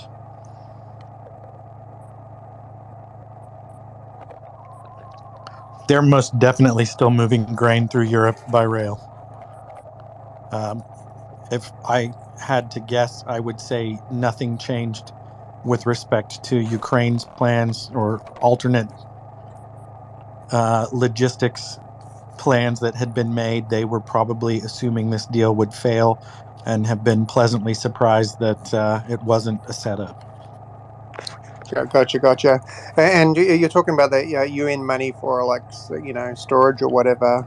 Would part of that be like the facilities that were like building in Poland along that route, or that's exactly what was going on. And I don't know that any money was pledged at the time, but it was like a detailed plan for alternate logistics transportation for Ukraine's economy. I forget the specific name. It was some big long-winded deal that sounds exactly like it would have been produced in the EU.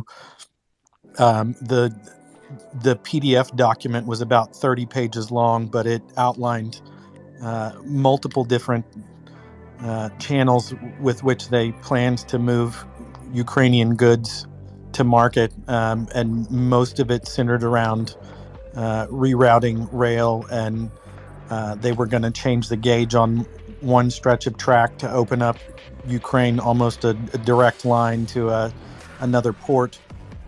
So there was a whole bunch of stuff going on, but I think some of the other countries were going to try and create additional capacity within their rail routes in order to accommodate some economic activity for Ukraine as well.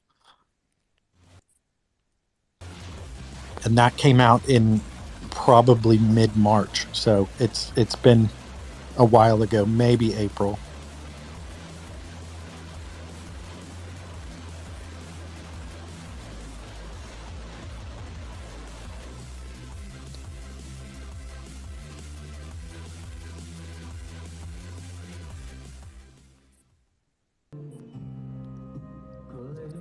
Mic check.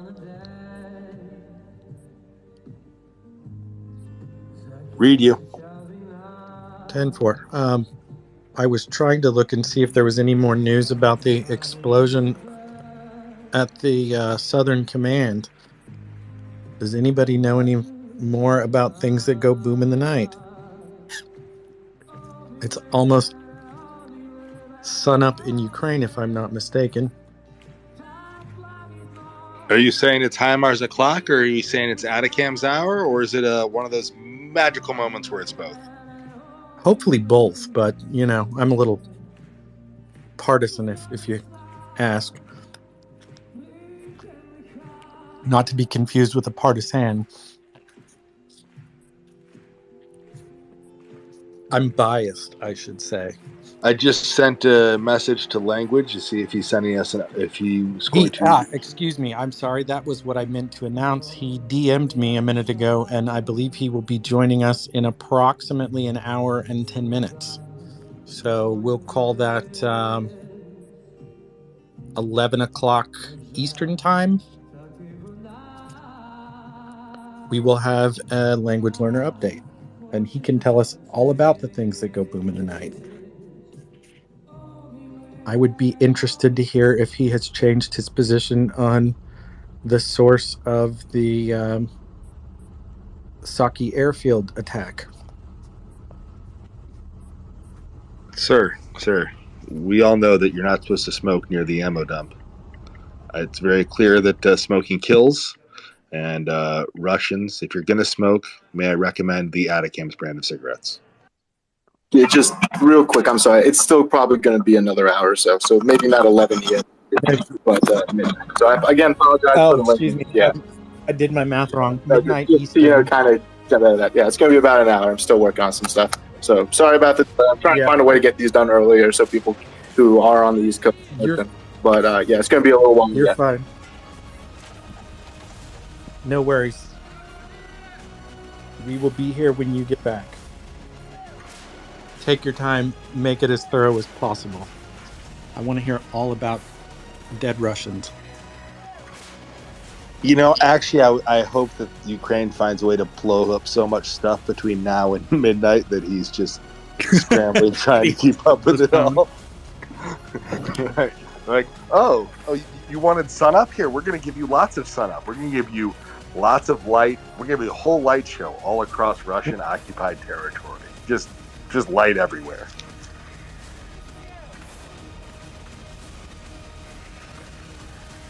I'm with it. Constantine, did you change your fella?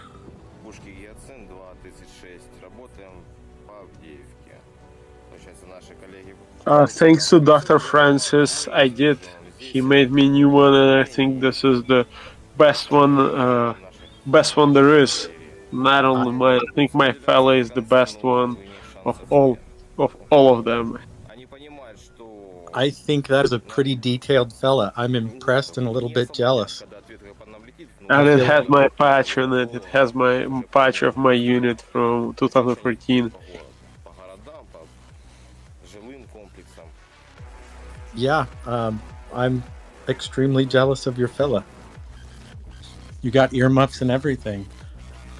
Moose isn't here, so I'm going to say that again. Ear defenders.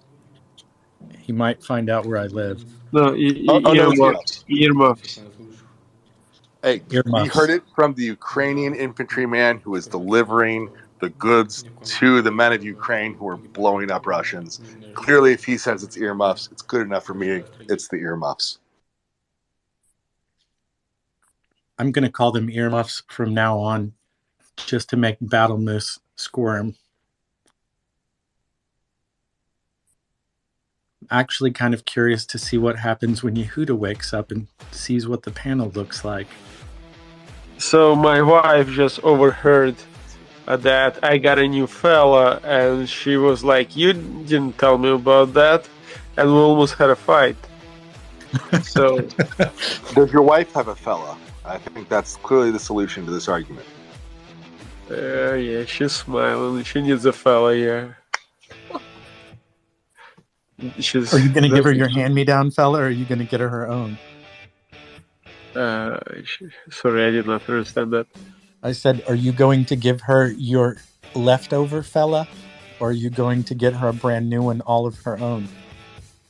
Man, you're lucky you're not sitting next to her. She's like, leftover? What the fuck? I guess I might not be coming to that fundraiser in Austin after all.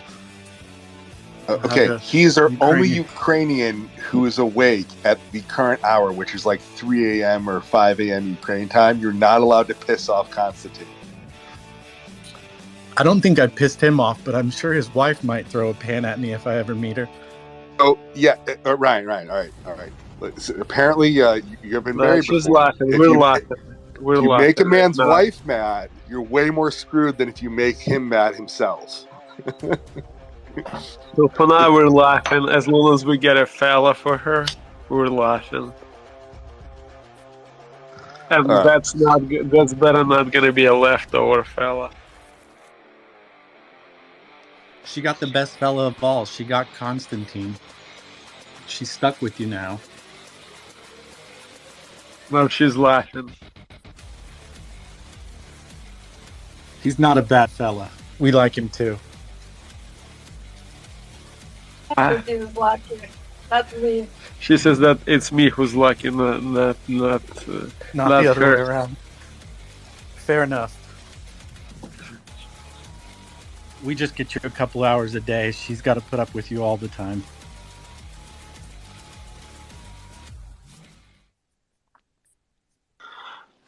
Since she's listening too, out of curiosity, does she make good borscht?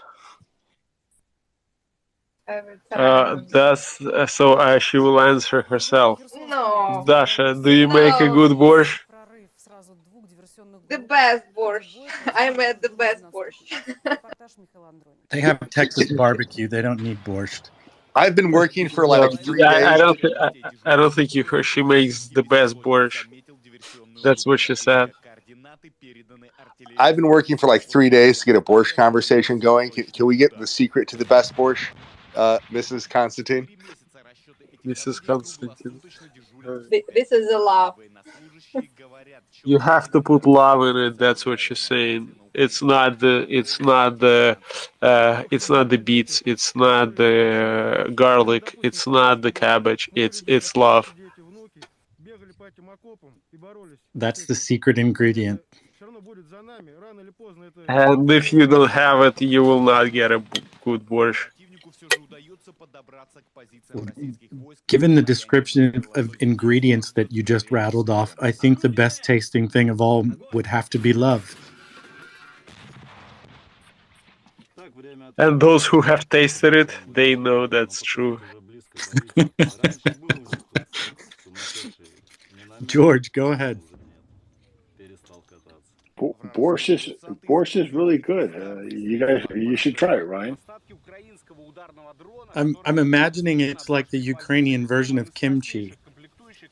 No, it's a beet soup, man. How have you not had borscht? I've not had borscht. Dude, we gotta fix this up, man. It's like not hard to make. It's not like Oklahoma makes it hard to make. You need to work on this. It's like a it's like a vegetable large soup with Czech a little bit of meat. community. What's that? I'll pass. Vegetables are what food eats. I've actually never had meat in my borscht. I only had the veg. I only had the borscht with the sour cream in it. I wanted to put a call out if somebody can just DM me a better hoplite fella.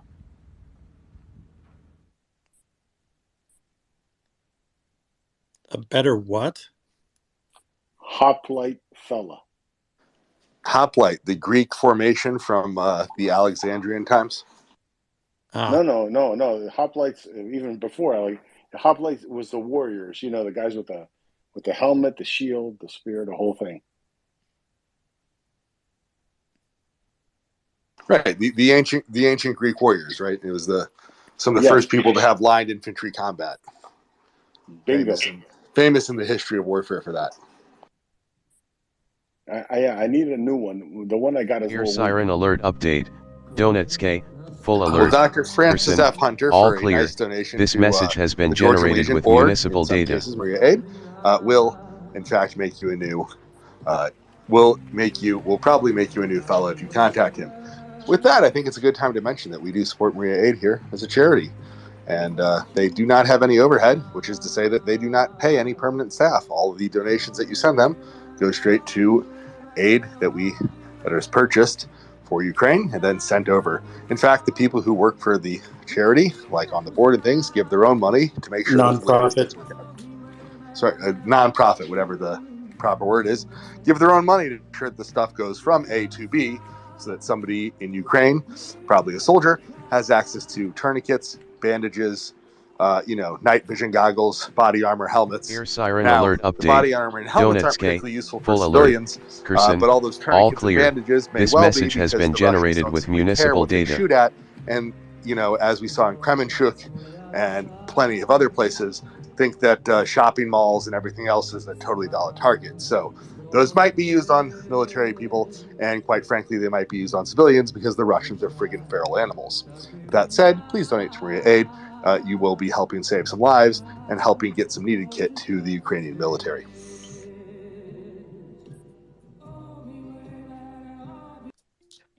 And for those interested, I believe there might be a little more detailed information about the kind of kit that Maria Aid is able to provide sometime tomorrow. So don't miss it. Tune in.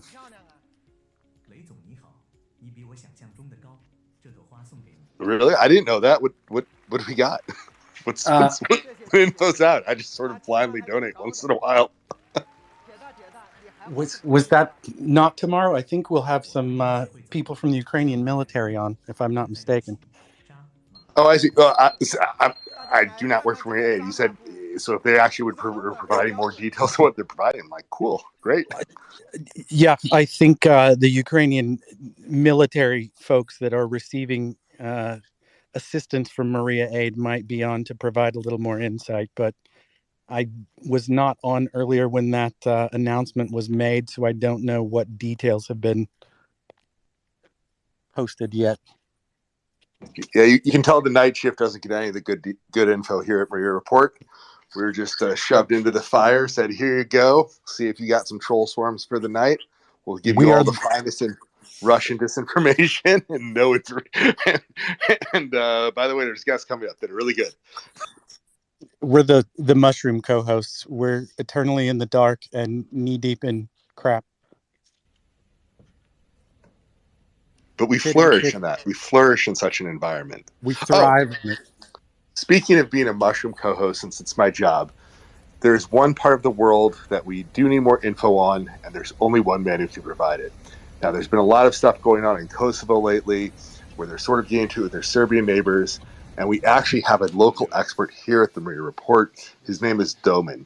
If you just look him up, I know many of you know him. You really need to DM him to ask him what is going on in Serbia and Kosovo. He loves getting lots of DMs in the morning when he wakes up in Europe about these. He's originally Slovenian.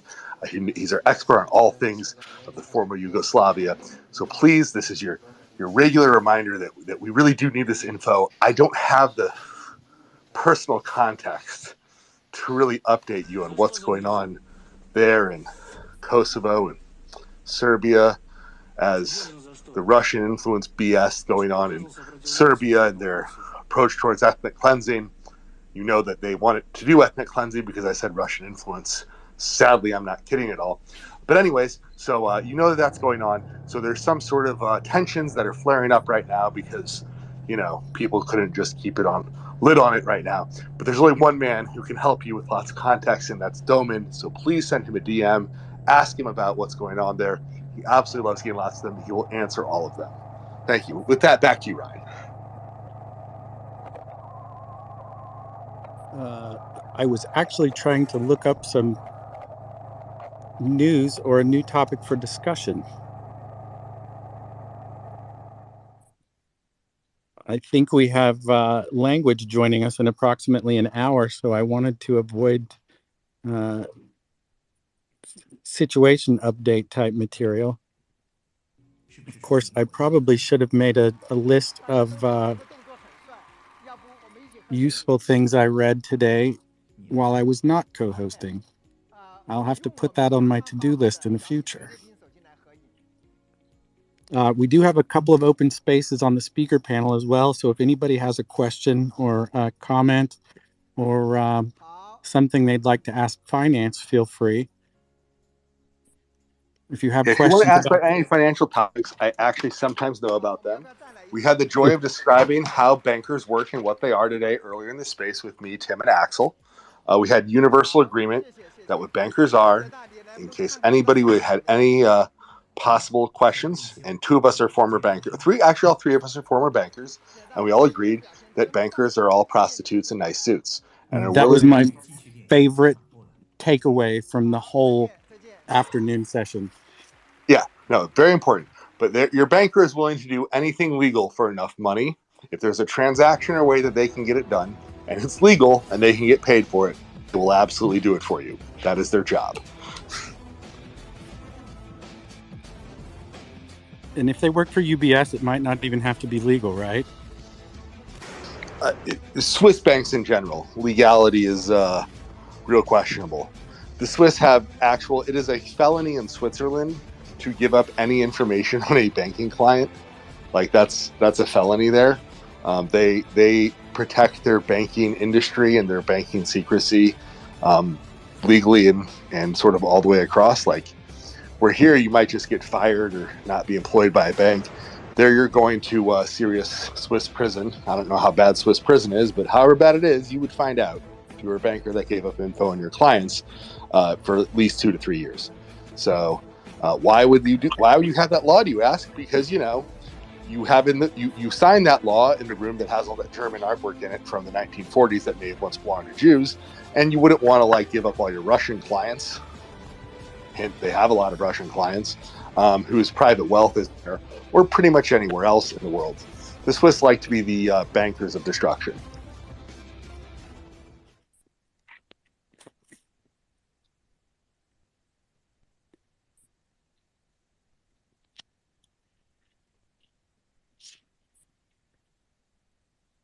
I was actually just reading a comment from a guy who's in the oil and gas trading business now last night. I happened to follow him on Twitter, and he humble bragged that his father knew this famous commodities trader from decades past, and I didn't recognize the name. And when I went and looked up this name, I found out it was an individual who traded Iranian oil during the Iranian hostage crisis, and then absconded from the U.S. after he was charged, and lived out the rest of his life in Switzerland, as far as I understand.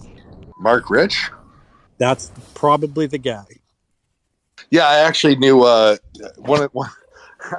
I had a buddy who used to be one of his significant traders. When he left, stayed with Fibro Brothers and was a physical commodities guy down in South America for years. So I learned a lot about how those guys did business. He was a much older man than me. Hopefully he's still alive, and he was absolutely a very haunted man.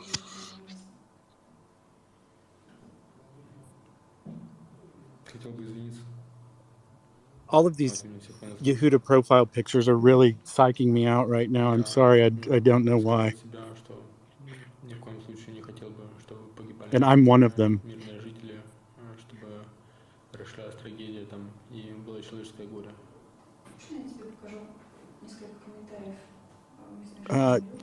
Finance, do you know where John is this evening? Last I heard, John had a hot date. Date night, that's right. I think his birthday was just a couple of days ago, so I'm surprised we were graced with his presence on his birthday. I guess he's making up for that this evening. So I guess that means he's our dating expert. So if anyone has questions on that, they can pose it to John at the DMs. We don't want to get him in trouble with his lady friend. You see Michelle's joining us. Good evening. I don't know if her mic is connected because I can't hear things she's saying. Oh, looks like date night's over.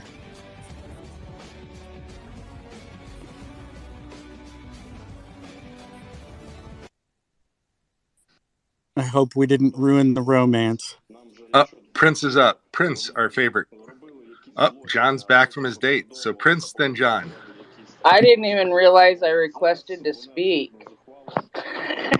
And all the Yehudas are freaking me out. But you know, if you guys want something to talk about, I tried to come up last night and my brother called in the middle of it while I was waiting to speak. And I had to take that call. But you guys were talking about the way that we've been seeing these videos of the way Russians are talking to Ukrainians on the streets in foreign countries. And then also about the video of the woman in the car, the Russian woman leaving Crimea and being so upset about having to leave this life that she's built or this vacation she was on. But what I didn't hear, and maybe it got talked about and I missed it while I was on my phone call, was what it made me think about was the end of February, the beginning of March, and the Ukrainians who were lining up at the border, and some of them having to walk miles to get to the border crossing, and the buses of people, and the people who, what was it, the Irpin Bridge that was out, the people who were, having to cross that and having great difficulty doing that in order to escape, and the family that was trying to escape and was killed in a shelling. And I have zero sympathy for those people trying to get out of Crimea. I can't wait till that traffic jam's over, and I hope they take out the Kerch Bridge as soon as that traffic jam is over. But that's what seeing that Russian woman being all upset about having to leave Crimea made me think about. It's like, lady, you have no room to bitch because you're not worried about a shell coming down on you while you're trying to get across the Kerch Strait Bridge to go back to someplace safe in Russia where you don't have to worry about your home being destroyed. So that was what I wanted to say last night, and since I accidentally came up, I thought I'd say that now. So that's what was on my mind. The Georgian Legion made a post approximately 24 hours ago that was a picture of the Kerch Bridge, and they implored any Russians who wished to drive over it to do it sooner rather than later because they weren't going to be able to in the near future.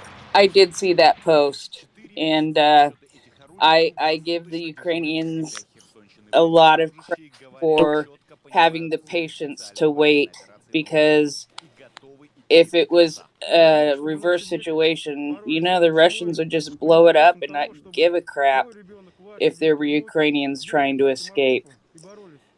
But Ukrainians aren't like that, and they've proved that over and over again in the last almost 6 months. So yeah, I just wanted to sit that woman down and say, what are you crying for? You have nothing to complain about. Watch this video of these people trying to escape.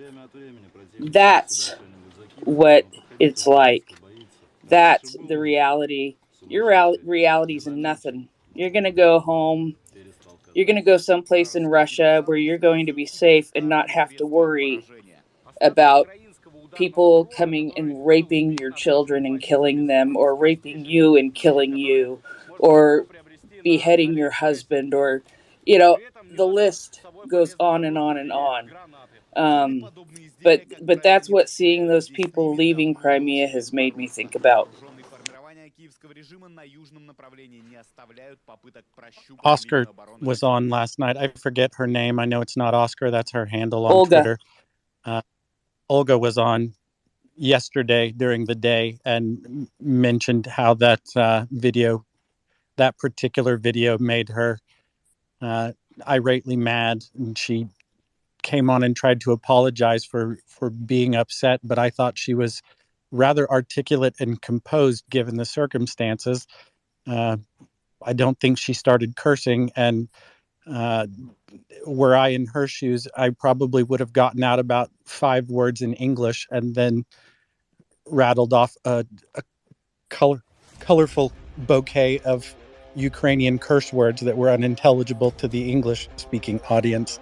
So I commend her for being able to keep it together even when she is livid.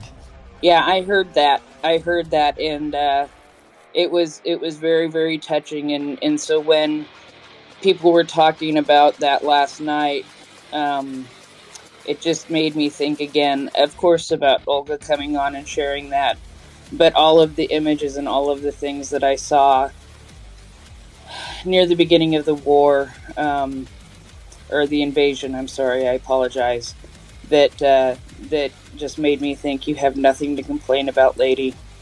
You have nothing to whine about. Well, the odds are, if she mentioned in her video that it felt like her second home, and I wonder if she's not, the spouse of some Russian soldier or officer who was gifted a property in Crimea after they took it over in 2014. I understand there were a lot of Russians who were afforded the opportunity to buy or just outright steal property in Ukraine since then, because they were trying to aggressively shape the demographic makeup within Crimea.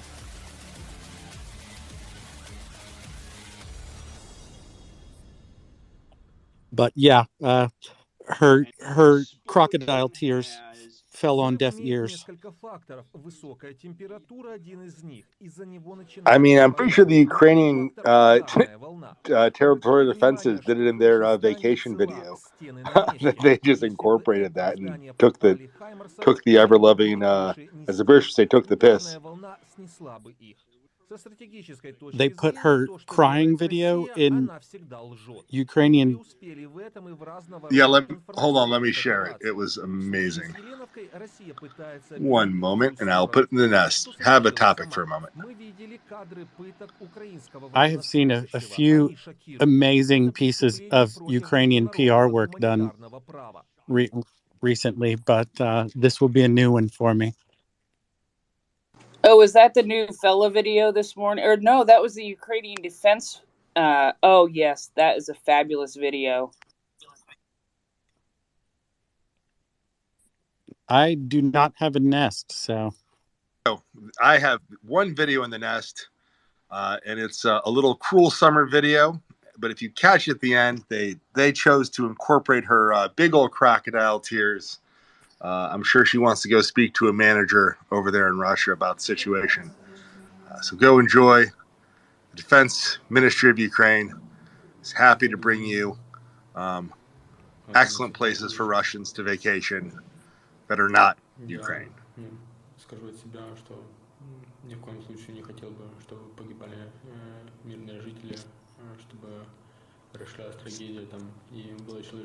I wish there was an autoplay function in Twitter Spaces so we could all enjoy the video together. Like a show and tell. Frankly, I'd be happy if they'd just get some system stability so we could have two co-hosts steadily. You know, you asked for a lot here, okay? I'm just happy I can stay as a speaker right now. Yeah, I expect a lot for a software product I don't even pay for. I'm scared to tempt the devil and ask to be promoted. I'm kind of think this is a record for me in 2 days. Just sit right where you are. You're fine. Don't go anywhere. As long as there is a connection stable co-host, yeah. Don't tempt fate. Notice I said connection stable, not stable in any other way. Yeah, I caught it. I mean, this is Ryan. He's one of our most grounded guys here. It's not like I'm the co-host. Well, anyways, I see a hand up. You probably have a hand. A good-natured gentleman named Jonathan. Let's put a hand up. I'm going to drop back down. Thanks, guys. We like having you up here. Come stay. I just have a very simple question because I'm kind of new here. What is a nest and how do we go and view it? So, I assume you're looking at a bunch of pictures of people right now, correct? Yes. Scroll up to the top where all the pictures are. I guess you'll see Ryan and then the Maria Aid at the top left. And now there should be a tweet shared just above that says shared by Finance Analysis. Indeed, right under my nose, literally. Thank you. That is the nest. Well, you wouldn't have noticed it before now because we didn't have anything shared in it. Typically, we'll have, 5 or 6 tweets at any given time up there, and you can scroll through those from left to right. And of the various hosts, I am the most likely to post something that is NAFO or trolly in there because, well, that's just my nature. I think you were the first person that posted a NAFO dog meme in the nest, and I probably left it up there for a good 6 or 8 hours. Everyone left it up there. It was up there for days. It was up there. We had the 55-hour space. It was still in the nest. Nobody touched it. No one was willing to bring it down. It was amazing. Good work, Finance. We should post our own nest. Gurney, I saw a hand go up.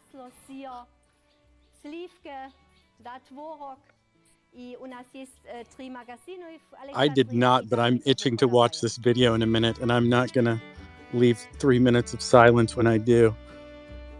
All right, I guess I'll have to take over. Ryan, go enjoy your cruel summer video as the Ukrainian... Oh, it's only 30 seconds long. Oh, yeah, no, it's 30 seconds of joy from the Ukrainian Ministry of Defense. I got you covered, man. I'll be back in 1 minute. So while Ryan goes and enjoys the finest of media productions of the government of Ukraine and the gentlemen of the Ukrainian artillery forces enjoy HIMARS o'clock, which hopefully we'll hear about when Language Learner finishes up his report. And the unfortunate people stuck in Kherson in their partisan units are stabbing to death a Russian soldier or 10 right now. This is a good time to remind everybody that we do support Maria Aid here at the Maria Report. We bring you 24/7 news and discussion on the Ukrainian war and the massive amount of things around the world that go into discussing and considering the context of the war in Ukraine. Gurney, nice to see you up here. Earlier we were discussing the horrific grain deal and the poop sandwich that Ukraine seemed to have to slurp down just to get it moved. Have you been following the ridiculous number of ships now moving on not Russian flagged, but to Russian ports, Russian-controlled ports, related to this mess? No, Finance. Maybe I think you dropped when I asked this, or we were discussing it with Ryan and then Dryfly. Could you talk about the terms of the grain deal? I think it's fuzzy in my head. I'm not sure who else out there. I was asking, what's the two-way street? What's the give and take here of this? What are the general terms of it? And then I think I can segue onto that ship question because I'm in the dark on both. Okay, so the grain deal said that security would be arranged by a joint operations center to be created in Turkey that the Russians, Ukrainians, and Turks would all work in somewhere in Turkey. I believe it's in Ankara, it might be in Istanbul. So this was discussed in the deal. Notably, when the deal was written, that thing did not exist. It is not imbued with any specific powers. It just says if one party is seen to be violating the agreement, it will be investigated by the other, will be investigated by the parties of the deal. I don't remember if the UN is considered a signatory on the deal or not. They might be. But basically, there is no, in the deal, enforcement power if somebody decides to be a bad boy. And since Russia doesn't ever seem to keep any agreements that they sign on to, the initial thought was that this was just a PR stunt for them to say that they are working on it, blow some stuff up in Ukraine, and then blame the Ukrainians for lots of people not getting their food. However, with a legalistic reading of this rather short 2-page document, one can note that it legitimizes both parties sending out grain, which means that by signing on to this, the UN gives a thumbs up to Russian stolen grain being shipped out of Russian ports and hitting the global market. So what I thought was a bad PR stunt on a zero security deal with no insurance worked out, which is a key thing, into heavily mined waters where Russians are shooting at anything that moves. Turns out that they are actually that at least the first ship has gone out. Looks like they sent out a ship full of bad stuff that they probably knew was bad stuff as a test just to see if you could make it out, which it did. Hopefully they can send a bunch more out now safely, and they can get all that grain out of the port of Odessa to the world market. Some of that will be in cash. Apparently they have already paid for back orders that they have to fill. So not great for the current cash situation of the Ukrainian government, but still good for their, those are still things that they owe to other people, and it's food, and people still need to eat that. So it's one thing when we talk about money being owed and not being paid back. It's a whole lot more sympathetic a problem when the people being owed something are food, and the place that they're owed it is not wealthy countries, and they need to eat it. So that's sort of going on in Ukraine right now as far as this grain deal goes. But what we've discovered is while Ukraine is very slowly trying to get out ships from the port of Odessa because there are mines around there, and there has to seem to be a minesweeper working almost in convoy as far as I can tell, as best it's been explained to me by the ship guys we have here. Again, I am not a seaman. I have never worked in a Navy. I've never worked on a boat. This is not my specialty. I make I do not understand how they're pulling this off. But I do know that they're literally sending a demining vessel with the ships that go in and out. So that's as far as I can tell how they're doing it. So while Ukraine is sort of slowly trying to get stuff out, the Russians are getting many metric tons out, it seems, from their ports into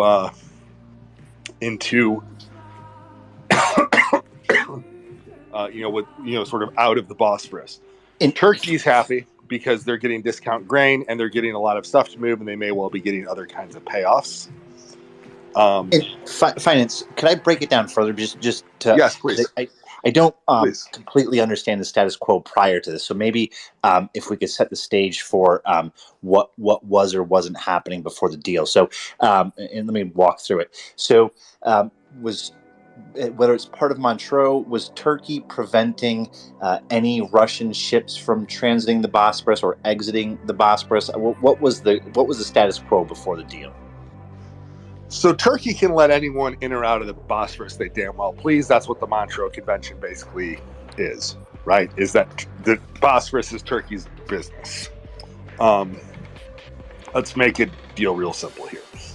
Now, they had let some stuff through just because we knew stuff that had gone through. However, people were holding it up, like Lebanon rejected some Russian stolen grain. I think Egypt rejected some Russian stolen grain. This is before that. So Turkey was under pressure not to let anything through. What little they were being paid off to let through, or maybe that they were just felt like letting through, I don't know. So what little they were allowing through was often being blocked by recipients who, quite frankly, need the food outside of Russia and Turkey. So the people that would otherwise be buyers were saying, no, we're not buying stolen Ukrainian grain. This leads to a significant problem for Russia because it just can't sell it, right? Like many of the issues going on for them in this war is that the standard concepts of markets and economics break down when you can't actually do normal business because nobody will fucking do business with you, right? I can have all the cash in the world, but if I can't actually buy the stuff I want to buy with it because the people who make it refuse to sell it to me, it doesn't do me much good. If I have the wheat, if I have the product people want to buy, but no one will buy it from me because I'm a genocidal monster, it doesn't do me as much good. So the prior situation was Russia was trying to move it out, but couldn't easily, despite their normal sense of corruption, even in otherwise not the most, we're talking Lebanon and Egypt. These guys aren't making the top 10% of Transparency International's list of countries you want to do business in here. Okay. But even those guys were rejecting Russian grain, and they kind of like Russia. So prior to this treaty, basically the alliance backing Ukraine was doing what they needed to do to get grain to not flow out. Stolen Ukrainian grain was not flowing out, whether it was Turkey not letting enough through, or it was even the end buyers just rejecting it. So Russia couldn't get the volume out that it needed to get out. And as we've seen by this first vessel, grain spoils, right? So you can't just wait forever on it. It's not metal you can just stack up and let sit there, and in 10 years you can still sell it, right? You've got to sell this stuff or it's not going to be good. So Russia has a problem. So one of the things this deal does for them, and why they're kind of holding to it, I think, And I only say kind of because within 24 hours, they shot some cruise missiles at the port of Odessa. With 48 hours, they shot long-range bombers shot at the port of Odessa, specifically at the grain piers. Ukraine interdicted all of them. So, what we've seen out of Russia is this deal for them let the market actually work the way that Russia would want it to work, aka, yes, we will buy your stolen shit, you genocidal monsters, because we need food, and everyone says it's okay now because the UN Secretary, Mr. Gutierrez, the absolute schmuck out of Portugal, who Peace for Ukraine, our Portuguese panelist, says not even the Portuguese appreciate. And I regularly suggest that if you ever see him at a restaurant and happen to have a glass of wine in your hand, you should accidentally spill it on his shirt. It's not illegal to spill wine on somebody's shirt. I just have to say that if you trip, fall, and spill wine on his shirt, please take a picture. You will make my day. But with that aside, that schmuck decided to cram this one down, and they got this grain deal done. Upsides of this grain deal, and there are some serious upsides here. Ukraine gets some money out of it and gets the ports of Odessa unloaded, hopefully. Haven't seen it fully happen yet. Still waiting for it to be realized. Don't want to count those chickens till they're hatched, but some stuff has gotten out, and that isn't nothing for Ukraine. That does make it worth possibly signing it for them anyways, because especially if the situation with food gets more dire in some of these nations, they're going to stop caring where the food comes from. So that's part one. Part two, and this is important, quite frankly, as I mentioned earlier, food isn't money, right? It's one thing if creditors don't get their money back, that's bad. But it's a whole nother thing if the grain you paid for doesn't arrive and you are a country on the bottom 20% of the world's GDP per capita. That's really bad. And that's what we're talking about, right? A lot of the buyers of this stuff or people who wanted to buy it were in the Horn of Africa, Egypt, Lebanon. These are not wealthy countries. These are places that need food. And they need to not have the price of food spike on them. So not getting their food deliveries or not being able to purchase food their normal way is in fact a problem. It is good that everybody gets to eat. So food hitting the market is a good thing. That is a universal good, even if we don't like where it came from and how it got there. Look, people got to eat. That's a major deal. So that's also a good thing that came out of it. The downside is Russia gets a free stamp courtesy of the UN and their buddies in Turkey of, hey, you're good to go for stolen Ukrainian grain. And it turns out there's a lot of it. Thanks, Finance. And sorry, I'm going to ask a few more specifics and then maybe go for it. Where I can answer it, I will.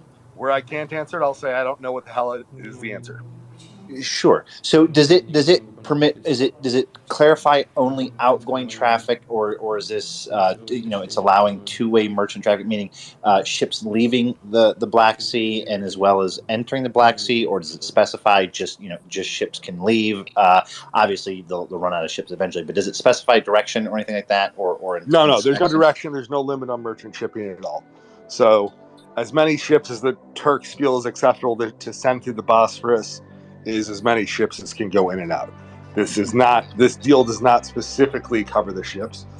Gotcha. Okay. And then it implies some sort of inspection process, meaning I'm assuming all ships entering or leaving go through whatever the vague agreed upon inspection process. Turkey agreed to inspect all the ships going in.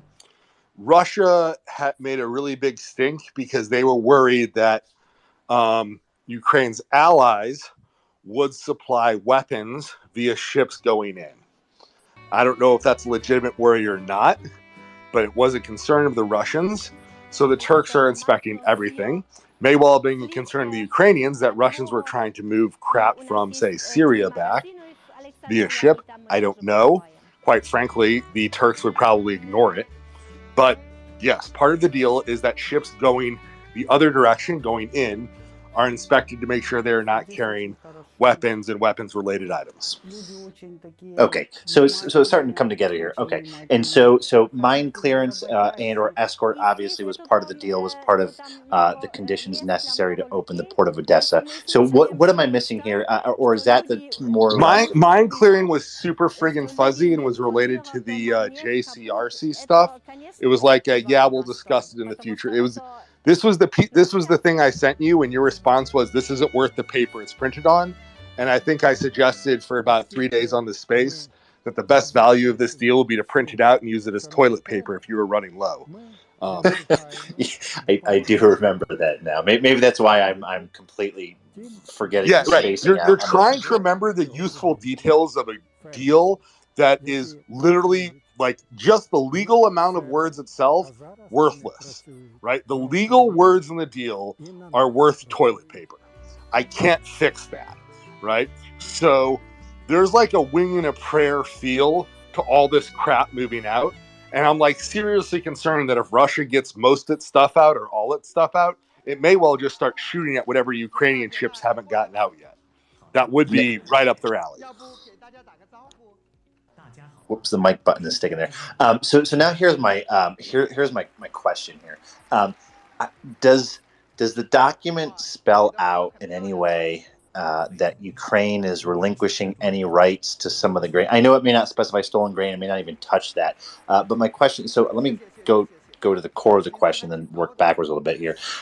Say, for instance, through a chain of custody or investigations or satellite tracking, that Ukraine is able to say, look, this grain was stolen here, it was loaded to this ship, that was sold to X customer. Now, if the grain isn't sold, it might be a little bit hard for Ukraine in the future to recover monies, or at least make whether it's world trade, I forget the courts of arbitration that could apply to this, but make claims against those. It's hard to make claims against those if money wasn't exchanged. But hear me out here.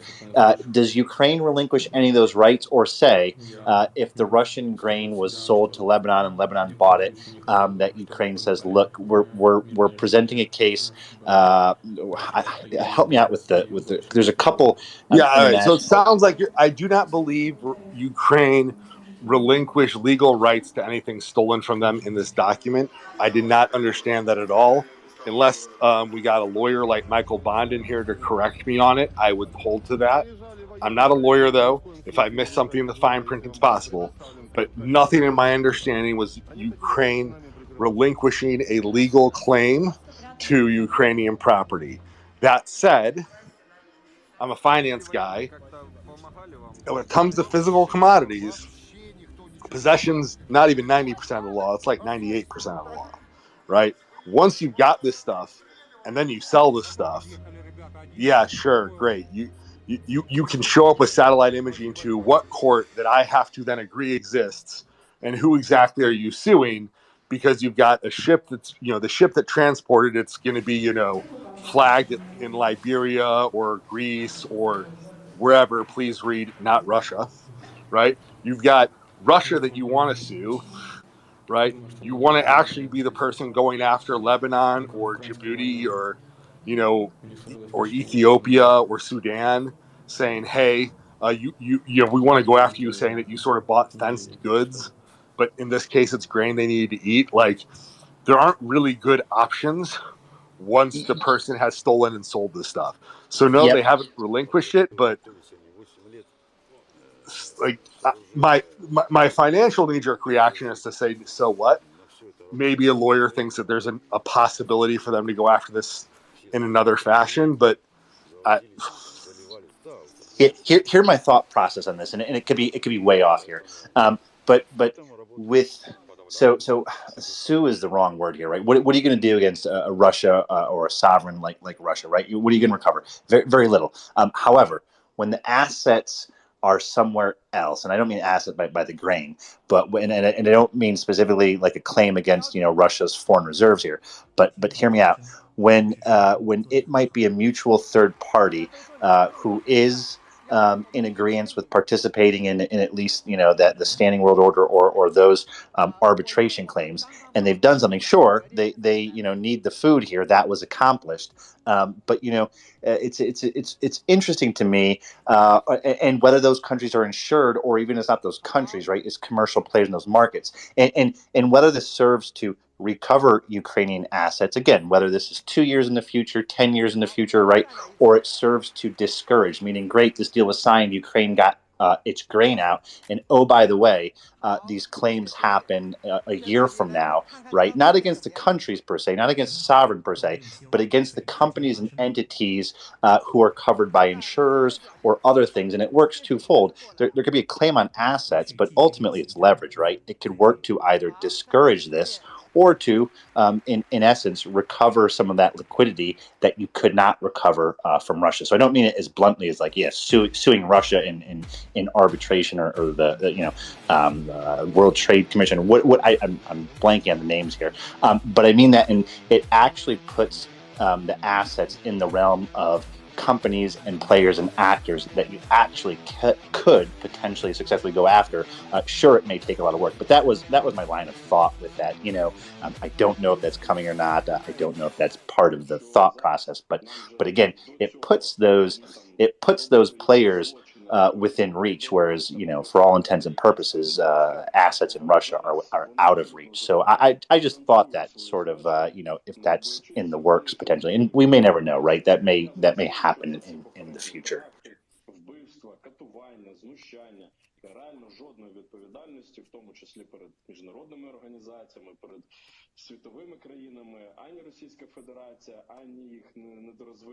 Mic check. I can hear you loud and clear. Okay, perfect. Wait, I'm still here. I'm back. Did we just lose Gurney? Did we lose Gurney? He'll be Gurney, back. come back. Oh, good morning to the notorious BRP. I thought you were in Italy, sir. What time is it there? That's Italian. I am in Prague, and it is 5:45, and don't expect any coherence because I did not have my coffee yet. I just logged in and saw that there was some interesting discussion, so I thought to, press the notorious button. Take your time, enjoy your coffee. 5:45 is like is a time that I'm more likely to be going to bed from hosting this space than waking up. Sounds terrible. Yeah, that's when we come off shift. I don't know anybody in their right mind who would want to get up at 5:45 in the morning. Yeah, I haven't had to do that since my kids were younger. I go to the gym around 7, so this is my pre-gym space participation. So we'll take you anytime we can get you.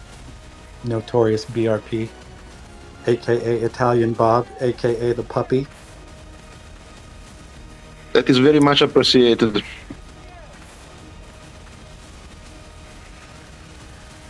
Well, I can say that I might be the first European showing off the Yehuda avatar, so that makes me quite proud and makes my day. So, is it showing up already? We have just not switched over for me. I have to go into your profile, and then it switches it into space. So Twitter, the Twitter Spaces don't update profile pictures easily. As somebody who changes their profile all the time, normally for a trolling purpose, though currently to provide support for our friend Yehuda, who some assholes are doing asshole things to. But yeah, so if you go into the notorious BRP's profile, you will notice that he has changed his picture to this excellent rabbi look, and he has joined the studying Gemara crowd. So once this public service announcement is duly done, I can ask you a question regarding the grain deal? Yeah, go for it. all All means. financial questions are good. All military questions are currently directed towards Gurney, our one veteran in the space. And it's also a good time to remind you that any questions around the former Yugoslav area are to be directed to Doman's inbox. Make sure to ask him, send him a message and ask him what's going on in Serbia and Kosovo right now. Very important that we all do that. So one thing that was since I first saw the deal, which is by the way a very short document, like a couple of pages or less, was the fact that the security guarantees that seemed to me to be, the most important part of it, given the situation, are condensed in one sentence and left very fuzzy. So, do you have any more details about what those security guarantees actually are in practice at the moment?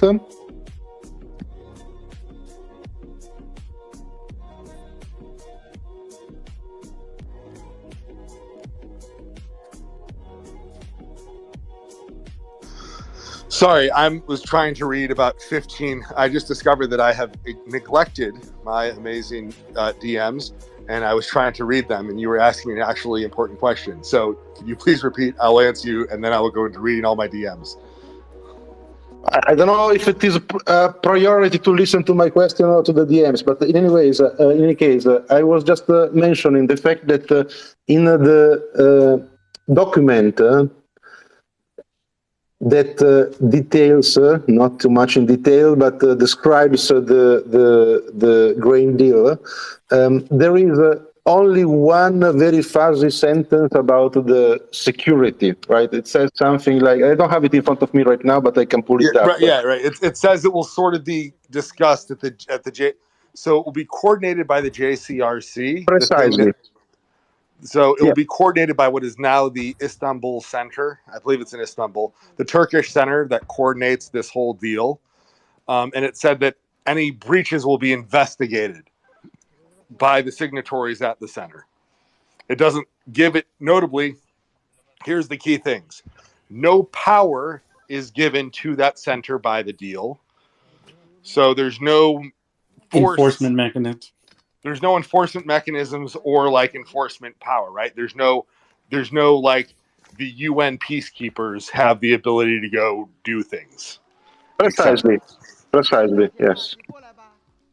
Right. So yeah, the one sentence it has isn't worth anything, and the complete lack of detail on enforcement, and quite frankly, the complete lack of detail on insurance, which seems to have been done on the back end in a way that's slightly less sleazy, but we're still guessing than I expected, suggests that is why I called it worth about as much as toilet paper.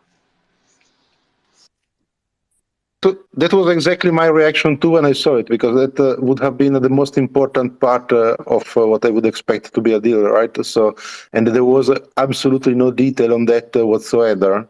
But apparently, it is still somehow working. I think you mentioned it earlier, if I did understand correctly, that there was one ship. My understanding is that there are like a dozen ships right now that are like coming out. I don't know if I misunderstood what you said or if my information is not correct. But I see John Ridge that might have more information with his hands up. So I leave it at that. I have no information. I just came to ask a question. We know there was only for you, John, will we allow a question. And I've told our entire space that because you had date night, that you're also our local dating expert. So if anyone does have questions, they're direct dating questions we don't discuss up here, that is not related to Ukraine. But if they do have dating questions, which is unrelated to Ukraine, those go to John's inbox, just in case anyone had those. So if you want to know how to date, how to pick up men, women, whatever you're into, John is here for that. John, what's your question, sir? I was just going to ask if, apologies if this has already been discussed. I was having some audio issues earlier. Regarding the insurance, have we gotten any clarity on who is actually financing any of this, or is it still a black hole? Black hole. 100% black hole. The best guess is that we're looking at the only three parties that would make sense are Turkey, Russia, and the UN. And the UN doesn't even really make sense, only because Russia might still fire on them. Turkey makes sense because if Russia fires on the ships and Turkey gets hosed, they can screw Russia via the Montreux Convention, A. And B, Putin's kind of low on friends as it is, and Turkey's one of the few people that will still deal with his genocidal ass.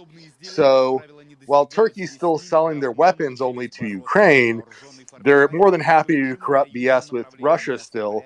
So he probably doesn't want to cut that off. So Turkey would make sense for a non-Russian country. Russia would obviously make sense because if Russia's financing it, one, they would be the ones who would actually have to pay the bill if those ships went down. And two, and this is really important, if you're the insurer, you'd actually accept those two people. But if I'm the insurers, which is Lloyd's of London, Marsh, and Ascot, there's three major British insurers that are behind providing the insurance, I actually wouldn't accept payment from Ukraine or one of her major allies. So Ukraine, the United States, Great Britain, most of the Eurozone, or any major companies that are related to those countries. So, Citigroup, Goldman Sachs, Royal Bank of Scotland, whatever. I wouldn't actually accept payment from them because the chance of Russia hitting the ships when it's insured by Ukraine or its allies would mean that Russia gets double duty. One, they get to smoke the ship and its contents, which hurts Ukraine. Two, they would get to cost them more money via the insurance side of things. So the only way that I would prevent what's called moral hazard, I know referring to anything is, Russia's existence is a moral hazard, but the only way I would prevent would even accept payment if I was one of these major insurance companies on what is one of the riskiest deals I've ever seen. It's at least it's got to be at least triple the normal insurance value to start with some extra riders on top if I'm guessing things, like a huge amount of money in escrow for first loss. The only way I'm really seriously considering accepting money in the first place is if Russia is the one providing the insurance deal, because then at least I know if they shoot at the ships, they're the one who've got to pay for it all. But and the other side of that is if Russia is the one paying for the insurance, they would very much like to keep that shit quiet because it wouldn't look good for their macho, ultra-nationalist, ethnic cleansing home audience who would really not find it manly enough if they were actually having to pay those sissy insurance guys out of Britain. I wish I was kidding with that. That's literally the way I think that plays and why it would make sense if Russia is the one paying for the insurance, that it's more likely to be silent. But again, I'm still speculating here. So I'm 60% thinking it's Russia, maybe 20%, 30% it's Turkey, 10 to 20% somebody else. But that's still this is still a best guess I've got.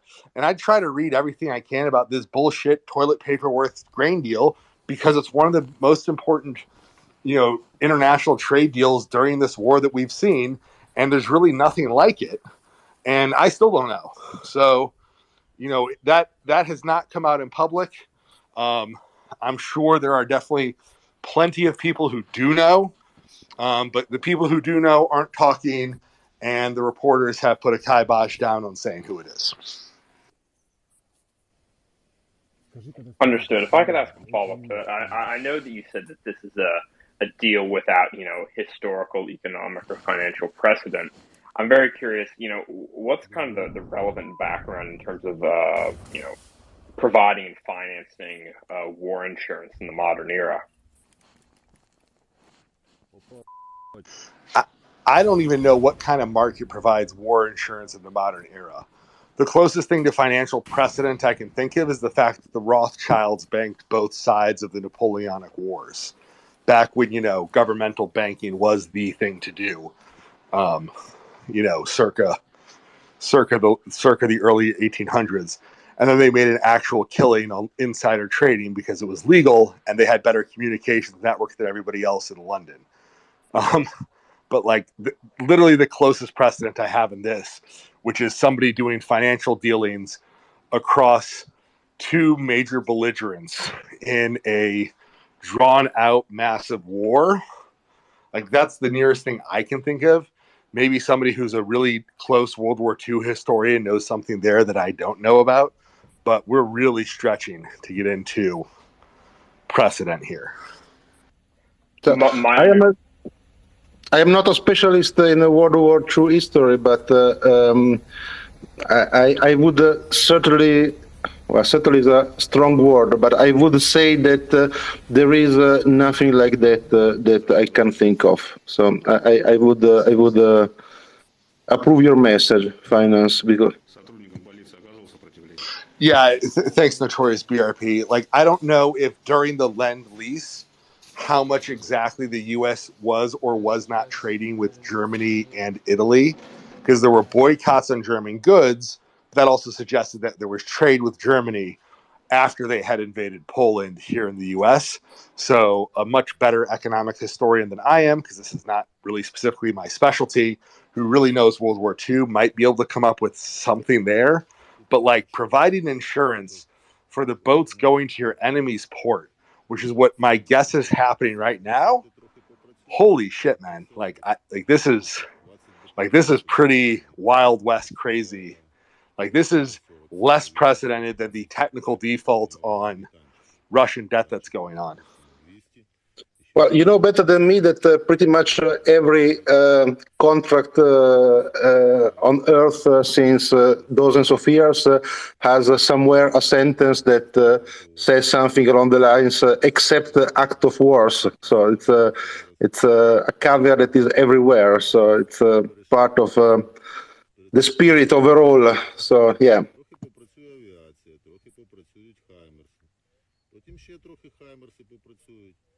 Потім тих залишків тих 22 сьогодні казали вже на 6 серпня 22.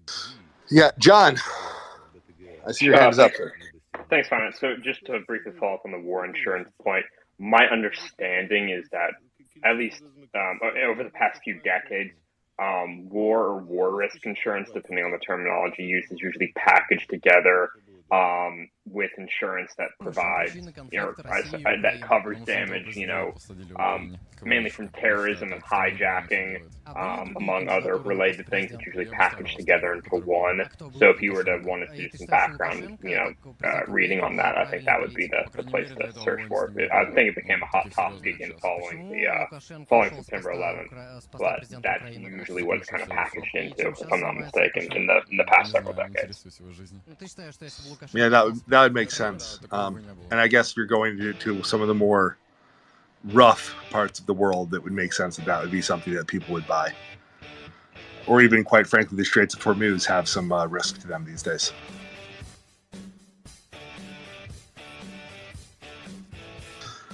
I would think some of those shipping carriers are probably self-insured as well.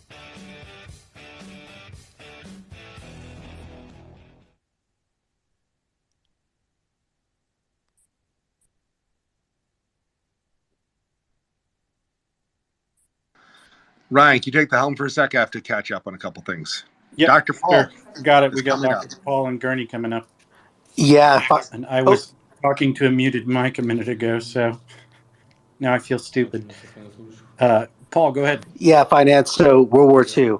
And I'm going to say the word "quote unquote" rumored, but I believe it's a historical fact. I just never seen it myself. But in World War II, Adolf Hitler had a picture of Henry Ford, I believe is his name, the guy who started Ford.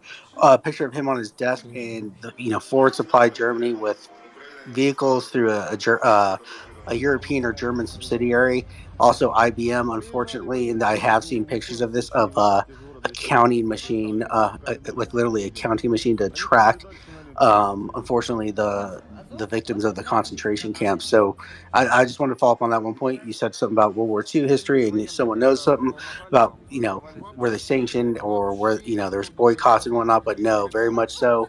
The West was, Western companies were still involved in providing some support to Germany. And I only came in halfway into this conversation, so I'm a little out of the loop, but just wanted to provide that context. I find it kind of despicable personally. And, I would just mention there are still substantial amount of companies, pharma companies, doing clinical trials and starting clinical trials in Russia currently, which I personally, it's a hard moral and ethical question of whether to continue to treat cancer patients or not through clinical trials in countries like Russia. On one hand, we don't want to support Russia in any way. On the other hand, it's kind of a humanitarian type of thing too. So.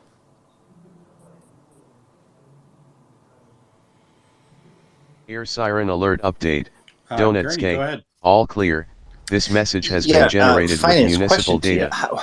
How would the mechanics of it work for Russia being allowed to put down an escrow or to pay for insurance? I'm just curious on that aspect. I mean, I understand there's only a few Russian banks left that can do that, but how would the currency work, and how would that work with sanctions? I mean, is that even feasible with the current state of sanctions?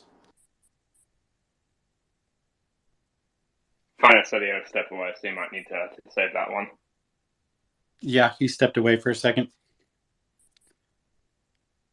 If I could very briefly add, regarding Henry Ford, keep in mind that Henry Ford was a rabid anti-Semite, so it's not particularly surprising.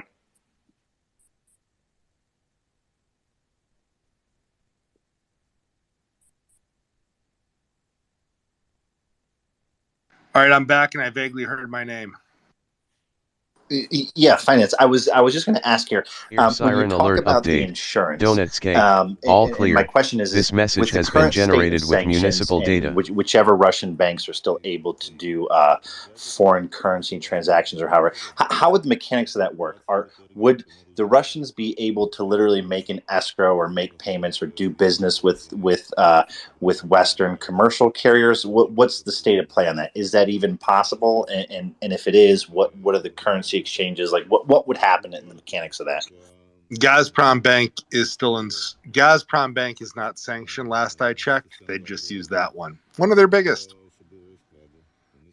And so, I mean, just walk me through this. Would Gazprom Bank have to come up with Western currencies? I mean, just walk me through like the commercial, what you imagine maybe that contract would purchase. Okay, so first off, Western, you can send. There is free trade in rubles outside of Russia right now, right? Once you get currency in your bank account, right? Let's say that you're a major, if you're a hedge fund or you're just a really rich guy or you're a multinational business, right? You've got, if you're DuPont or ConocoPhillips or someone, you've got bank accounts with currency all over the world, right? And it's useful to keep some currency all over the world and ability to do business all over the world because, you might need to pay out somebody in Mexico and you might need to receive money in Mexico. Well, they use the Mexican peso. And you might need to pay out in Colombia and receive money in Colombia. They use the Colombian peso. Again, same for every country. Hryvnia in Ukraine, zloty in Poland, euro in the Eurozone, et cetera, et cetera, et cetera. Now, once you have money in your account, right, let's say that I'm making a bunch of money, in this case, in Mexico. So I'm accumulating a bunch of pesos, and I'm getting interest on my money like I have a peso account with, say, a big major bank, Citibank, Goldman Sachs, whoever, okay? Well, eventually I want to turn that into U.S. dollars because I'm an American company, or euros because I'm a European country. You get the idea. And I just tell my bank to transfer that around. Now, this happens in rubles too. So if I was, say, a company that made a bunch of money in rubles, I would have a ruble bank account at the same bank I do all my other banking with. They used to have a branch open in Russia, right? And so I have rubles sitting in that account, and I can just trade them back to my bank and say, hey, can you take my rubles?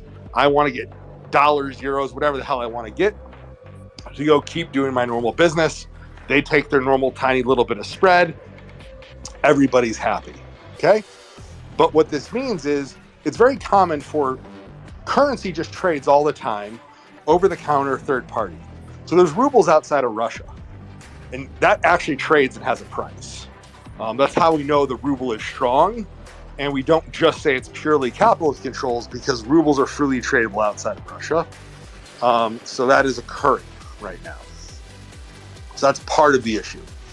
The other side of this is, so they could pay in rubles, or they are stacking up a lot of foreign currency because the nature of the way in which Russia is holding the foreign currency it is receiving from the Eurozone for oil and gas is it's holding them at their banks still more than it's holding them inside the country in like a centralized, in like their central bank holdings in their country under that name. So things like Gazprom Bank are actually very flush with foreign currency holdings for technical reasons. So if they wanted to, it would be very easy for them to just send euros or British pounds or whatever the hell they have in stock if Marsh and Ascot and Lloyd's said, sorry, screw you, we're not accepting rubles. You want to do this and you want us to provide insurance, give us the real stuff, right? Especially if they said that, it would make it more likely, that would tend us to be even more likely that Russia's the one paying, because they really wouldn't want to be known that they were forced to send out some euros or pounds or dollars to make the whole thing work. So does that answer your question? Yeah, that makes sense. So look. So if they have access to euros or dollars in those bank accounts, I can't imagine an insurer right now wanting to accept rubles, or even if they did, that Russia wouldn't be paying 2 or 3 times over. Whatever arbitrage would be there. Yeah, I would assume they would need a huge escrow account, which is why. It's one thing for an insurer to accept $500,000 in rubles where you could pretty easily exchange it through a Western bank, if you had to. But accepting like 30% of this deal on escrow or something, just to make sure that they're taking first loss if they blow something up, because you don't trust them as far as you can throw them. That was the number we back of the hand were guessing is first loss insurance, and probably an escrow is probably give or take 30%. Maybe it's 20, maybe it's higher. So my guess is that there's some amount of millions held in escrow. 20% would be 10 million. So 10 to $20 million is likely held in escrow. You don't want to hold that many rubles as quickly as it can be fluctuating right now in escrow with all the problems of this war. So yeah, the likelihood is they accepted a non-ruble currency. However, Russia has been stacking up non-ruble currencies like it's going out of style, so they have access to it if they want to use it. And thank you, Finance. And let me go back to some basic questions here too, just because the World War II was discussed. Let me just a time when things were lesser insured. Let me just ask you this: why do we think these cargoes, let's assume maybe the crew and the ship, let's just say whether they were coerced or don't have it or don't want it or don't require it, and they're not transiting something that damage would occur. Can we walk through the reasons as to why, whether it's the shippers of this cargo, why they're still in the position to demand insurance? Could you walk me through that process? It's not a demand thing. You don't sail a ship without insurance. You actually can't sail a ship through a lot of places. You can't sail a ship through the Suez without insurance. I would assume the Bosphorus has the same rules. I don't know for sure. Shipping is a bit far out of my specialty. But in general, if you are sailing a major merchant ship, even if it is an old hunk of junk, you have got insurance, right? It's like driving your car. You do not hit the road without insurance. You may not have the best insurance, but if you don't have insurance, the police are going to pull you over and you have a big, big problem on your hands. So if you want to keep your ship, you got to keep insurance. So no merchant ship, for the most part, that is of commercial size, right? Sure, if you want to sail your little rowboat and you want to put some herbal product on it that is of questionable import, yeah, you don't need insurance on that, right? You might not get pulled over. That said, plenty of jurisdictions you do.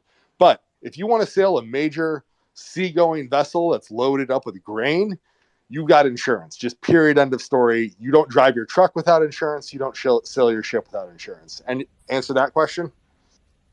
Yeah, no, that makes sense. I think is the irony to me is a shipping and all this is that the irony of it is, these are clearly exceptional circumstances, and clearly, an exceptional or the exception to the rule agreement has been set up here, and it's bizarre, all of it. And so I'm just trying to wrap my brain around it.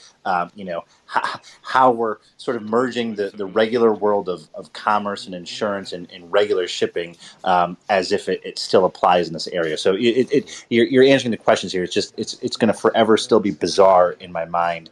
Whether I get that these ships are not merchant marine, and I get that perhaps the people sending the goods can't necessarily demand insurance. I would imagine they would also want insurance on it, or the receivers of the intended receivers of these items. It's just my mind has to sort of take this mental leap to be like, this is such a business not as usual, to then still have the trappings of business, and in this case, insurance around it. Yeah, it's bonkers. The deal was bonkers from start to finish. There's no way I will ever understand this as not completely and totally bonkers. Like, even though I understand why it's going down, why the various players are willing to do it, like how crap's happening, it is still absolutely and completely bonkers that it's happening this way.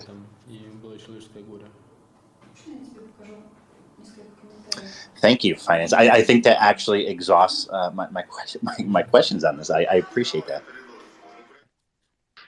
Glad we could help. I believe that brings us back to our dating expert, John, who originally had a question that was unrelated to this.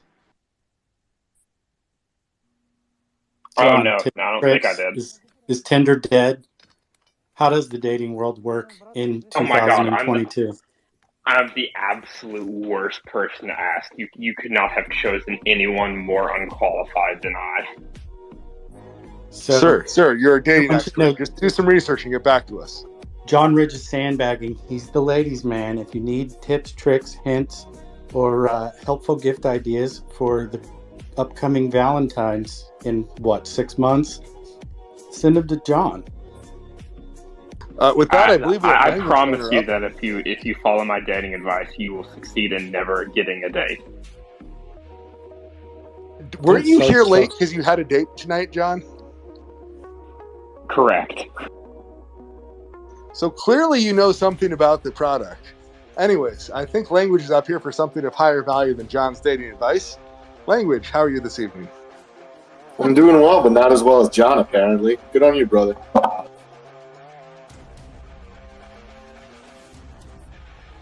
So give me a half second to pull everything up, and we'll jump right into it. But it seemed like there was good discussion going on about, if I heard correctly, the use of civilian vessels to transit Russian material, both stolen material from Ukraine through the Bosphorus, and also possibly some of this discussion about the military equipment that was transferred via Syria on a civilian ship.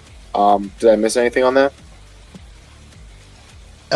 Language, you'll have to update us. I don't think we specifically discussed anything about Syria or military equipment transiting. So that was from yesterday. Shame on you for not reading it all. No, I kid.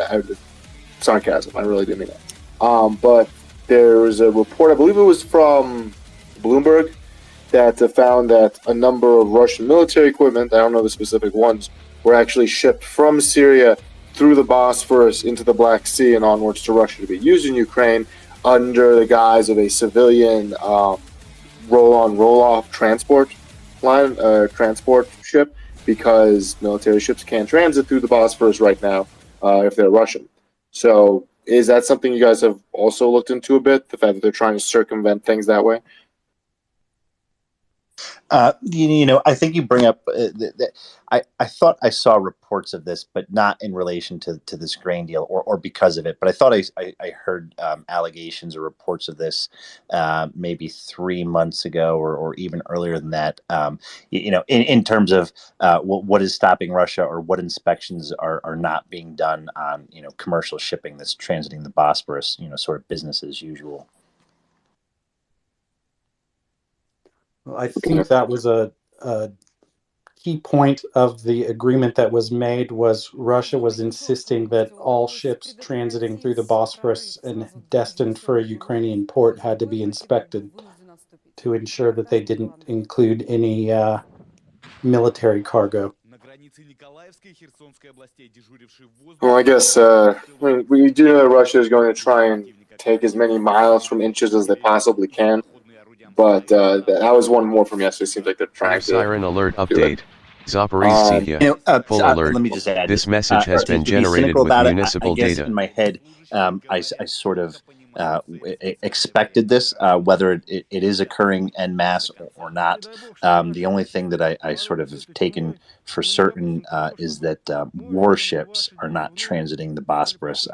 But look, international smuggling will always be a thing, and sanction evaders have used it successfully in the past. So I sort of expect this activity to occur, even if it's illegitimate activity. I mean, so I hope and expect that Ukraine has accommodated for this or planned for this to be occurring. And just to be fair here, even if it were not occurring, there's still other ways I'm sure for Russia to get materials from different Siren directions. alert update. But it does suck Zaporizhzhia. that's Full alert. if that's occurring. This message has been generated with municipal data. Just that it's crap.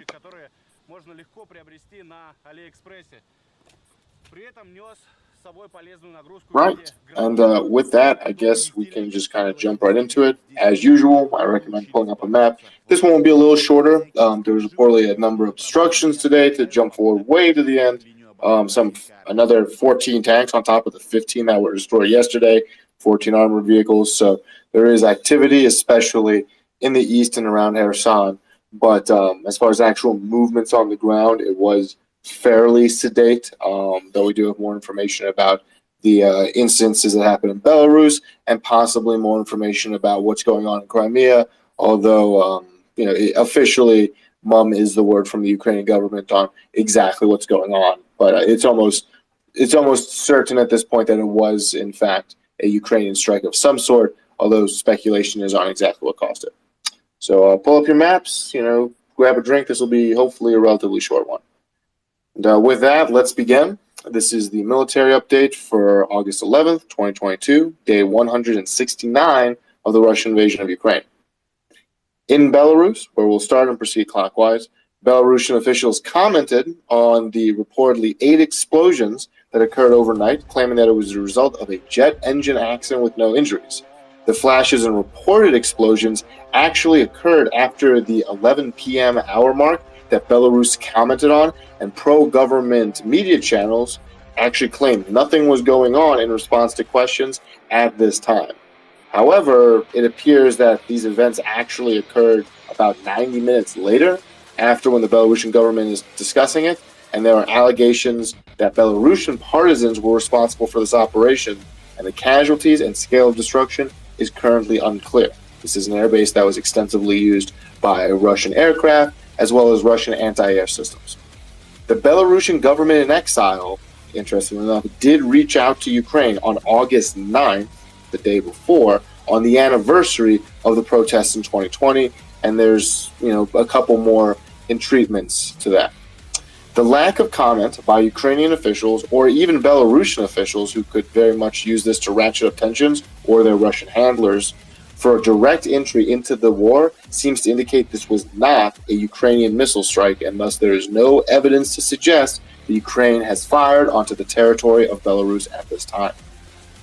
Approximately 13,000 Belarusian nationals have expressed interest in serving as mercenaries since the war began to fight for Russia and Ukraine, and Russia is further attempting to recruit troops from Laos, Syria, Mali, and Uzbekistan to be trained in Belarus and then deployed elsewhere into the Ukrainian front. Uzbekistan in particular has made it very clear that there will be severe consequences for any Uzbeks who take up this offer.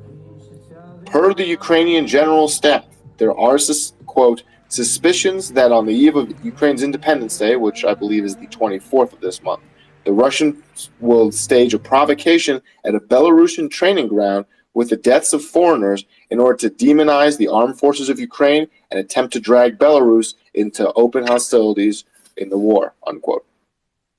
Moving to Kyiv and Western Ukraine and touching on some Ukrainian politics, the Ukrainian Deputy Prime Minister, Ernie Vereshchuk, stated that mandatory evacuation may begin in some regions within Zaporizhia, Kherson, and Kharkiv Oblasts, in addition to the mandatory evacuation currently underway in Donetsk. This is due to concerns about Russia continuing to target heating infrastructure in the lead up to winter and subsequent freezing of entire communities. The Ukrainian Minister of Foreign Affairs called on Arab countries today to introduce an embargo of Russian oil, emphasizing the damages to food security in the Arab world. A SBU operation, the Ukrainian intelligence services, detained a Russian agent who was collecting info in Kyiv on the supply of Western weaponry to Ukraine. Zelensky reminded Ukrainian soldiers not to speak about defensive plans in detail with his daily address in response to an individual's interview, which unfortunately leaked some sensitive information. And there was reportedly an ongoing Russian FSB operation being spun up to create a, quote, Zelensky Foundation, unquote, and to try and discredit the Ukrainian president in Western Europe through the use of false statements, deepfakes, and other propaganda measures. And per the Ukrainian government today, Russia had not completely formed and staffed all of their assault groups before launching the invasion on February 24th because they grossly overestimated their victory chances. Moving further east towards Sumy and Chernihiv region, today Russian forces continue to carry out strikes with mortars, machine guns, and grenades, carrying out a total of about 154 on several villages, as well as targeting not only some, whether it was intentional or not, a number of fields that caught fire and were put out, as well as some military infrastructure in the area. There is an uptick in the use of UAV recon by Russian forces on the far side of the border. Sumy, in general, continues to remain one of the most heavily mined areas in Ukraine, with approximately 47% of the entire territory being mined in one way or another, or being at risk of mines. The 20-kilometer buffer zone, really, between the border into Ukraine is essentially impassable without specialized equipment or significant danger. Moving further east towards Kharkiv, the Kharkiv government will purchase heating equipment for warming shelters and warming stations, if you've ever been in a blizzard, in case of emergency, following attacks on 2 coal power plants. In Chuguyev, one of the coal power plants was outright destroyed, which provides about 40% of the energy and heating supply to the city of Chuguyev, not of Kharkiv in general. However, Russia has destroyed some 12 heating distribution stations, boilers really, and damaged 63 more around Kharkiv in an apparent concerted effort to destroy as much heating infrastructure as possible before the winter season sets in. This is something that Ukraine has explicitly spoken about in recent days as a major threat, that if Russia cannot find a way to actually attack some of these cities, they will instead quite literally attempt to freeze the population out. 2 cruise missiles were fired from the Black Sea Fleet into the Kharkiv region, so essentially across all of Ukraine, indicating a lack of Russian effective cruise missiles in the area or even in neighboring Russia. Both of these missiles were reportedly intercepted. Moving further south towards Izium, a S-300 system was used to launch strikes into residential areas of Kramatorsk this morning with unknown casualties. Ukraine is believed to be continuing an offensive towards Izium with heavy artillery fire in the area. Ukrainian troops are believed to be northwest of the city along the Seversky Donets River and able to reach into Izium proper with artillery. Moving further east towards Seversk and talking about Lysychansk, a Russian collaborator who leaked info to Russian troops that helped them correct fire onto Lysychansk and also reported on Ukrainian artillery positions was sentenced to 12 years in prison today, indicating that there may have been more factors at play in the abandonment of Lysychansk and, frankly, the collapse of lines further west than simply military forces on the ground. Russia is continuing to attempt to seize territory around Seversk. They've been unable to make significant gains in the past 24 hours to 48, really. There were attacks along, if you look at there being 3 main lines towards Seversk, along the north, near Hryhorivka, along the central line towards Verkho-Kamyanka, and along the south towards Ivano-Dorivka. They attempted attacks on all 3. The north and central lines were essentially rebuffed, and the attacks towards Ivano-Dorivka are ongoing, but there are reports that they were rebuffed as well. That's the only area where Russia has been able to make any sort of progress.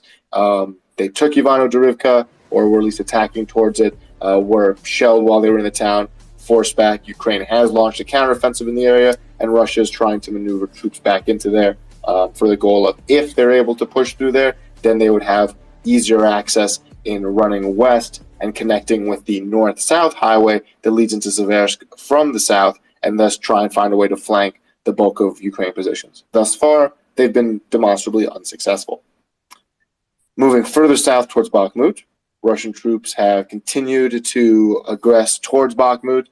It's unclear if they've made any gains in the past 24 hours, but it's believed that they are certainly on at least the outskirts of the northeastern stronghold of Soledar, as well as directly on the eastern outskirts of Bakhmut, specifically having difficulty pushing through an area along a river that goes into an industrial area where Ukrainian troops are currently defending. There's no evidence of Ukrainian strikes inside the town at this time, which is the barometer I'm using to know if and when Russian troops are actually able to enter into the urban area itself. Otherwise, Russian troops continue to fire artillery, especially into the southeast regions, but there is no demonstrable evidence that Ukrainian positions have collapsed there, and artillery duels continue to take place. Russia has claimed that, the city's surrounded and everybody's, has to surrender or die. That's wildly optimistic, to put it mildly, for the Russian perspective. Moving to Donetsk, and some interesting events there today. The Russian Deputy Secretary of the Security Council, also former President Dmitry Medvedev, visited the LPR region, meeting with local representative heads of the proxy governments. There was specific emphasis placed on formal integration between Russia and the DPR and LPR held regions. CNN investigation of the Olenivka explosion, the POW camp that killed some 50 Ukrainian POWs and wounded approximately 90 more, demonstrates that the Russian telling of events, a HIMARS strike killing these prisoners, did not occur. The biggest data is that there was no sound of approaching munitions from rocket strikes, and that the explosions appeared to originate from within the building area rather than being struck from above.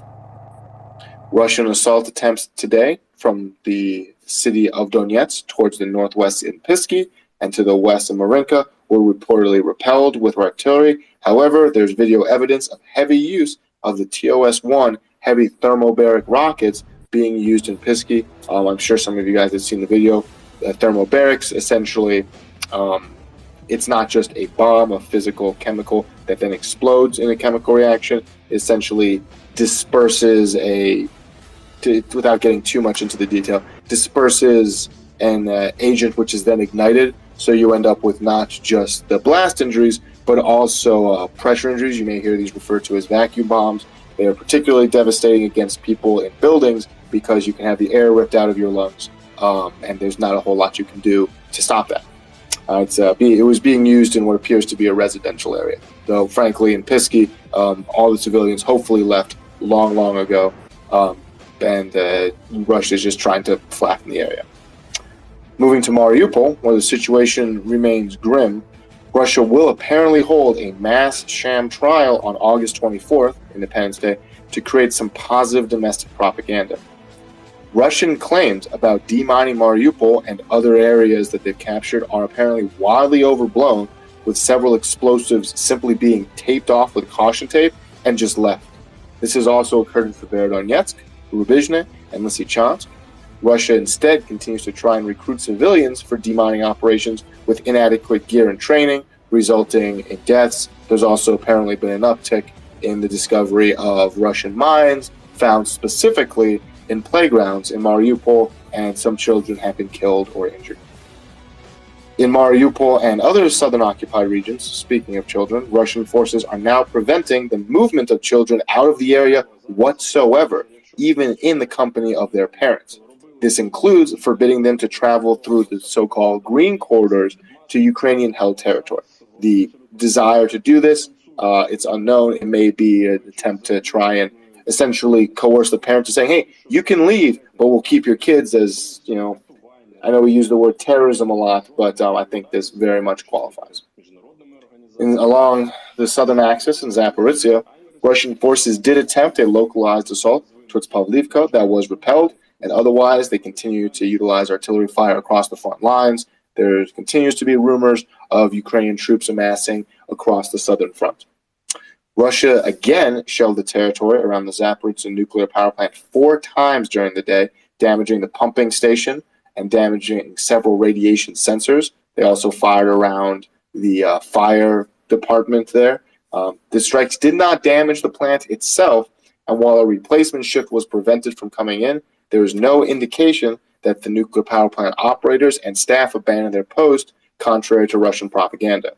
It's worth noting that this all occurred the same day as a Russian-called meeting in the UN, which was designed to discuss about Ukraine's alleged strikes on the nuclear power plant. They were essentially widely rebuffed by everyone except China, who just reiterated that Ukraine and Russia should sit down for peace talks.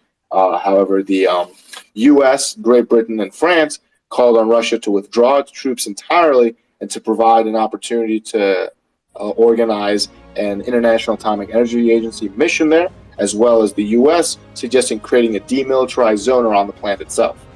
Russia's envoy to the UN repeated claims that Ukraine had shelled the plant, that there was no way Russia could have done it, and then conceded ultimately that they would support the International Atomic Energy Agency mission to the nuclear power plant by the end of August. It remains to be seen if they'll actually follow up on this. Moving towards Kherson, Russia launched long-range Smerch missile strikes towards Mykolaiv, causing casualties. There was also apparently a large sort of show of force, if you will, by the Russian Air Force, involving some 8 Russian helicopters and 4 aircraft along the front line with unknown results, though Ukraine claims that they suffered no losses. Ukrainian forces carried out airstrikes in the south, targeting a base and apparently a unit on the move. Power lines leading from Kakhovka, right near the Novokakhovka Dam, to Crimea, which would be necessary for Russia to attempt to connect the Zaporizhzhia nuclear power plant with the Crimean energy grid, were apparently destroyed by unknown forces widely believed to be partisans. Russia has been making a lot of statements about how they want to connect into Crimea and disconnect from southern Ukraine. Again, this plays into sort of the terrorism of denying energy and subsequent heating to people in the occupied territories and really over large other areas of Ukraine. 3 out of 4 of the power transmission lines have apparently been damaged. And there is speculation that some of what is widely believed to be these Russian strikes towards the Zaporizhzhia nuclear power plant are designed to, accidentally on purpose damage some of these power lines, so that way they have this sort of semi-plausible deniability about why a whole swath of Ukraine is suddenly without power. In Odessa, Black Sea, and Crimea, reportedly in the Black Sea, there are 2 missile ships with about 12 missiles available for use. They continue to generally support Russian ground operations via cruise missile launches and menace civilian shipping in the northern Black Sea, outside of what I believe is a 10-kilometer wide safety corridor for the grain exports. The loss of somewhere between 9 and 14 planes at the Saki Air Base is the largest loss of Russian combat power in one day since World War II. Reportedly, analysis shows that after at least one initial explosion, possibly several, believed to be a Ukrainian strike, explosive propagation from several armed Russian aircraft that were in the blast zone resulted in a number of secondary explosions. So it wasn't all coming from the single incipient event. It came from at least one main event that then caused essentially a chain detonation of these planes that had missiles and bombs on them. Reportedly, a number of Russian aircraft did take off after the strike and redeployed further back into Russia, away from Crimea, out of concerns that they could be hit again. The Ukrainian government mockingly say that Russian tourists should go enjoy Russia after releasing what, frankly, I find to be a hysterical video to the tune of Cruel Summer by Bananarama, and stating that Russian tourists should have chosen a better tour destination for vacation than Crimea. It's posted in the Nest language. Yeah, it's funny and it's very surreal. In general, yesterday Ukrainian forces eliminated 200 soldiers for a total of 43,000, 14 armored vehicles, 14 tanks, 3 artillery systems, 13 cars and trucks, 6 UAVs, and 1 air defense system, with the greatest losses being around Bakhmut and the Kherson region. German Chancellor Scholz stated that he does not support the idea for completely stopping the issuance of visas for Russian citizens, as it is, quote, Putin's war, not the Russians, unquote. This was widely criticized by Ukrainian and other European politicians. Meanwhile, Estonia has decided to close its borders for Russian citizens with Schengen visas, with some exceptions. Russians in Latvia will no longer be issued residence permits. Non-citizens who have Russian passports will have to leave the country. Currently, about 10% of the Latvian population, so a total of 200,000 folks, are non-citizens of various nations, not just with passports in Russia. Latvia also declared Russia a state sponsor of terrorism and called on other European Union countries to follow suit. Elsewhere in Northern Europe, 20 countries took part in the Conference of Northern European Allies in support of Ukraine and raised 1.5 billion euros for military aid. Near Moscow last night, a fire broke out among the 4th Air Defense Division from unknown causes. Russia claimed no losses, and the Ukrainian government mockingly talked about putting out their cigarettes. About 30 to 40% of Russian generals and officers who were involved in planning the invasion of Ukraine are currently suspended from their duties and under investigation in the Russian Federation. Repressive measures due to failure and people trying to pass the buck and make sure that theirs isn't, the head getting blamed and, perhaps metaphorically and literally being chopped off, are pointing fingers at everyone. Reportedly, Shoigu and Gerasimov, who is the Minister of Defense and Chief of Staff respectively, are only staying on in order to prevent the total discrediting of the Russian military. And transit of oil through the Ukrainian branch of the Druzhba pipeline has resumed to Hungary and Slovakia from Russia. Looking forward, Russian forces on the north side of the Kherson River will likely continue to suffer challenges in that they don't have the sufficient manpower to launch concerted assaults. The last one we saw was an attempt by a platoon of VDV forces that were essentially brought in specifically from Crimea, rested to do this. That assault failed. The continued grind will likely sap Russian morale and resources there. Around Zaporizhzhia nuclear power plant, unfortunately, I wouldn't be surprised if we continue to see Russian provocations in the area designed to try and discredit Ukrainian forces. However, at this point, just based on the way nuclear power plants are constructed, especially Soviet-style ones, it is very unlikely that there's going to be a mass radiological event at this time. And further east towards Bakhmut, we will likely continue to see a Russian grinding offensive, barring massive changes on the ground. It is believed that you will see continued collapse of Ukrainian troops back to a defensive perimeter around Bakhmut so that they don't end up getting surrounded. However, the situation remains fluid, especially to the east and southeast of Bakhmut city. And with that, I'm about done. I kind of lied. It was a little longer than I thought it was going to be, and I'll stick around for any questions. I'll take first dibs. I think it's pretty wild that the Russians are shooting ship-based missiles all the way across Ukraine at Kharkiv. That seems totally counterintuitive when they have an enormous landmass on the much closer side of Ukraine. That signals a lot of desperation. I didn't know if anybody else might have any remarks to that end.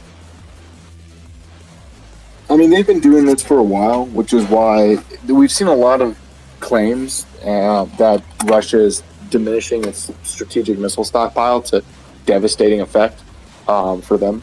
And I think some of the best evidence of that is even like several months ago now, there was a strike on an aircraft repair facility, sort of aircraft production, airbase in Lviv, all the way in western Ukraine. And I personally believe, I said, okay, well, we hear that the Russian bombers are up, and we know that they have cruise missiles, Iskanders in Belarus. They probably just shot one of those. Turns out neither of those two are correct. Instead, they fired one of their extreme long-range missiles, not just a caliber, but a specific variant of it, all the way from damn near the southeast Black Sea across all of Ukraine, fired like 6 of these things to hit this target, and they are not inexpensive missiles. You wouldn't do that. You wouldn't use to make a bad analogy, you wouldn't use a 50 caliber rifle with very expensive bullets to shoot something across your yard if you happen to have a shotgun handy, right? That's much cheaper. So the fact that Russia has been apparently unable to do anything except with these Caliber missiles. Why they have so many of them, I have no idea. But they just don't seem to have the long-range ballistic stockpile that they continue to claim they do. There are reports that they have utilized up to 70 to 75% of their available ballistic missile stockpile that they had before the war, which is like 10 times what they were expecting to use in total, closer to 12 times. They were expecting to use about 300 in a shock and awe campaign. They've used somewhere north of 3,000 at this point. And frankly, because they've been deprived from sensitive electronic equipment since the 2014 invasion following sanctions, it's unlikely that they were able to stockpile and produce considerable numbers in the last 8 years.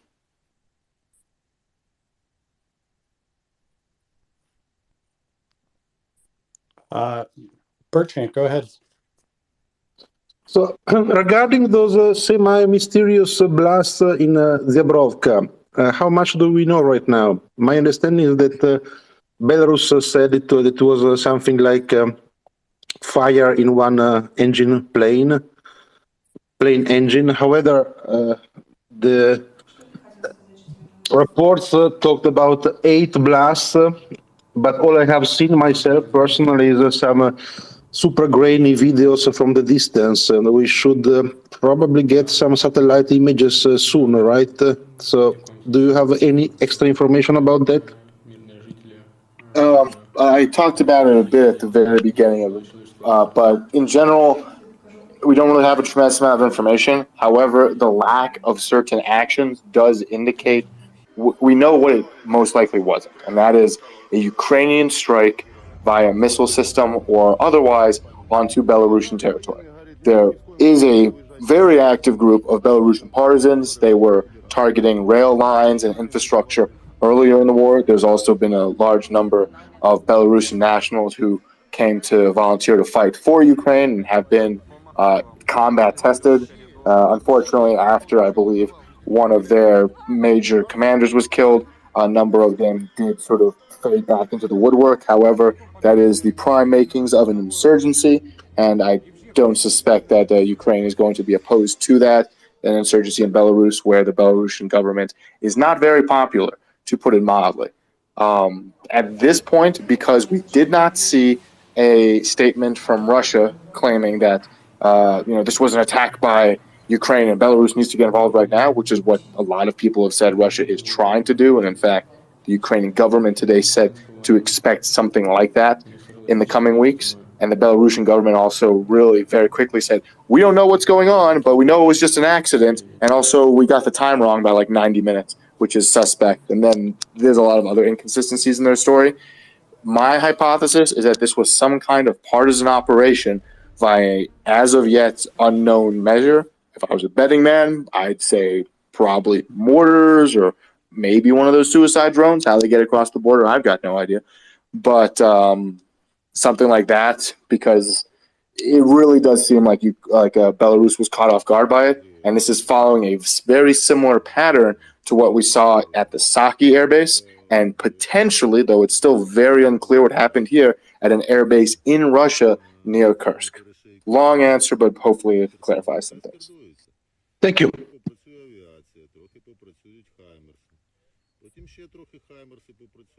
John, go ahead. Thank you. Language, to your point, I thought I could provide a little bit more detail on those specific caliber variants that you mentioned. I believe that is the 3M-14 SSN-30A, and its standard reporting name. That is a ship-launched variant with a claimed range of 1,500 to 2,000 kilometers. It's exclusively launched from Russian surface ships. I believe the only vessels in the Black Sea that can launch it are the 3 Admiral Grigorovich class frigates. And let me see, I'm not sure if the Vasily Baikov class patrol ships, the Project 22160s, if they have vertical launch cells. Yes, I think they might be able to. So yes, it would be Russian surface combatants, part of the Black Sea Fleet that carried out that strike.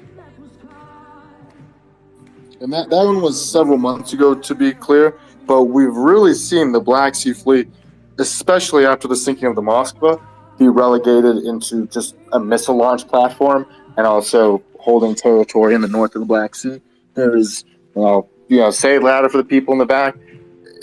Since I would argue like day or week one of the invasion, when Russia realized this isn't going to plan, there's been no credible threat of a naval invasion into Odessa or really anywhere to the west, especially since the Moskva was sunk, and even more recently as they pull their fleets back. They just bop around outside Sevastopol, fire missiles into buildings, and then go back and reload. Why they have such an abundance of Caliber missiles versus others, I don't know. Maybe something to do with the Soviet Navy. I'm sure John or some others can speak better on that than I can. Well, can you repeat that language? Sorry, I didn't catch that. Yeah, so we've seen a lot. A question I've gotten is, why are they firing these? The answer is A, they have them. B, they have range, and C, they are somewhat capable. But why do they seem to have more of these than, say, other missiles? Is it because they're just longer range than, say, Tochka used, and they've exhausted a bunch of their Iskanders? I don't know the answer to that. Maybe you would know. Is there a greater emphasis in the Russian stockpile on Caliber and other sea-launched missiles?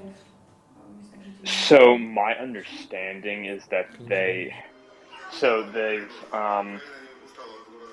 okay, I'm trying to think of the best way to approach this. So in terms of their air-launched cruise missiles, they have a variety. The big three kind of families are obviously Caliber, the KH-55 and its derivatives, I should say the KH-55/KH-101 family, and then the KH-22 family. So the KH-22s being the oldest, the KH-55 being the second oldest, and I think that the KH-101 is a more modern update of the KH-55.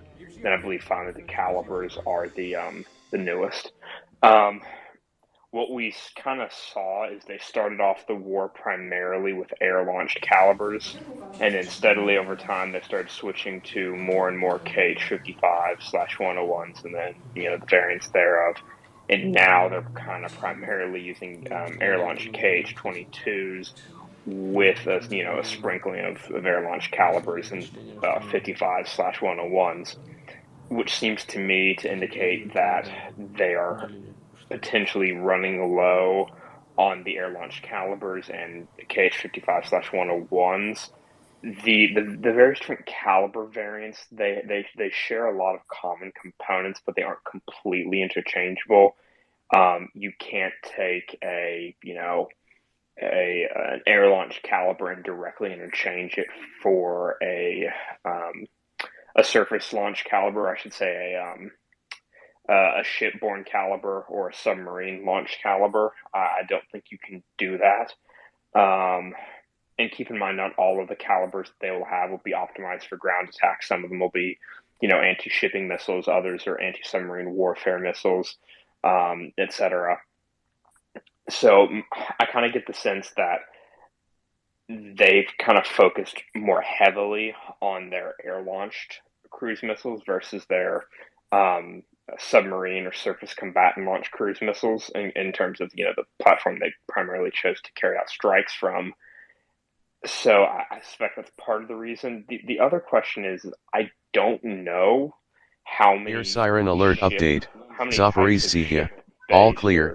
This message has been generated with municipal data. Missiles the Russians have besides Caliber.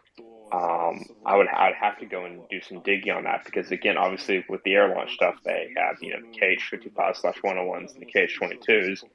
But once they run out of Calibers on their for their submarines and for their surface combatants, I don't know if they have any other naval launch cruise missiles at their disposal. That's something I need to do a little bit of reading on.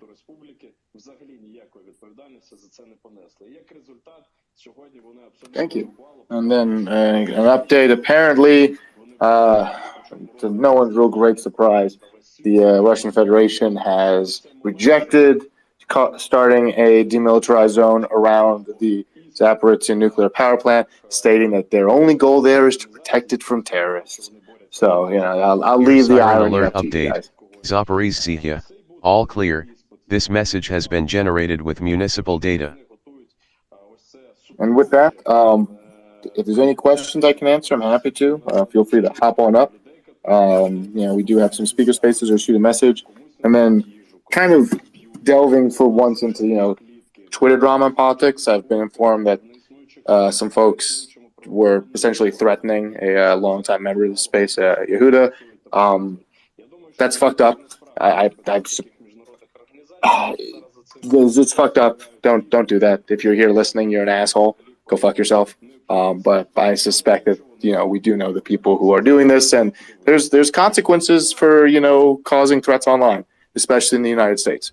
So don't be an asshole. Don't join hate trains, and just be fucking decent people to each other. I can't believe that I have to say this, that this is something that's even going on here, but it's bizarre and nuts to me, frankly.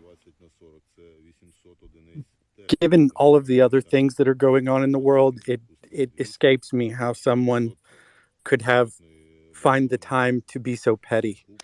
We're all here donating our time to something that doesn't benefit any of us directly, and it's nauseating. I don't have any more to say than that. I think we kind of touched on this topic ad nauseum earlier in the evening, and I will quit talking now because I'll just get myself worked up if I keep going.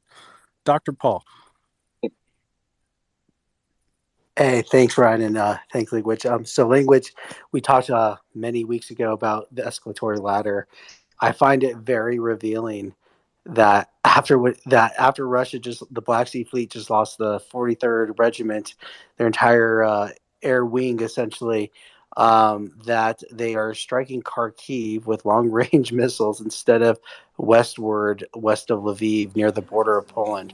I'm curious your thoughts as to why. I'm happy that it hasn't occurred, but that seems like a better use of their munitions.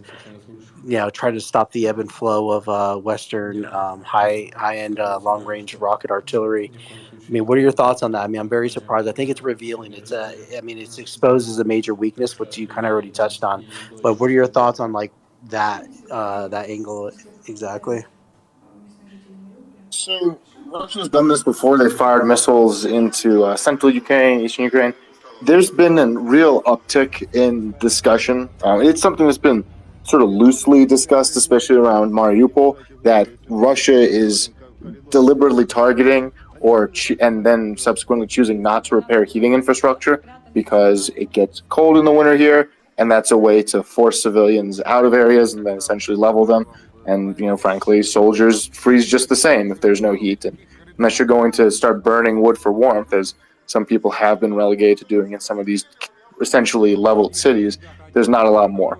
Kharkiv has especially been discussing it. Frankly, they've been talking a lot about, I want to say, finding ways to deal with the new normal, because that's an improper statement, but finding ways to sort of prevent and mitigate the worst of Russian attacks, installing a bunch of concrete barriers on their public transit systems, finding ways to set up these emergency heating points.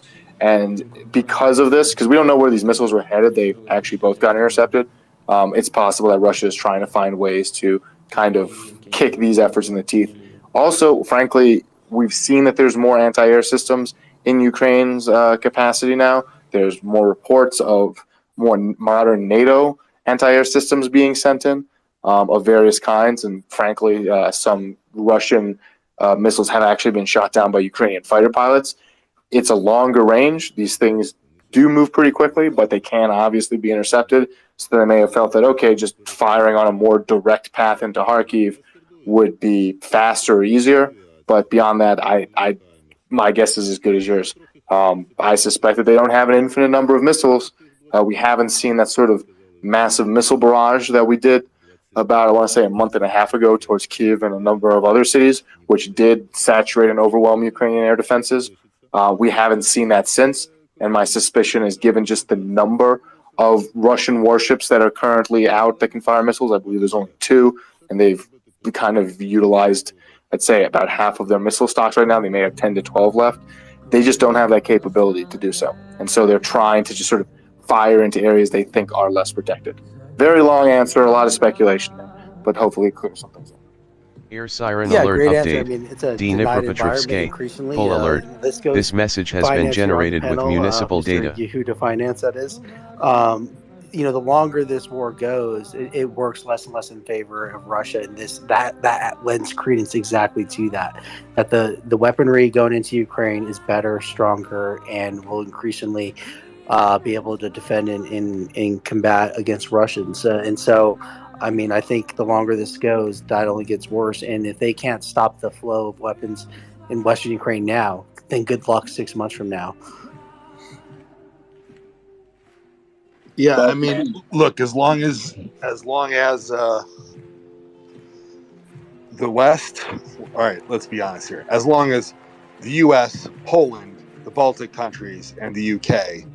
keep sending good equipment to Ukraine, and Russia keeps being a sanctioned shithole, then Russia will Siren alert continue to update. have its equipment degrading, and continue full to alert. fight this war. This message has with been generated worse with shit municipal that data. basically looks like World War I style artillery that from everyone who I've talked to, it has, for all intents and purposes in this war, an infinite amount of, while Ukraine continues to get better and better equipment, which now includes these HARMS missiles and what may or may not be Atacam cigarettes, the greatest cigarettes ever. Just remember, smoking kills. Do not smoke Atacam cigarettes unless you're a Russian soldier near an ammo dump. Then they're really good for you.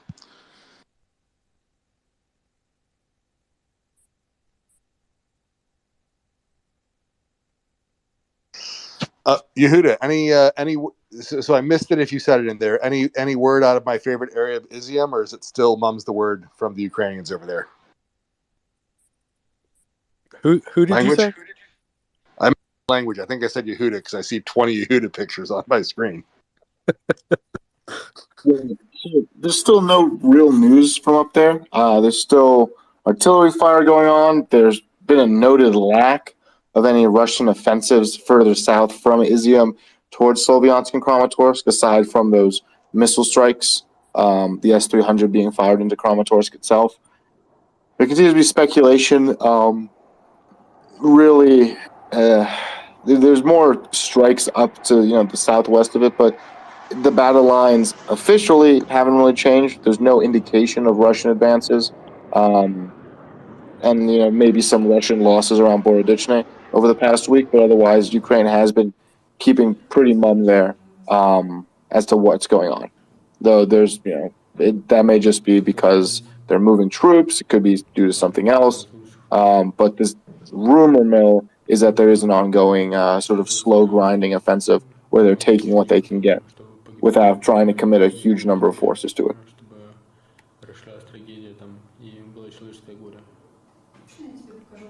Well, hopefully those guys are and men and women are safe as possible while they do what they got to do over there. And given the Russians have depleted their forces there, I wish whoever remains helps with the fertilization of the area when they're done.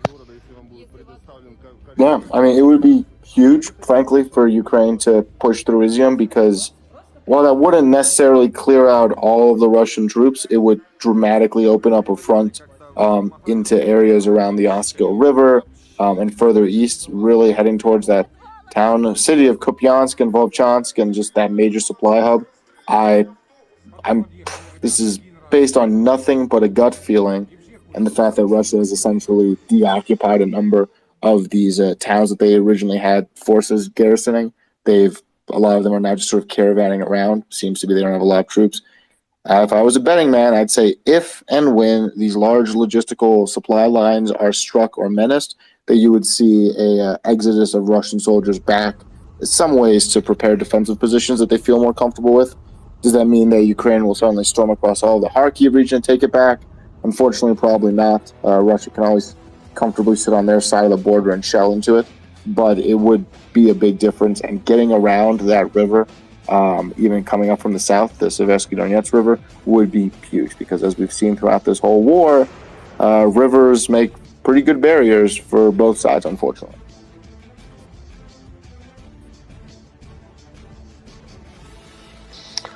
Yeah, well, I mean, haven't the Ukrainians demonstrated an ability to do the wild activity of crossing rivers? with some kit, unlike the Russians who seem to struggle greatly with this activity? Right, they have. The Inhulets River specifically down near Kherson is probably the biggest example of a bridgehead. That, I believe, is going over an existing bridge, or at least some bridge infrastructure. The Seversky Donets River and then the Oskil River and its reservoir further east are larger by a considerable portion, frankly, and that just makes it a little more difficult. I mean, we're talking about a river that, you know, in some cases is, you know, over a mile wide, really more of a lake.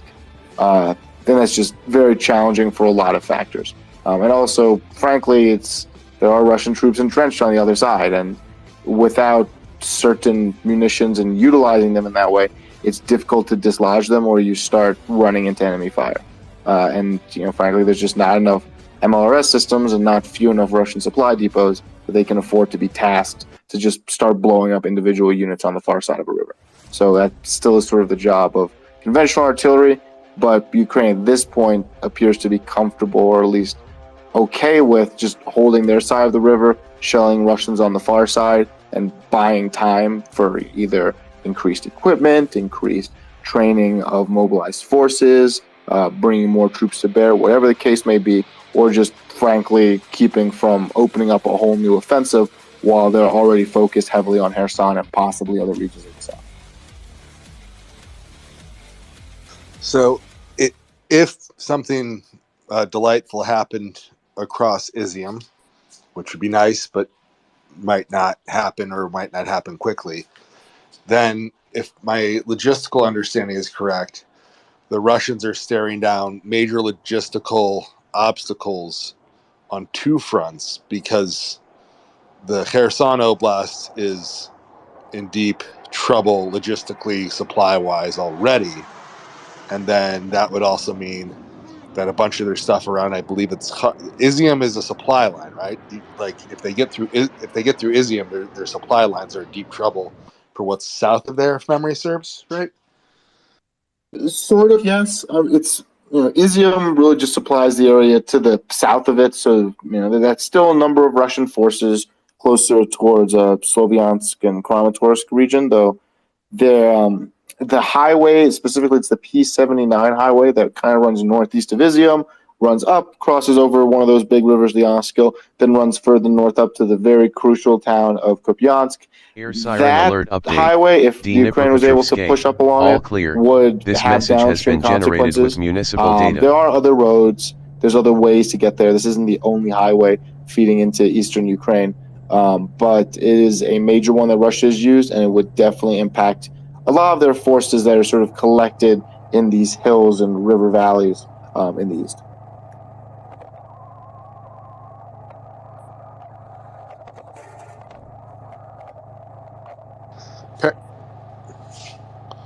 All right, everybody, hold on to your seats. I am attempting to co-host. Apparently, Ryan has messaged me saying that he is having some struggles with his phone right now. Twitter is having an extra special day. Every time I have co-hosted today, I have crashed within about 10 minutes. So everyone buckle your seatbelts. We're just experiencing some technical difficulties here at the Maria Report. I don't have a solution for y'all. Air siren other than alert to say, update. maybe Twitter accept our offer to all talk clear. to us. This and message has been generated with municipal data. Code to fix your crap. I'm not kidding. Between our listeners and quite frankly some of our speakers, we can probably fix it for you. Not a joke. We've got the talent. We've got that many coders who are excellent listeners and quite frankly donators to Maria Aid that show up here on a regular basis. That said, all right. So language. So